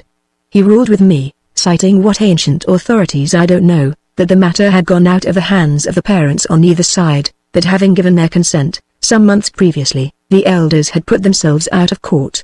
Though he did not hold with a respectable, he might say a host of divines, those sacramental views of the marriage ceremony for which there was a great deal to be said, yet he held it, if possible, even more sacredly than they, conceiving that though marriages were made before the civil magistrate, and without the priest, yet they were, before heaven, binding and indissoluble. It is not merely, sir, says Jack, turning to his father, those whom I, John Lambert, priest, have joined, let no man put asunder, it is those whom God has joined, let no man separate. Here he took off his hat, as he told the story to me. My views are clear upon the point, and surely these young people were joined, or permitted to plight themselves to each other by the consent of you, the priest of your own family. My views, I say, are clear, and I will lay them down at length in a series of 2 or 3 discourses which, no doubt, will satisfy you. Upon which, says Jack, my father said, I am satisfied already, my dear boy, and my lively little Het, who has much archness, whispers to me, Jack, mother and I will make you a dozen shirts, as sure as eggs is eggs. Whilst we were talking, Mr. Lambert resumed, my sister Theodosia made her appearance, I must say very much agitated and pale, kissed our father, and sate down at his side, and took a sippet of toast. "My dear George, this port is excellent, and I drink your health," and took a sippet of toast and dipped it in his negus. "You should have been here to hear Jack's sermon," says Hester. "He has been preaching most beautifully, has he?" asks Theodosia, who is too languid and weak, poor thing, much to care for the exercises of eloquence, or the display of authorities, such as I must own, says Jack. "It was given to me this afternoon to bring it forward. He has talked for 3/4 of an hour by Shrewsbury clock," says my father, "though I certainly had not talked so long or half so long by my own watch." "And his discourse has been you, my dear," says Papa, playing with Theodosia's hand. "Me, Papa? You and Mr. Warrington and George, my love," says Papa. "Upon which," says Mr. Jack. My sister came closer to the General, and laid her head upon him, and wept upon his shoulder. "This is different, sir," says I, to a passage I remember in Paws in Ears. "In Paws in Ears?" "Indeed," said the General. "And pray who is he?" I smiled at my father's simplicity in exposing his ignorance before his children. When Ulysses was taking away Penelope from her father, the king hastened after his daughter and bridegroom, and besought his darling to return. Whereupon, it is related, Ulysses offered her choice, whether she would return, or go on with him. Upon which the daughter of Icarus covered her face with her veil. "For want of a veil my sister has taken refuge in your waistcoat, sir," I said, and we all laughed, though my mother vowed that if such a proposal had been made to her, or Penelope had been a girl of spirit, she would have gone home with her father that instant. "But I am not a girl of any spirit, dear mother," says Theodosia, still in Gremio Patris. "I do not remember that this habit of caressing was frequent in my own youth," continues Jack. "But after some more discourse, Brother Warrington bethought me of you, and left my parents insisting upon Theodosia returning to bed. The late transactions have, it appears, weakened and agitated her much. I myself have experienced, in my own case, how full of solicity timorous is a certain passion, how it racks the spirits, and I make no doubt, if carried far enough, or indulged to the extent to which women who have little philosophy will permit it to go, I make no doubt, I say, is ultimately injurious to the health. My service to you, brother, from grief to hope, how rapid the change was! What a flood of happiness poured into my soul, and glowed in my whole being! Landlord, more port. Would honest Jack have drunk a bimful I would have treated him, and, to say truth, Jack's sympathy was large in this case, and it had been generous all day.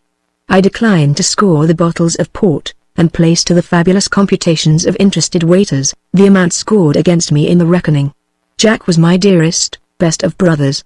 My friendship for him I swore should be eternal. If I could do him any service, were it a bishopric, by George, he should have it. He says I was interrupted by the watchman rhapsodizing verses beneath the loved one's window. I know not. I know I woke joyfully and rapturously, in spite of a racking headache the next morning, nor did I know the extent of my happiness quite, or the entire conversion of my dear noble enemy of the previous morning. It must have been galling to the pride of an elder man to have to yield to representations and objections couched in language so little dutiful as that I had used towards Mr. Lambert. But the true Christian gentleman, retiring from his talk with me, mortified and wounded by my asperity of remonstrance, as well as by the pain which he saw his beloved daughter suffer, went thoughtfully and sadly to his business, as he subsequently told me, and in the afternoon, as his custom not unfrequently was, into a church which was open for prayers.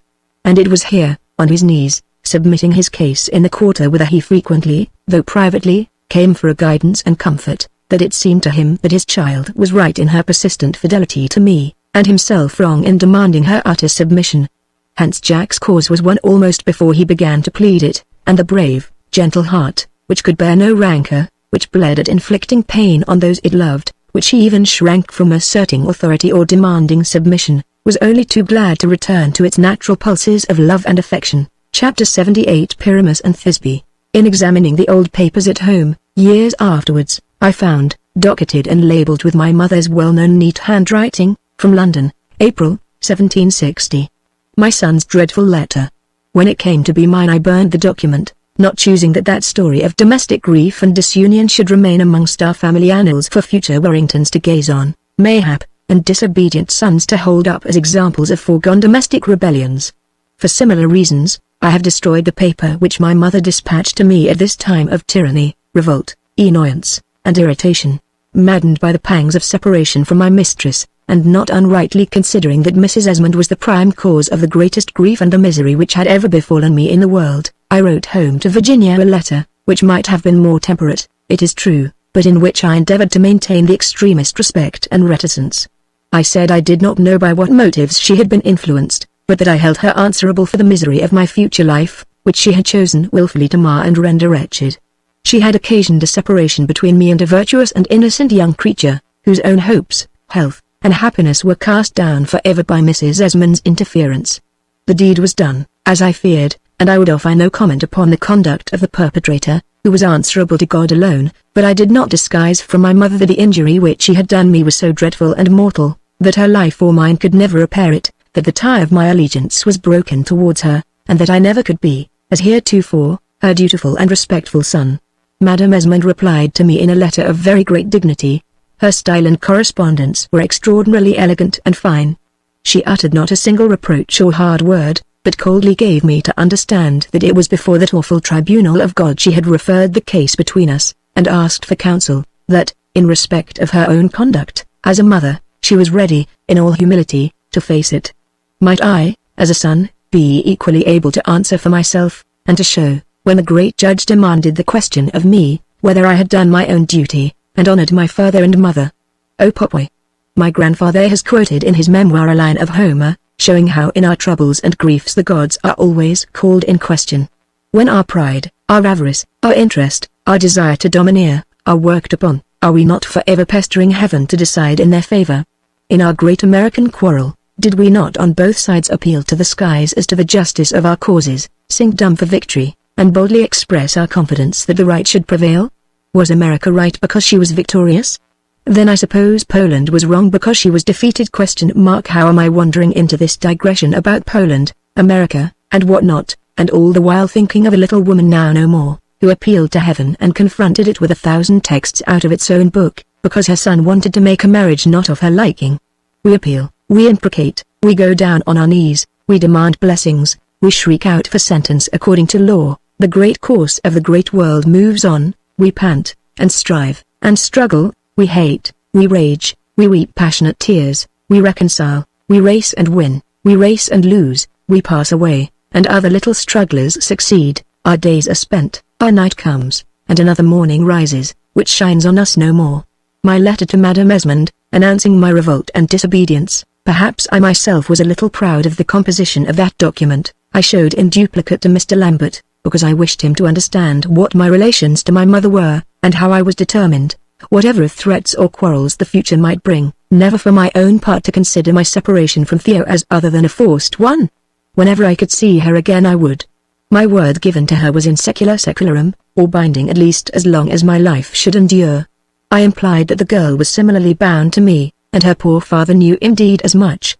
He might separate us, as he might give her a dose of poison, and the gentle, obedient creature would take it and die, but the death or separation would be his doing, let him answer them.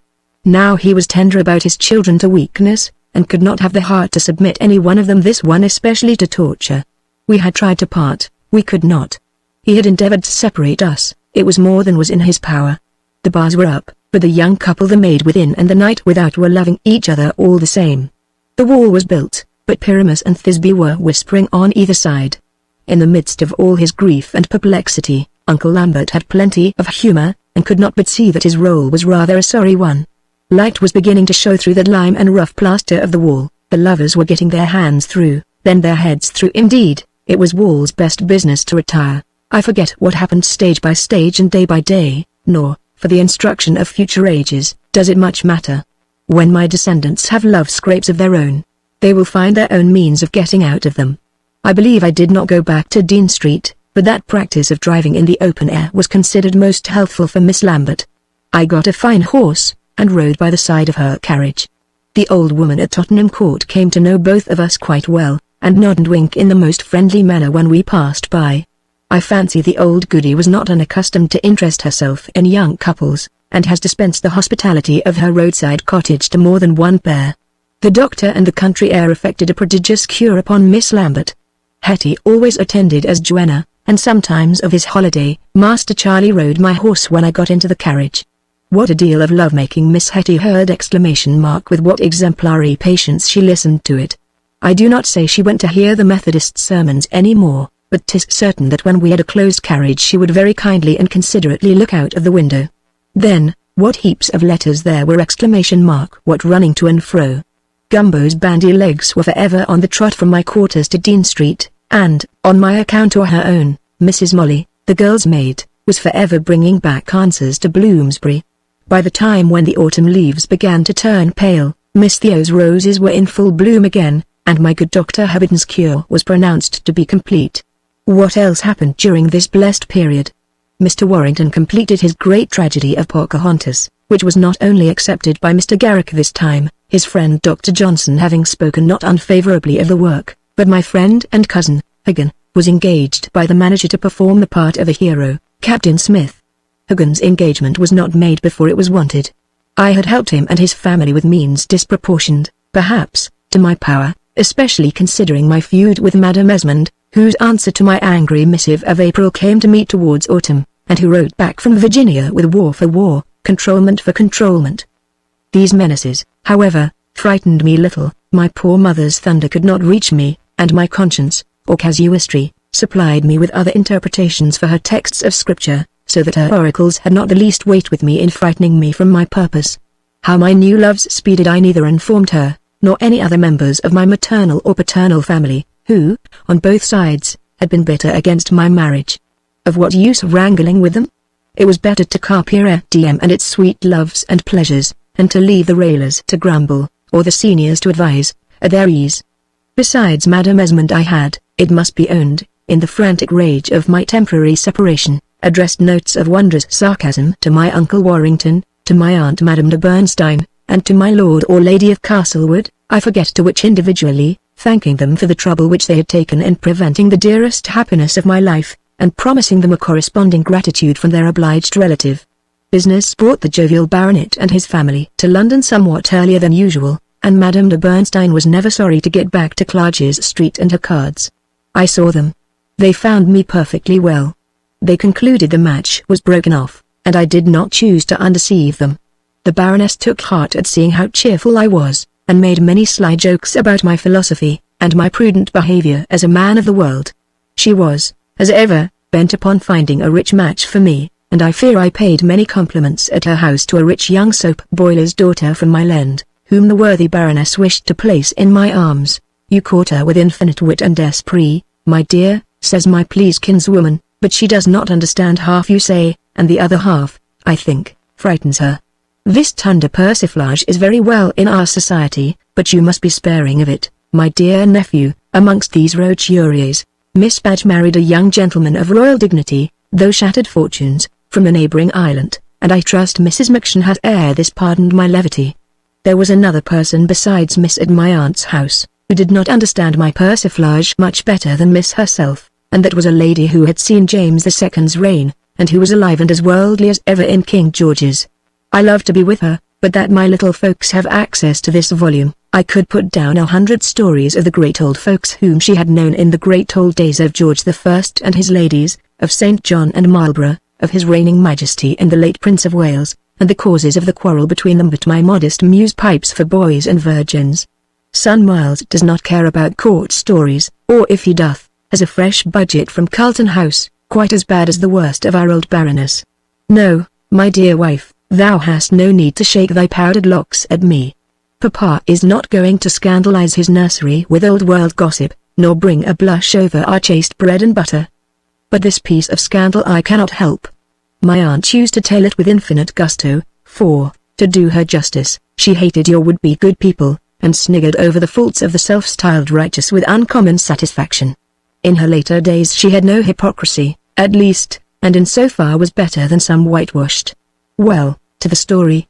My Lady Warrington, one of the tallest and the most virtuous of her sex, who had goodness forever on her lips and heaven in her eye, like the woman in Mr. Addison's tedious tragedy, which has kept the stage, from which some others, which shall be nameless, have disappeared, had the world in her other eye, and an exceedingly shrewd desire of pushing herself in it. What does she do, when my marriage with your ladyship yonder was supposed to be broken off, but attempt to play off on me those arts which she had tried on my poor Harry with such signal ill success, and which failed with me likewise. It was not the beauty Miss Flora was for my master, and what a master! I protest I take off my hat to the idea of such an illustrious connection. It was Dora, the muse, was set upon me to languish at me and to pity me, and to read even my godless tragedy, and applaud me and console me. Meanwhile, how was the beauty occupied? Will it be believed that my severe aunt gave a great entertainment to my Lady Yarmouth, presented her boy to her, and placed poor little Miles under her ladyship's august protection? That, so far, is certain, but can it be that she sent her daughter to stay at my lady's house, which our gracious lord and master daily visited, and with the views which old Aunt Bernstein attributed to her? But for that fit of apoplexy, my dear, Bernstein said, that aunt of yours intended there should have been a countess in her own right in the Warrington family. Compare Walpole's letters in Mr. Cunningham's excellent new edition. See the story of the supper at N. House, to show what great nobleman would do for a king's mistress, and the pleasant account of the waiting for the Prince of Wales before Holland House. Editor, my neighbour and kinswoman, my Lady Claypole, is dead and buried. Grow white, ye daisies, upon Flora's tomb. I can see my pretty Miles, in a gay little uniform of the Norfolk militia, led up by his parent to the lady whom the king delighted to honour, and the good-natured old Jezebel laying her hand upon the boy's curly pate. I am accused of being but a lukewarm royalist, but sure I can contrast those times with ours, and acknowledge the difference between the late sovereign and the present, who, born a Briton, has given to every family in the empire an example of decorum and virtuous life. Their Warrington miss is dated 1793. Ed. Thus my life sped in the pleasantest of all occupation, and, being so happy myself, I could afford to be reconciled to those who, after all, had done me no injury, but rather added to the zest of my happiness by the brief obstacle which they had placed in my way. No specific plans were formed, but Theo and I knew that a day would come when we need say farewell no more. Should the day befall a year hence, 10 years hence, we were ready to wait. Day after day we discussed our little plans, with Hetty for our confidant. On our drives we spied out pretty cottages that we thought might suit young people of small means. We devised all sorts of delightful schemes and childish economies. We were Strephon and Chloe, to be sure. A cot and a brown loaf should content us. Gumbo and Molly should wait upon us, as indeed they have done from that day until this. At 20, who is afraid of being poor? Our trials would only confirm our attachment. The sweet sorrow of every day's parting but made the morrow's meeting more delightful, and when we separated we ran home and wrote each other those precious letters which we and other young gentlemen and ladies write under such circumstances. But though my wife has them all in a great tin sugar box in the closet in her bedroom, and, I own, I myself have looked at them once, and even thought some of them pretty, I hereby desire my heirs and executors to burn them all, unread, at our demise, specially desiring my son the captain, to whom I know the perusal of MSS. is not pleasant, to perform this duty. Those secrets whispered to the penny post, or delivered between Molly and Gumbo, were intended for us alone, and no ears of our descendants shall overhear them. We heard in successive brief letters how our dear Harry continued with the army, as Mr. General Amherst said de Camp, after the death of his own glorious general. By the middle of October there came news of the capitulation of Montreal and the whole of Canada, and a brief postscript in which Hal said he would ask for leave now, and must go and see the old lady at home, who wrote as sulky as a bear. Captain Warrington remarked. I could guess why, though the clause could not reach me. I had written pretty fully to my brother how affairs were standing with me in England. Then, on the 25th October, comes the news that His Majesty was fallen down dead at Kensington, and that George III reigned over us. I fear we grieved but little. What do those care for the Atridi whose hearts are strung only to a rota Manon? A modest, handsome, brave new prince, we gladly accept the common report that he is endowed with every virtue, and we cry huts with the loyal crowd that hails his accession. It could make little difference to us, as we thought, simple young sweethearts, whispering our little love stories in our corner, but who can say how great events affect him? Did not our little Charlie, at the Charterworks, wish impiously for a new king immediately, because on his gracious Majesty's accession Dr. Crusius gave his boys a holiday? He and I, and Hetty, and Theo, Miss Theo was strong enough to walk many a delightful mile now, heard the heralds proclaim his new Majesty before Savile House in Leicester Fields, and a pickpocket got the watch and chain of a gentleman hard by us, and was caught and carried to Bridewell, all on account of his Majesty's accession. Had the king not died, the gentleman would not have been in the crowd.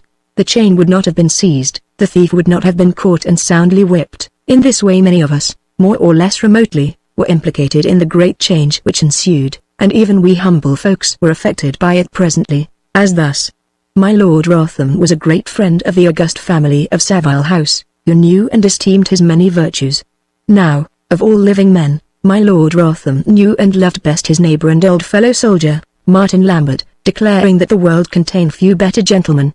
And my Lord Bute, being all-potent, at first, with his Majesty, and a nobleman, as I believe, very eager at the commencement of his brief and luckless tenure of power, to patronize merit wherever he could find it, was strongly prejudiced in Mr. Lambert's favour by the latter's old and constant friend, my, and Harry's, old friend Parson Sampson, who had been in and out of jail I don't know how many times of late years, and retained an ever-enduring hatred for the Esmonds of Castlewood, and as lasting a regard for me and my brother, was occupying poor Hal's vacant bed at my lodgings at this time, being, in truth, hunted out of his own by the bailiffs. I liked to have Sampson near me, for a more amusing Jack Friar never walked in cassock, and, besides, he entered into all my rhapsodies about Miss Theo, was never tired, so he vowed, of hearing me talk of her, admired Pocahontas and Carpzan with, I do believe, an honest enthusiasm, and could repeat whole passages of those tragedies with an emphasis and effect that Barry or Cousin Huggin himself could not surpass. Sampson was the go-between between Lady Maria and such of her relations as had not disowned her, and, always in debt himself, was never more happy than in drinking a pot, or mingling his tears with his friends in similar poverty. His acquaintance with pawnbrokers' shops was prodigious. He could procure more money, he boasted, on an article than any gentleman of his cloth. He never paid his own debts, to be sure, but he was ready to forgive his debtors. Poor as he was, he always found means to love and help his needy little sister, and a more prodigal, kindly, amiable rogue never probably grinned behind bars. They say that I love to have parasites about me. I own to have had a great liking for Sampson, and to have esteemed him much better than probably much better men. When he heard how my Lord Bute was admitted into the cabinet, Sampson vowed and declared that his lordship, a great lover of the drama, who had been to see Carpzan, who had admired it, and who would act the part of the king very finely in it, he vowed, by George, that my lord must give me a place worthy of my birth and merits. He insisted upon it that I should attend his lordship's levee. I wouldn't. The Esmonds were all as proud as Lucifer, and, to be sure, my birth was as good as that of any man in Europe. Demi. Where was my lord himself when the Esmonds were lords of great counties, warriors, and crusaders? Where were they? Beggarly Scotchmen, without rag to their backs by George, tearing raw fish in their islands. But now the times were changed. The Scotchmen were in luck. Mum's the word. I don't envy him, says Sampson, but he shall provide for you and my dearest, noblest, heroic captain. He shall, by George. Would my worthy parson roar out. And when, in the month after his accession, his Majesty ordered the play of Richard III. At Drury Lane, my chaplain cursed, vowed, swore, but he would have him to Covent Garden to see Carpzan too. And now, one morning, he bursts into my apartment, where I happened to lie rather late, waving the newspaper in his hand, and singing Hutzer. With all his might. What is it, Sampson? Says I. Has my brother got his promotion? No, in truth, but someone else has. Huts. Huts. His Majesty has appointed Major General Martin Lambert to be Governor and Commander-in-Chief of the island of Jamaica. I started up. Here was news, indeed. Mr. Lambert would go to his government, and who would go with him? I had been supping with some genteel young fellows at the Cocoa Tree. The rascal Gumbo had a note for me from my dear mistress on the night previous, conveying the same news to me, and had delayed to deliver it. Theo begged me to see her at the old place at midday the next day without fail. In the Warrington Miss there is not a word to say what the old place was. Perhaps some obliging reader of Notes and Queries will be able to inform me, and who Mrs. Goodison was. Ed. There was no little trepidation in our little council when we reached our place of meeting.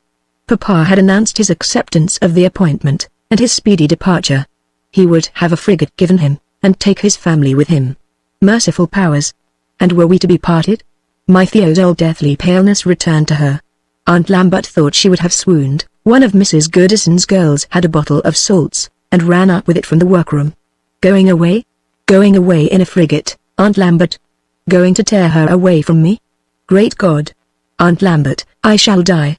She was better when Mamma came up from the workroom with the young lady's bottle of salts.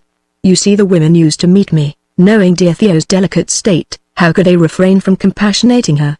But the general was so busy with his levees and his waiting on ministers, and his outfit, and the settlement of his affairs at home, that they never happened to tell him about our little walks and meetings, and even when orders for the outfit of the ladies were given, Mrs. Goodison, who had known and worked for Miss Molly Benson as a schoolgirl, she remembered Miss Esmond of Virginia perfectly, the worthy lady told me, and a dress she made for the young lady to be presented at Her Majesty's ball, even when the outfit was ordered for the 3 ladies, says Mrs. Goodison. Demurely, why, I thought I could do no harm in completing the order. Now I need not say in what perturbation of mind Mr. Warrington went home in the evening to his lodgings, after the discussion with the ladies of the above news. No, or at least a very few, more walks, no more rides to dear Hampstead or beloved Islington, no more fetching and carrying of letters for Gumbo and Molly. The former blubbered so, that Mr. Warrington was quite touched by his fidelity, and gave him a crown piece to go to supper with the poor girl, who turned out to be his sweetheart. What, you too unhappy, Gumbo, and torn from the maid you love? I was ready to mingle with him tear for tear. What a solemn conference I had with Sampson that evening. He knew my affairs, my expectations, my mother's anger. Sure, that was far off, and he knew some excellent liberal people, of the order of Melchizedek, who would discount the other.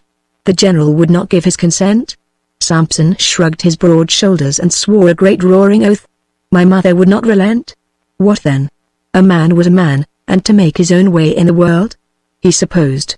He is only a churl who won't play for such a stake as that, and lose or win, by George!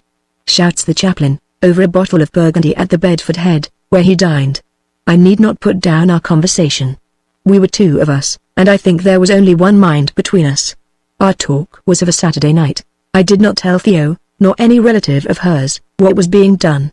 But when the dear child faltered and talked, trembling, of the coming departure, I bade her bear up, and vowed all would be well, so confidently, that she, whoever has taken her alarms and joys from my face, I wish, my dear, it were sometimes not so gloomy, could not but feel confidence, and placed, with many fond words that need not here be repeated, her entire trust in me, murmuring those sweet words of ruth that must have comforted myriads of tender hearts in my dearest maiden's plight, that whither I would go she would go, and that my people should be hers.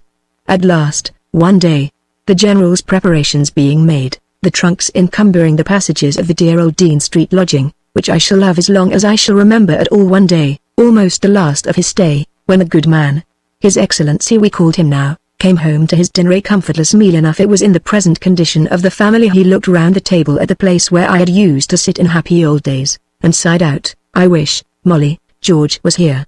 Do you, Martin? Says Aunt Lambert, flinging into his arms. Yes, I do, but I don't wish you to choke me, Molly, he says.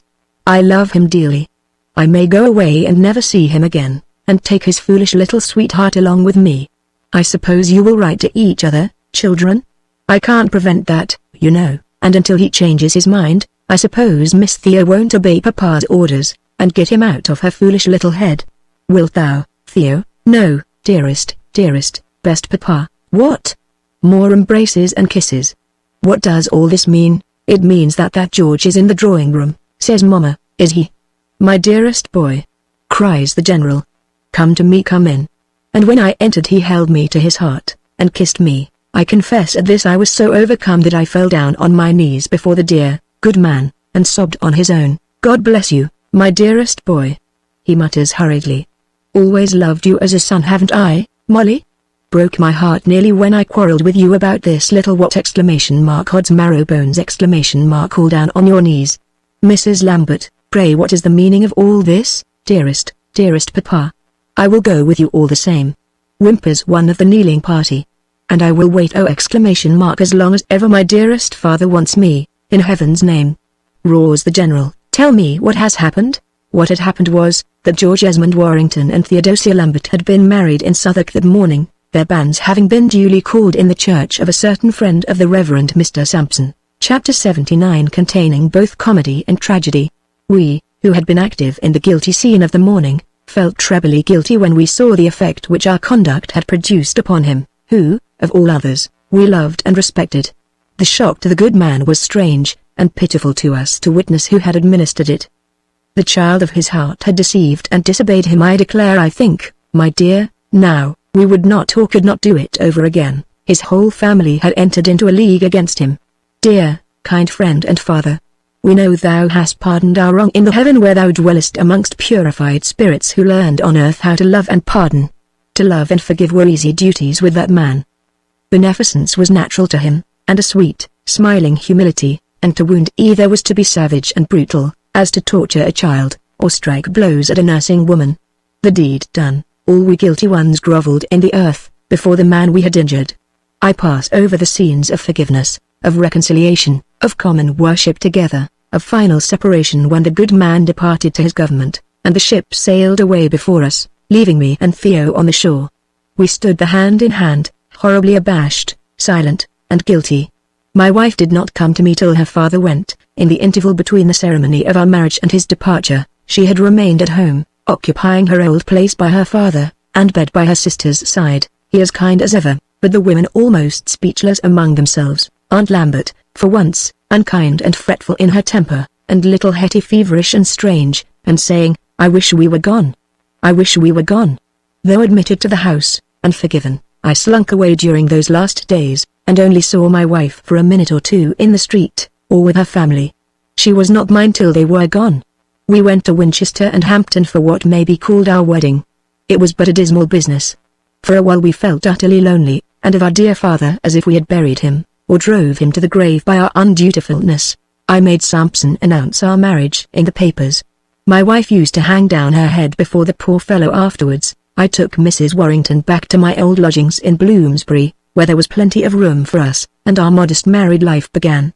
I wrote home a letter to my mother in Virginia, informing her of no particulars, but only that Mr. Lambert being about to depart for his government, I considered myself bound in honor to fulfill my promise towards his dearest daughter, and stated that I intended to carry out my intention of completing my studies for the bar, and qualifying myself for employment at home, or in our own or any other colony. My good Mrs. Mountain answered this letter, by desire of Madam Esmond, she said, who thought that for the sake of peace my communications had best be conducted that way. I found my relatives in a fury which was perfectly amusing to witness. The butler's face, as he said, "Not at home," at my uncle's house in Hill Street, was a blank tragedy that might have been studied by Garrick when he sees Bank. My poor little wife was on my arm, and we were tripping away, laughing at the fellow's coup-eel, when he came upon my lady in a street stoppage in her chair. I took off my hat and made her the lowest possible bow. I affectionately asked after my dear cousins. I wonder you dare look me in the face." Lady Warrington gasped out. "Nay, don't deprive me of the precious privilege," says I. "Move on, Peter," she screams to her chairman. "Your ladyship would not impale your own husband's flesh and blood," says I. She rattles up the glass of her chair in a fury. I kiss my hand, take off my hat, and perform another of my very finest bows. Walking shortly afterwards in Hyde Park with my dearest companion, I met my little cousin exercising on horseback with a groom behind him. As soon as he sees us, he gallops up to us, the groom powdering afterwards and bawling out, "Stop, Master Miles, stop. I am not to speak to my cousin," says Miles, "but telling you to send my love to Harry is not speaking to you, is it? Is that my new cousin? I'm not told not to speak to her. I'm Miles, cousin, Sir Miles Warrington Baronet's son, and you are very pretty. Now, do you now, Master Miles," says the groom, touching his hat to us, and the boy trot away laughing and looking at us over his shoulder. "You see how my relations have determined to treat me," I say to my partner. "As if I married you for your relations," says Theo, her eyes beaming joy and love into mine. Ah, how happy we were! How brisk and pleasant the winter! How snug the kettle by the fire, where the abashed Sampson sometimes came and made the punch! How delightful the night at the theatre, for which our friends brought us tickets of admission, and where we daily expected our new play of Pocahontas would rival the successes of all former tragedies. The fickle old aunt of Clarges Street, who received me, on my first coming to London with my wife, with a burst of scorn, mollified presently, and as soon as she came to know Theo, who she had pronounced to be an insignificant little country-faced chit, fell utterly in love with her, and would have her to tea and supper every day when there was no other company. "As for company, my dears," she would say, "I don't ask you. You are no longer doomed. Your marriage has put that entirely out of the question." So she would have had us come to amuse her, and go in and out by the back stairs. My wife was fine lady enough to feel only amused at this reception, and, I must do the Baroness's domestics the justice to say that, had we been Duke and Duchess, we could not have been received with more respect. Madame de Bernstein was very much tickled and amused with my story of Lady Warrington and the chair. I acted it for her, and gave her anecdotes of the pious baronet's lady and her daughters, which pleased the mischievous, lively old woman. The Dowager Countess of Castlewood, now established in her house at Kensington, gave us that kind of welcome which genteel ladies extend to their poorer relatives. We went once or twice to her ladyship's drums at Kensington, but, losing more money at cards, and spending more money in coach hire than I liked to afford, we speedily gave up those entertainments, and, I dare say, were no more missed or regretted than other people in the fashionable world, who are carried by death, debt, or other accident out of the polite sphere. My Theo did not in the least regret this exclusion. She had made her appearance at one of these drums, attired in some little ornaments which her mother left behind her, and by which the good lady set some store, but I thought her own white neck was a great deal prettier than these poor twinkling stones, and there were dowagers, whose wrinkled old bones blazed with rubies and diamonds, which, I am sure, they would gladly have exchanged for her modest parure of beauty and freshness. Not a soul spoke to her except, to be sure, Beaulothaire, a friend of Mr. Will's, who prowled about Bloomsbury afterwards, and even sent my wife a billet. I met him in Covent Garden shortly after, and promised to break his ugly face if ever I saw it in the neighborhood of my lodgings, and Madame Theo was molested no further. The only one of our relatives who came to see us, Madame de Bernstein, never came. She sent her coach for us sometimes, or made inquiries regarding us by her woman or her major domo, was our poor Maria, who, with her husband, Mr. Hagan, often took a share of our homely dinner. Then we had friend Spencer from the Temple, who admired our Arcadian felicity, and gently asked our sympathy for his less fortunate loves, and twice or thrice the famous Dr. Johnson came in for a dish of Theo's tea. A dish? A pailful. And a pail the best thing to feed him, sir, says Mr. Gumbo, indignantly, for the doctor's appearance was not pleasant, nor his linen particularly white. He snorted. He grew red, and sputtered in feeding. He flung his meat about, and bawled out in contradicting people, and annoyed my Theo, whom he professed to admire greatly, by saying, every time he saw her, "Madame, you do not love me, I see by your manner you do not love me, though I admire you, and come here for your sake. Here is my friend Mr. Reynolds that shall paint you, he has no ceruse in his paint box that is as brilliant as your complexion." And so Mr. Reynolds, a most perfect and agreeable gentleman, would have painted my wife, but I knew what his price was, and did not choose to incur that expense. I wish I had now, for the sake of the children, that they might see what yonder face was like some 35 years ago. To me, "Madame, 'tis the same now as ever, and your ladyship is always young." What annoyed Mrs. Warrington with Dr. Johnson more than his contradictions, his sputterings, and his dirty nails, was, I think, an unfavorable opinion which he formed of my new tragedy. Hagan once proposed that he should read some scenes from it after tea. "Nay, sir, conversation is better," says the doctor. "I can read for myself, or hear you at the theatre. I had rather hear Mrs. Warrington's artless prattle than your declamation of Mr. Warrington's decasyllables.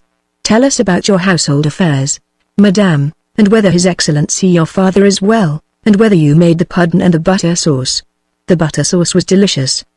He loved it so well that he had kept a large quantity in the bosom of a very dingy shirt. "You made it as though you loved me. You helped me as though you loved me, though you don't. Faith, sir, you are taking some of the present away with you in your waistcoat," says Hagan, with much spirit. "Sir, you are rude," bawls the doctor. "You are unacquainted with the first principles of politeness, which is courtesy before ladies. Having received an university education, I am surprised that you have not learned the rudiments of politeness. I respect Mrs. Warrington. I should never think of making personal remarks about her guests before her." "Then, sir," says Hagan, fiercely, "why did you speak of my theatre, sir? You are saucy," roars the doctor. "Dat fabula," says the actor. "I think it is your waistcoat that is saucy." "Madame, shall I make some punch in the way we make it in Ireland?" The doctor, puffing, and purple in the face, was wiping the dingy shirt with a still more dubious pocket handkerchief, which he then applied to his forehead. After this exercise, he blew a Hyperborean whistle, as if to blow his wrath away. "It is to me, sir, though, as a young man, perhaps you need not have told me so. I drop my point, sir. If you have been wrong, I am sure I am bound to ask your pardon for setting you so," says Mr. Hagan, with a fine bow. "Doesn't he look like a god?" says Maria, clutching my wife's hand, and indeed Mr. Hogan did look like a handsome young gentleman. His color had risen. He had put his hand to his breast with a noble air. Chamont or Castellio could not present himself better. "Let me make you some lemonade, sir. My papa has sent us a box of fresh limes. May we send you some to the temple?"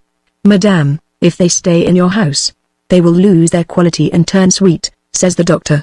"Mr. Hogan, you are a young saucebox, that's what you are." "Ho! Ho! It is I have been wrong, oh, my lord, my pleador," bleats Lady Maria, when she was alone in my wife's drawing-room. "Oh, I could hear thee talk forever thus, eternally admiring, fix and gaze on those dear eyes, for every glance they send darts through my soul, and fills my heart with rapture. Thou knowest not, my Theo, what a pearl and paragon of a man my Castellio is, my Chamont, my oh, dear me, child, what a pity it is that in your husband's tragedy he should have to take the horrid name of Captain Smith. Upon this tragedy not only my literary hopes, but much of my financial prospects were founded. My brother's debts discharged, my mother's drafts from home duly honored, my own expenses paid, which, though moderate, were not inconsiderable, pretty nearly the whole of my patrimony had been spent, and this auspicious moment I must choose for my marriage. I could raise money on my inheritance, that was not impossible, though certainly costly. My mother could not leave her eldest son without a maintenance, whatever our quarrels might be. I had health, strength, good wits, some friends, and reputation, above all, my famous tragedy, which the manager had promised to perform, and upon the proceeds of this I counted for my present support. What becomes of the arithmetic of youth? How do we then calculate that £100 is a maintenance, and 1,000 a fortune? How did I dare play against fortune with such odds? I succeeded, I remember, in convincing my dear General, and he left home convinced that his son-in-law had for the present necessity at least a score of £100 at his command. He and his dear Molly had begun life with less, and the ravens had somehow always fed them. As for the women, the question of poverty was one of pleasure to those sentimental souls, and Aunt Lambert, for her part, declared it would be wicked and irreligious to doubt of a provision being made for her children. Was the righteous ever forsaken? Did the just man ever have to beg his bread? She knew better than that. No, no, my dears. I am not going to be afraid on that account, I warrant you. Look at me and my General. Theo believed all I said and wished to believe myself. So we actually began life upon a capital of 5 acts, and about £300 of ready money in hand. Well, the time of the appearance of the famous tragedy drew near, and my friends canvassed the town to get a body of supporters for the opening night. I am ill at asking favours from the great, but when my Lord Wrotham came to London, I went, with Theo in my hand, to wait on his lordship, who received us kindly, out of regard for his old friend, her father, though he good-naturedly shook a finger at me, at which my little wife hung down her head, for having stole a march on the good General.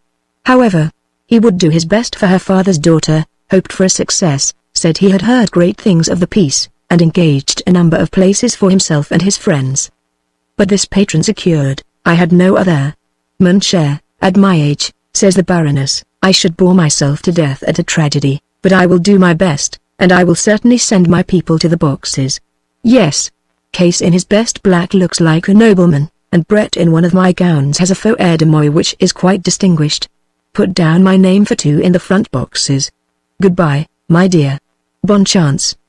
The Dowager Countess presented compliments, on the back of the 9 of clubs, had a card party that night, and was quite sorry she and Fanny could not go to my tragedy. As for my uncle and Lady Warrington, they were out of the question. After the affair of the sedan chair I might as well have asked Queen Elizabeth to go to Drury Lane. These were all my friends, that host of aristocratic connections about whom poor Sampson had bragged, and on the strength of whom, the manager, as he said, had given Mr. Hogan his engagement. Where was my Lord Bute? Had I not promised his lordship should come? He asks, snappishly, taking snuff. How different from the brisk, and engaging, and obsequious little manager of 6 months ago. "I promised Lord Bute should come." "Yes," says Mr. Garrick, "and Her Royal Highness the Princess of Wales, and His Majesty too." Poor Sampson owned that he, buoyed up by vain hopes, had promised the appearance of these august personages. The next day, at rehearsal, matters were worse still, and the manager in a fury. "Great heavens, sir," says he, "into what a pretty get-up-ends have you led me. Look at that letter, sir!" Read that letter. And he hands me one. "My dear sir," said the letter, "I have seen his lordship, and conveyed to him Mr. Warrington's request that he would honor the tragedy of Pocahontas by his presence. His lordship is a patron of the drama, and a magnificent friend of all the liberal arts, but he desires me to say that he cannot think of attending himself, much less of asking his gracious master to witness the performance of a play, a principal part in which is given to an actor who has made a clandestine marriage with a daughter of one of his Majesty's nobility. Your well-wisher, Saunders Macduff, Mr. D. Garrick, at the Theatre Royal in Drury Lane. My poor Theo had a nice dinner waiting for me after the rehearsal. I pleaded fatigue as the reason for looking so pale. I did not dare to convey to her this dreadful news. Chapter 80 Pocahontas. The English public not being so well acquainted with the history or Pocahontas as we of Virginia, who still love the memory of that simple and kindly creature, Mr. Warrington, at the suggestion of his friends, made a little ballad about this Indian princess, which was printed in the magazines a few days before the appearance of the tragedy. This proceeding Sampson and I considered to be very artful and ingenious. "It is like ground bait, sir," says the enthusiastic parson, "and you will see the fish rise in multitudes, on the great day." He and Spencer declared that the poem was discussed and admired at several coffee houses in their hearing, and that it had been attributed to Mr. Mason, Mr. Cooper of the Temple, and even to the famous Mr. Gray. I believe poor Sam had himself set abroad these reports, and, if Shakespeare had been named as the author of the tragedy, would have declared Pocahontas to be one of the poet's best performances. I made acquaintance with brave Captain Smith, as a boy in my grandfather's library at home, where I remember how I would sit at the good old man's knees, with my favorite volume on my own, spelling out the exploits of our Virginian hero. I love to read of Smith's travels, sufferings, captivities, escapes, not only in America but Europe. I become a child again almost as I take from the shelf before me in England the familiar volume, and all sorts of recollections of my early home come crowding over my mind. The old grandfather would make pictures for me of Smith doing battle with the Turks on the Danube, or led out by our Indian savages to death. Ah, what a terrific fight was that in which he was engaged with the 3 Turkish champions, and how I used to delight over the story of his combat with Bonnie Mulgrew, the last and the most dreadful of the 3. What a name Bonnie Mulgrew was, and with what a prodigious turban, scimitar, and whiskers we represented him. Having slain and taken off the heads of his first 2 enemies, Smith and Bonnie Mulgrew met, falling to, says my favorite old book, with their battle-axes, whose piercing bills made sometimes the one, sometimes the other, to have scarce sense to keep their saddles. Especially the Christian received such a wound that he lost his battle-axe, whereat the supposed conquering Turk had a great shout from the rampires.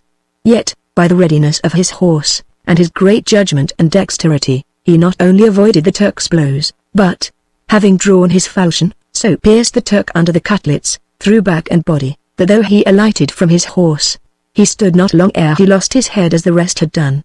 In reward for which deed, Duke Segismundus gave him 3 Turks' head in a shield from and 300 ducats yearly for a pension. Disdaining time and place, with that daring which is the privilege of poets, in my tragedy, Smith is made to perform similar exploits on the banks of our Potomac and James's River. Our ground bait verses ran thus: Pocahontas, wearied arm and broken sword wage in vain the desperate fight round him press the countless horde, he is but a single knight. Hark! A cry of triumph shrill through the wilderness resounds, as, with 20 bleeding wounds, sinks the warrior, fighting still. Now they heap the fatal pyre, and the torch of death they light. Ah! 'Tis hard to die of fire. Who will shield the captive knight? Round the stake with fiendish cry wheel and dance the savage crowd, cold the victim's mien and proud, and his breast is bared to die. Who will shield the fearless heart? Who avert the murderous blade? From the throng, with sudden start, see, the springs an Indian maid. Quick she stands before the knight, loose the chain, unbind the ring. I am daughter of the king, and I claim the Indian right. Dauntlessly aside she flings lifted axe and thirsty knife, fondly to his heart she clings, and her bosom guards his life. In the woods of Powhatan, still 'tis told, by Indian fires, how a daughter of their sires saved the captive Englishman. I need not describe at length the plot of my tragedy, as my children can take it down from the shelves any day and peruse it for themselves.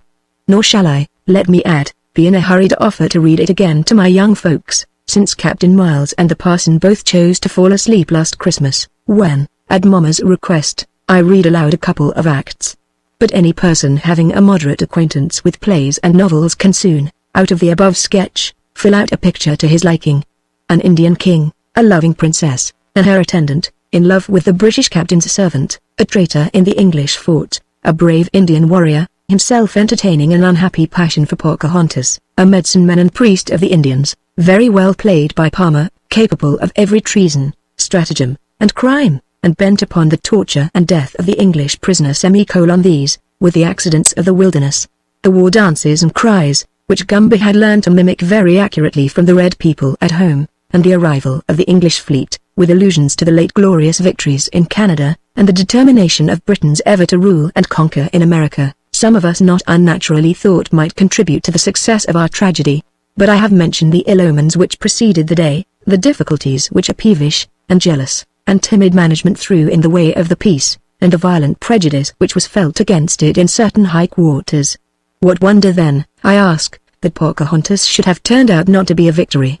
I laugh to scorn the malignity of the critics who found fault with the performance. Pretty critics, forsooth, who said that Carpzan was a masterpiece, whilst a far superior and more elaborate work received only their sneers. I insist on it that Hagen acted his part so admirably that a certain actor and manager of the theatre might well be jealous of him, and that, but for the cabal made outside, the piece would have succeeded. The order had been given that the play should not succeed, so at least Samson declared to me. The house swarmed with Macs, by George, and they should have the galleries washed with brimstone. The honest fellow swore, and always vowed that Mr. Garrick himself would not have had the piece succeed for the world, and was never in such a rage as during that grand scene in the second act, where Smith, poor Hagen, being bound to the stake, Pocahontas comes and saves him, and when the whole house was thrilling with applause and sympathy. Anybody who has curiosity sufficient, may refer to the published tragedy, in the octavo form, or in a subsequent splendid quarto edition of my collected works, and poems original and translated, and say whether the scene is without merit, whether the verses are not elegant, the language rich and noble. One of the causes of the failure was my actual fidelity to history. I had copied myself at the museum, and tinted neatly, a figure of Sir Walter Raleigh in the frill and beard, and, my dear Theo giving some of her mother's best lace for the ruff, we dressed Hagen accurately after this drawing, and no man could look better. Miss Pritchard as Pocahontas, I dressed too as a Red Indian, having seen enough of that costume in my own experience at home. Will it be believed the house tittered when she first appeared? They got used to her, however, but just at the moment when she rushes into the prisoner's arms, and a number of people were actually in tears, a fellow in the pit bawls out, "Dad! Here's the Bell Savage kissing the Saracen's head," on which an impertinent roar of laughter sprang up in the pit, breaking out with fitful explosions during the remainder of the performance. As the wag in Mr. Sheridan's amusing critic admirably says about the morning guns, the playwrights were not content with one of them, but must fire 2 or 3, so with this wretched pothouse joke of the Bell Savage, the ignorant people not knowing that Pocahontas herself was the very Bell Savage from whom the tavern took its name. My friend of the pit repeated it ad nauseam during the performance, and as each new character appeared, saluted him by the name of some tavern. For instance, the English governor, with a long beard, he called the Goat and Boots, his lieutenant, Barker, whose face certainly was broad, the Bull and Mouth, and so on. And the curtain descended amidst a shrill storm of whistles and hisses, which especially assailed poor Hagen every time he opened his lips. Samson saw Master Will in the green boxes, with some pretty acquaintances of his, and has no doubt that the treacherous scoundrel was one of the ringleaders in the conspiracy. I would have flung him over into the pit, the faithful fellow said, and Samson was man enough to execute his threat, but I saw a couple of Mr. Nadab's followers prowling about the lobby, and was obliged to sheer off. And so the eggs we had counted on selling at market were broken, and our poor hopes lay shattered before us. I looked in at the house from the stage before the curtain was lifted, and saw it pretty well filled, especially remarking Mr. Johnson in the front boxes, in a laced waistcoat, having his friend Mr. Reynolds by his side. The latter could not hear, and the former could not see, and so they came good-naturedly aider to form an opinion of my poor tragedy. I could see Lady Maria, I knew the hood she wore, in the lower gallery, where she once more had the opportunity of sitting and looking at her beloved actor performing a principal character in a piece. As for Theo, she fairly owned that, unless I ordered her, she had rather not be present, nor had I any such command to give, for, if things went wrong, I knew that to see her suffer would be intolerable pain to myself, and so acquiesced in her desire to keep away, being of a pretty equanimous disposition, and, as I flatter myself, able to bear good or evil fortune without disturbance. I myself, after taking a light dinner at the Bedford, went to the theatre a short while before the commencement of the play, and proposed to remain there, until the defeat or victory was decided. I own now, I could not help seeing which way the fate of the day was likely to turn. There was something gloomy and disastrous in the general aspect of all things around. Miss Pritchard had the headache, the barber who brought home Huggins' wig had powdered it like a wretch. Amongst the gentlemen and ladies in the green room, I saw none but doubtful faces, and the manager, a very flippant, not to say impertinent gentleman, in my opinion, and who himself on that night looked as dismal as a mute at a funeral, had the insolence to say to me, "For heaven's sake, Mr. Warrington, go and get a glass of punch at the Bedford, and don't frighten us all here by your dismal countenance." "Sir," says I have a right, for 5 shillings, to comment upon your face, but I never gave you any authority to make remarks upon mine." "Sir," says he in a pet, "I most heartily wish I had never seen your face at all." "Yours, sir," said I, "has often amused me greatly, and when painted for Abel Drugger is exceedingly comic, and indeed I have always done Mr. G. the justice to think that in low comedy he was unrivaled." I made him a bow, and walked off to the coffee house, and for 5 years after never spoke a word to the gentleman, when he apologized to me, at a nobleman's house where we chanced to meet. I said I had utterly forgotten the circumstance to which he alluded, and that, on the first night of the play, no doubt author and manager were flurried alike. And added, "After all, there is no shame in not being made for the theatre. Mr. Garrick you were." A compliment with which he appeared to be as well pleased as I intended he should. Fides Chates ran over to me at the end of the first act to say that all things were going pretty well, though he confessed to the titter in the house upon Miss Pritchard's first appearance, dressed exactly like an Indian princess. "I cannot help it, Sampson," said I, filling him a bumper of good punch. "If Indians are dressed so, why," says he, "would you have her caractacus painted blue like an ancient Briton, or Bonduca with nothing but a cow's skin?" And indeed it may be that the fidelity to history was the cause of the ridicule cast on my tragedy, in which case I, for one, am not ashamed of its defeat. After the second act, my aide-de-camp came from the field with dismal news indeed. I don't know how it is that, nervous before action, in disaster I become pretty cool and cheerful. The writer seems to contradict himself here, having just boasted of possessing a pretty equanimous disposition. He was probably mistaken in his own estimate of himself, as other folks have been besides. "Ed, are things going ill?" says I. I call for my reckoning, put on my hat, and marched to the theatre as calmly as if I was going to dine at the Temple, Fides Chates walking by my side, pressing my elbow, kicking the link boys out of the way, and crying, "By George, Mr. Warrington, you are a man of spirit, a Trojan, sir." So, there were men of spirit in Troy, but alas, fate was too strong for them. At any rate, no man can say that I did not bear my misfortune with calmness. I could no more help the clamor and noise of the audience than a captain can help the howling and hissing of the storm in which his ship goes down. But I was determined that the rushing waves and broken masts should impervidum ferient, and flatter myself that I bore my calamity without flinching. "Not Regulus, my dear madam, could step into his barrel more coolly," Sampson said to my wife. "'Tis unjust to say of men of the parasitic nature that they are unfaithful in misfortune." Whether I was prosperous or poor, the wild parson was equally true and friendly, and shared our crust as eagerly as ever he had partaken of our better fortune. I took my place on the stage, whence I could see the actors of my poor piece, and a portion of the audience who condemned me. I suppose the performers gave me a wide berth out of pity for me. I must say that I think I was as little moved as any spectator, and that no one would have judged from my mien that I was the unlucky hero of the night. But my dearest Theo, when I went home, looked so pale and white, that I saw from the dear creature's countenance that the knowledge of my disaster had preceded my return. Spencer, Sampson, Cousin Huggin, and Lady Maria were to come after the play, and congratulate the author. God, what! Poor Miss Pritchard was engaged to us likewise, but sent word that I must understand that she was a great deal too unwell to sup that night. My friend the gardener of Bedford House had given my wife his best flowers to decorate her little table. There they were, the poor little painted standards and the battle lost. I had borne the defeat well enough, but as I looked at the sweet pale face of the wife across the table, and those artless trophies of welcome which she had set up for her hero, I confess my courage gave way, and my heart felt a pang almost as keen as any that ever has smitten it. Our meal, it may be imagined, was dismal enough, nor was it rendered much gayer by the talk we strove to carry on.